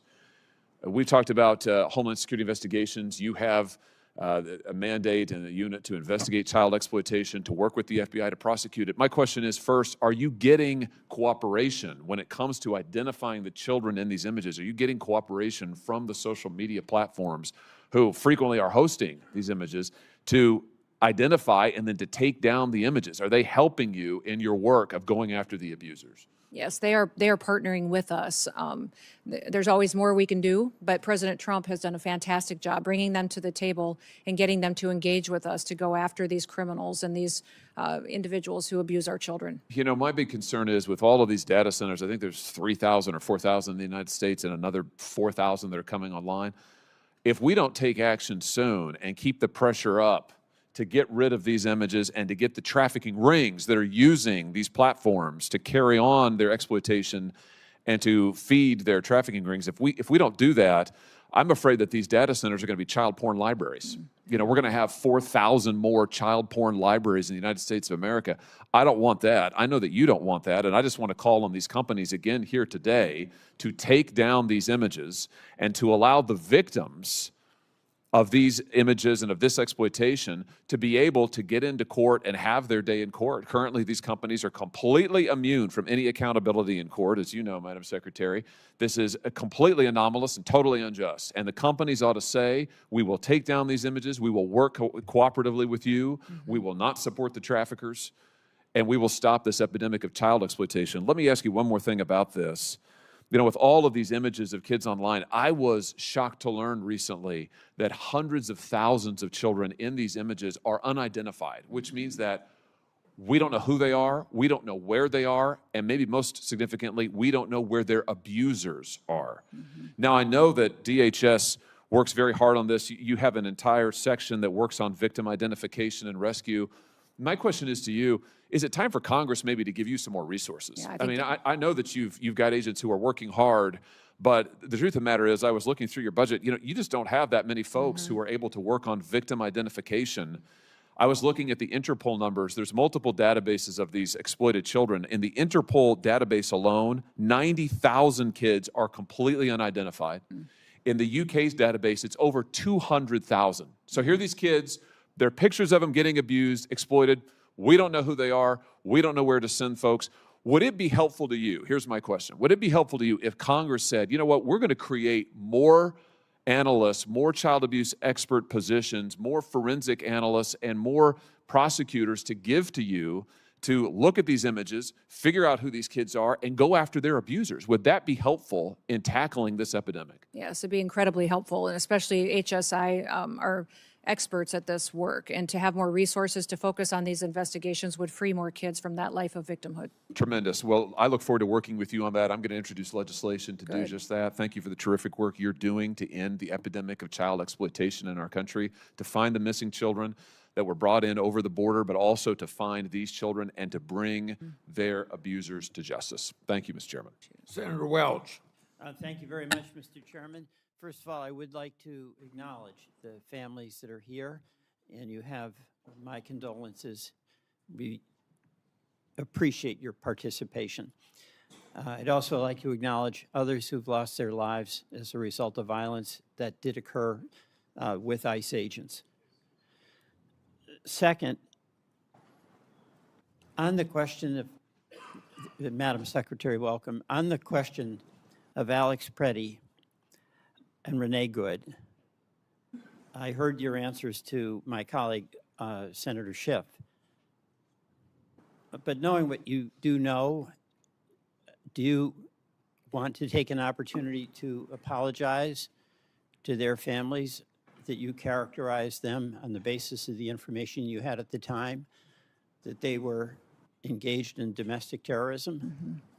Yeah, I certainly offer my condolences to these families and for their loss. And it was a tragic situation that we saw in Minneapolis, and we continue to work to make sure that those situations are handled appropriately. Question.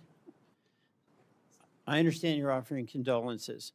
You said something that accused them of being domestic terrorists. A 37-year-old mother of three, a 37-year-old Veteran Administration nurse. One question, do you want to apologize for that characterization that they were domestic terrorists? I will continue every day to get up and to work hard to give everybody factual information and do all that I can to portray it. I want to move on to the use of department resources. Senator Kennedy asked a number of questions about this contract, $220 million. Senator Schiff asked about it as well, and I do too. I don't want to question what the purpose was, but how the award was made. This is $220 million. It was an advertising campaign, as I understand it, that featured you, and you on a horse at Mount Rushmore. The contract was a no-bid contract. You acknowledge that? I wasn't involved with this contracting process, so my understanding is Asking that if there you're was involved- many I'm asking companies if that it's a competed for no-bid this contract. The answer to that is yes or no. I don't believe it was. I believe other All right, companies I- competed I for this have because here- there was two different vendors Madam that were Secretary, chosen. I have here a document from usspending.gov. And this document specifically states the justification for no bid contract that goes to Safe America Media and People Who Think. Those are the two entities that did the campaign, correct? I believe it is. I wasn't a part of this All right, contracting process. let's get so- serious here. Yes. Okay? Make the Safe America was incorporated 11 days or 7 days by my count before they got an award of $143 million. You have any dispute with that? Are you talking about the subcontractor on that contract? Because we Safe have, America. Senator, I wasn't a part of this decision. Okay. We followed the same processes Madam that have been Secretary, our policies and I'll how go this through was this and then you conducted can answer. appropriately. I will go through this and then you can answer. I don't want us to be talking over each other. Safe America was incorporated 11 days or 7 days by my account before they got a $143 million contract. Now, as a administrator who has fiscal responsibility over a huge budget, do you realistically think that a company that was created 11 days before they got $143 million is in a position to execute on a $143 million contract? Senator, I can't speak to their business model. I will tell you that since I've been at the department, I have reviewed over 10,000 contracts. I let have me keep saved the going through this. taxpayers I don't over want to filibuster. $13 I billion want to go through this, by Madam Secretary. renegotiating contracts and being more efficient. Mr. Chairman, I don't want the filibuster. All right? And I want my time back.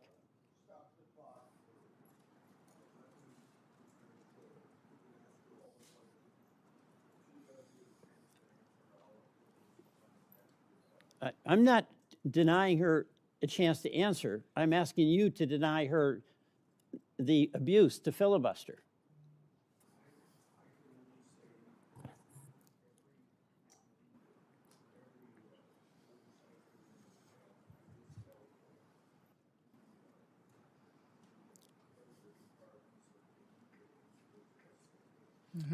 Okay.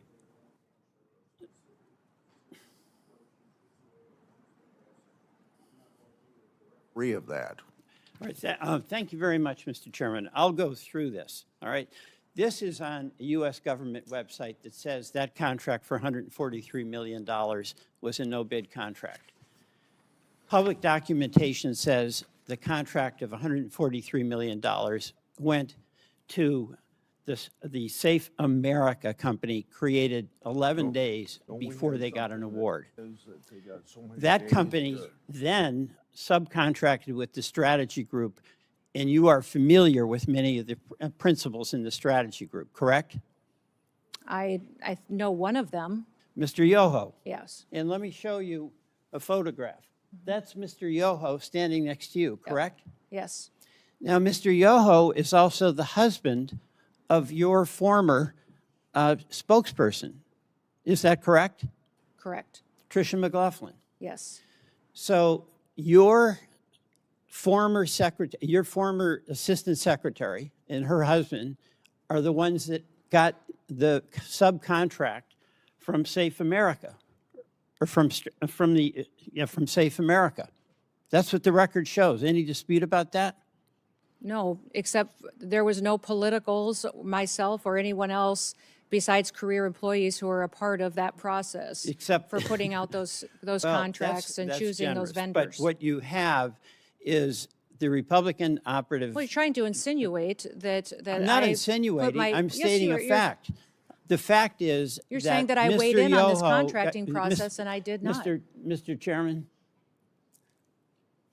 the fact is that Mr. Yoho was married to your assistant secretary, is married, correct? Yes, they are still married. All right. And Mr. Yoho also ran an ad campaign for you in your gubernatorial campaign, correct? Yes. And he also attended your inauguration. Yes. And Mr. Yoho received $8.5 million, or his company did, from the taxpayers of South Dakota when you ran an ad promotion showing you doing various jobs, like a plumber and a dentist, correct? Again, that was done according to the law and processes at the state of South I Dakota. understand, but Yes, this well- is a person that worked on your campaign. This is a person that worked on your media plan in South Dakota when you were governor, and this is a person who also worked on your memoir. Is that correct? On my memoir? And he worked with Mr. Lewandowski. Is that correct? I don't know, sir. I don't know about the business Mr. arrangements they've had in the Lewandowski past. is your special advisor. Special government employee.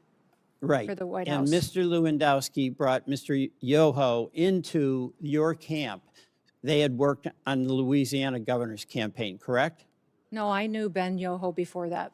All right. So the person that you knew, Mr. Yoho, the husband of your assistant secretary, is the person in the company that got the subcontract 11 days after this original company, Safe America, was founded. That's the record.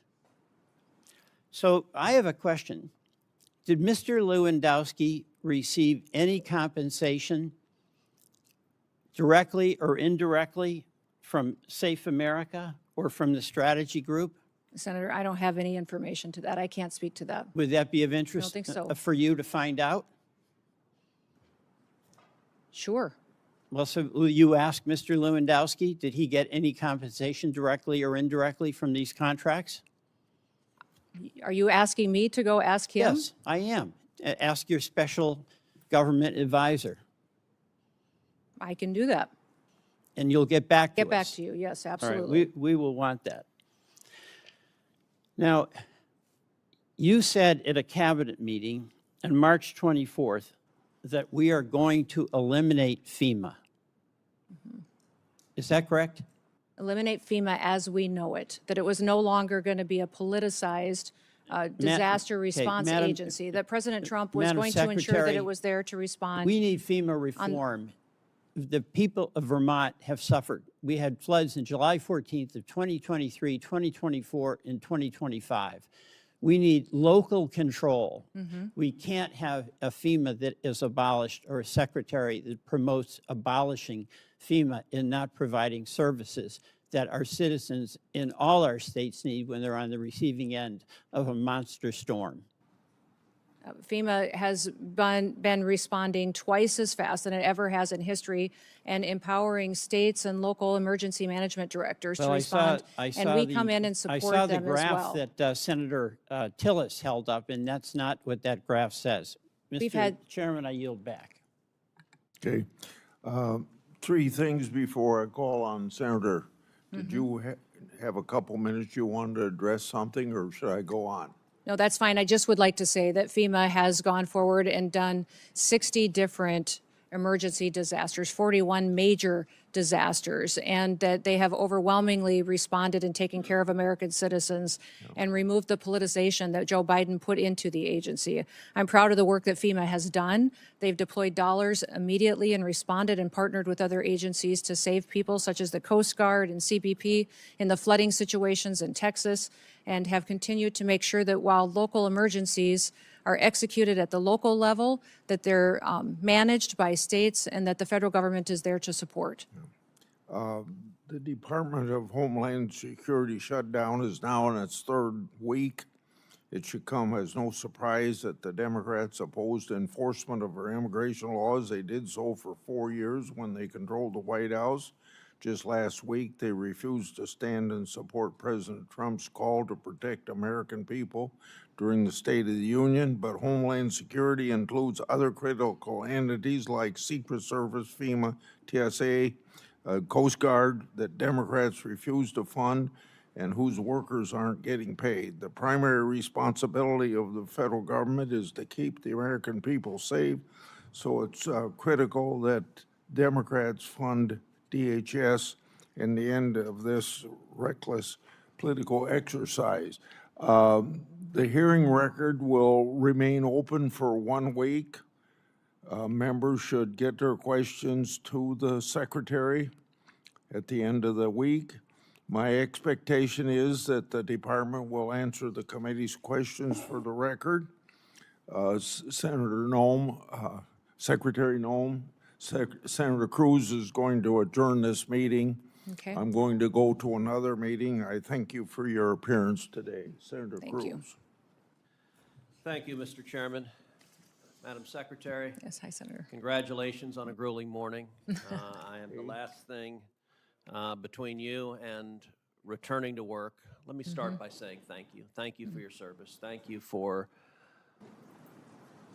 accepting the charge to protect this nation at a time of enormous peril and at a time, sadly, of far too much politicization and demonization of the Department of Homeland Security.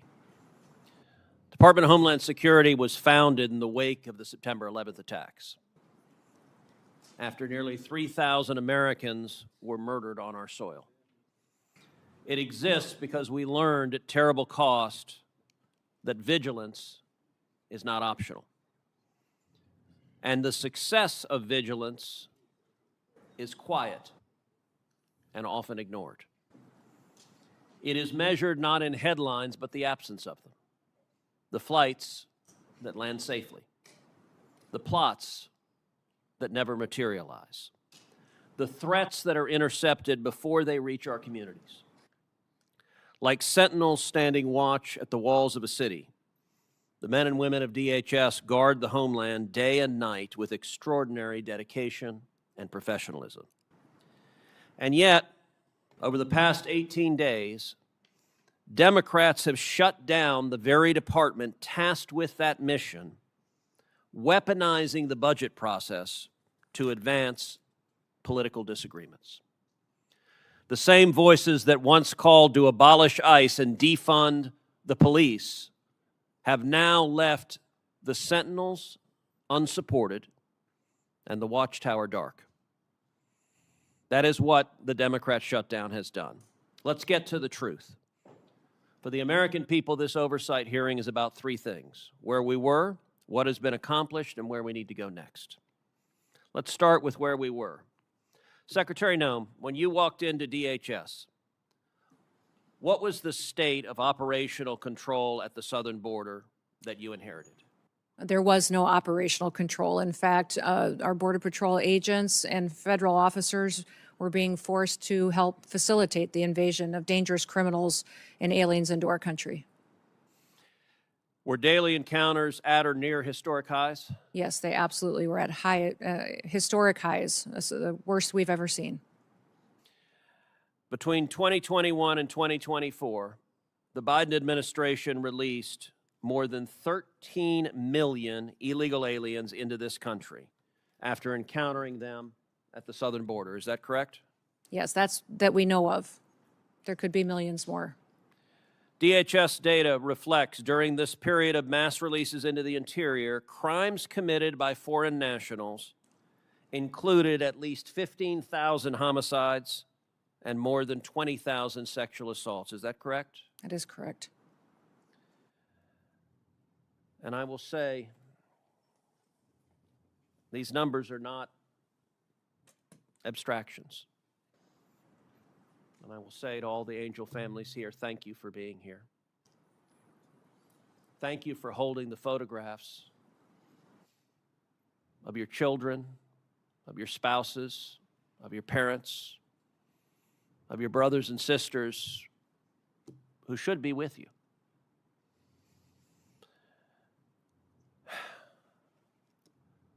Names like Jocelyn Nungary and Laken Riley and Rachel Marin. Jocelyn, just 12 years old, was killed just miles from my house. Raped and murdered by two Venezuelan gang members that the United States government had apprehended and then released. And when they were released, they traveled to Houston, Texas, and they kidnapped a 12-year-old girl and raped and murdered her.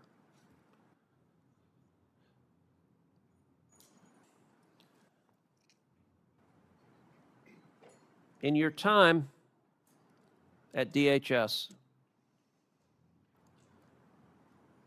has anyone in the leadership of the previous administration explained why the hell they let so many violent criminals free in our country? No, they haven't. In fact, under the Biden administration and Mayorkas's leadership, they closed the victim's office at ICE, the Voices office that would help families that suffered a loss like Jocelyn's family and Lakin's family and Rachel's family. They had no resources, no way to track court appearances or to get counseling services, no support whatsoever. They purposely closed that down to punish these families even more. So it wasn't just murderers and rapists that were being released in this country. The open border under the Democrats also became a pipeline for poison, killing our children. Secretary Noem, when you took office, is it correct that fentanyl was the leading cause of death for Americans between the age of 18 and 45? That's correct. Was the volume of fentanyl crossing our southern border at or near record levels? Yes, it was. And would you agree that when operational control collapses, cartels exploit that chaos? They exploit it and they become enriched from it.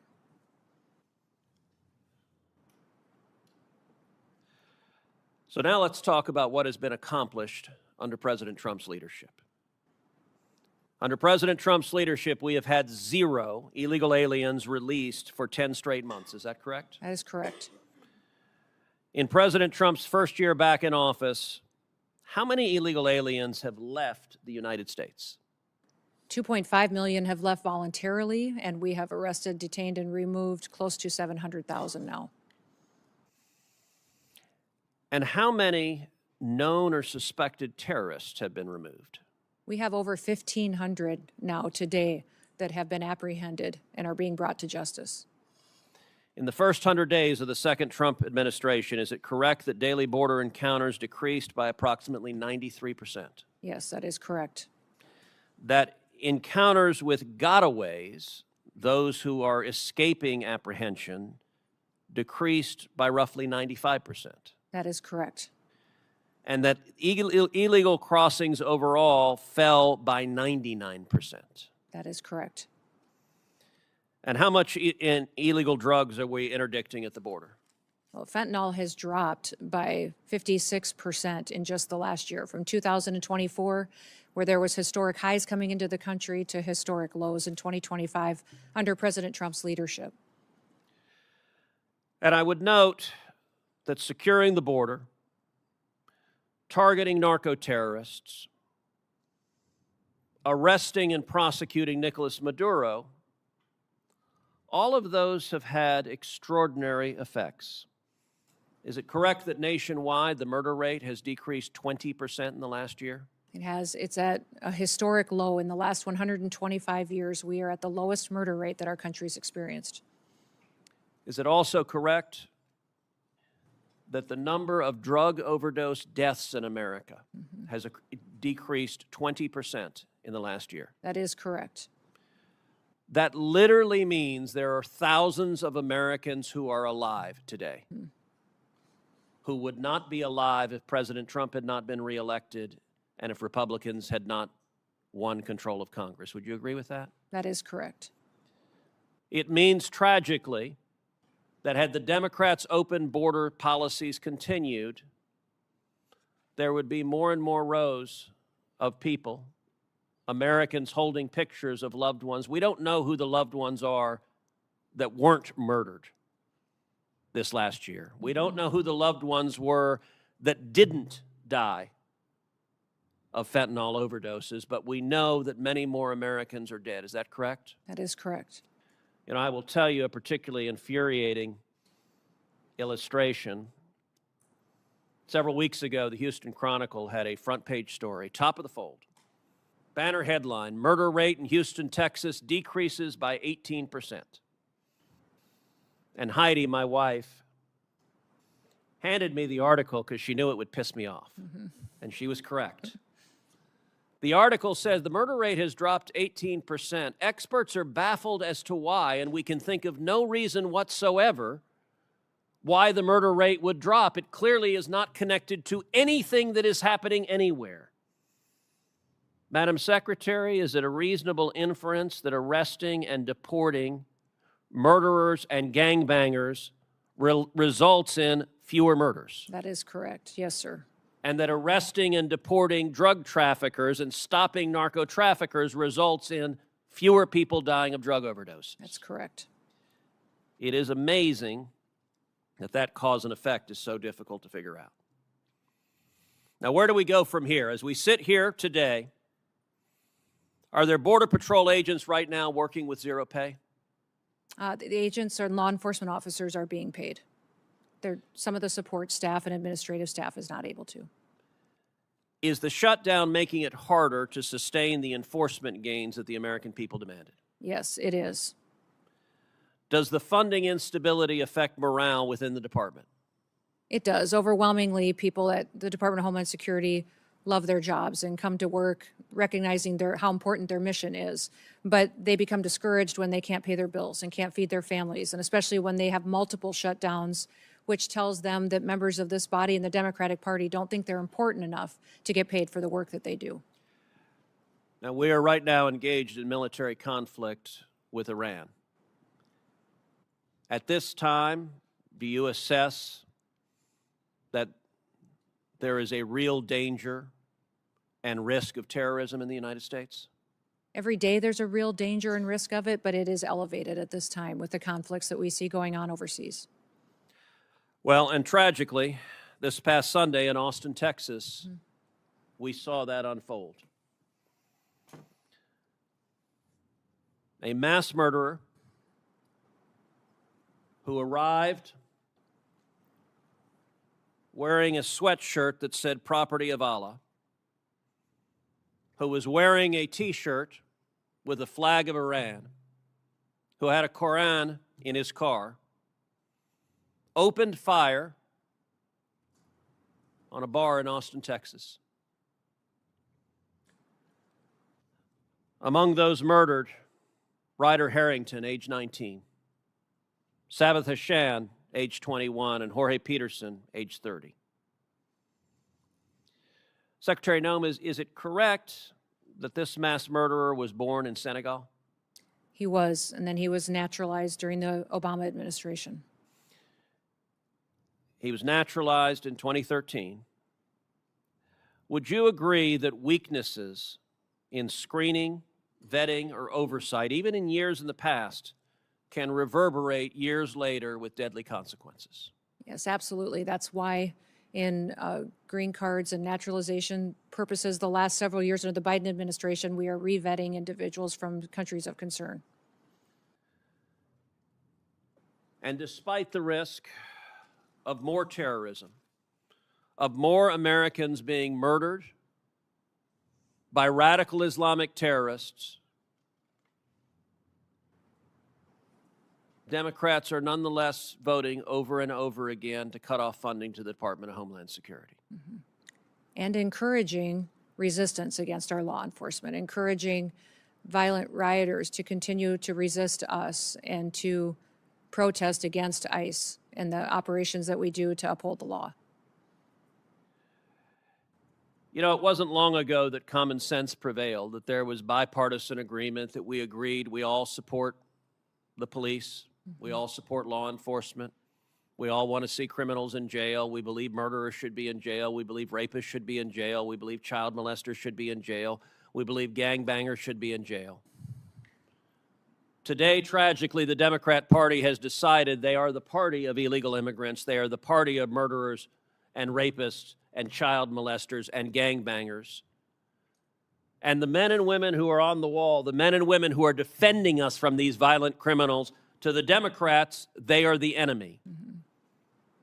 And they engage in rhetoric that is shameful, attacking Border Patrol agents, attacking ICE agents, calling them Nazis, calling them Gestapo, calling them terrorists, cheering on violence against law enforcement. It is utterly shameful. Where I want to speak to the men and women in your department, I want to speak to those Border Patrol agents, those ICE agents, all the men and women who are on that line. I want to say thank you.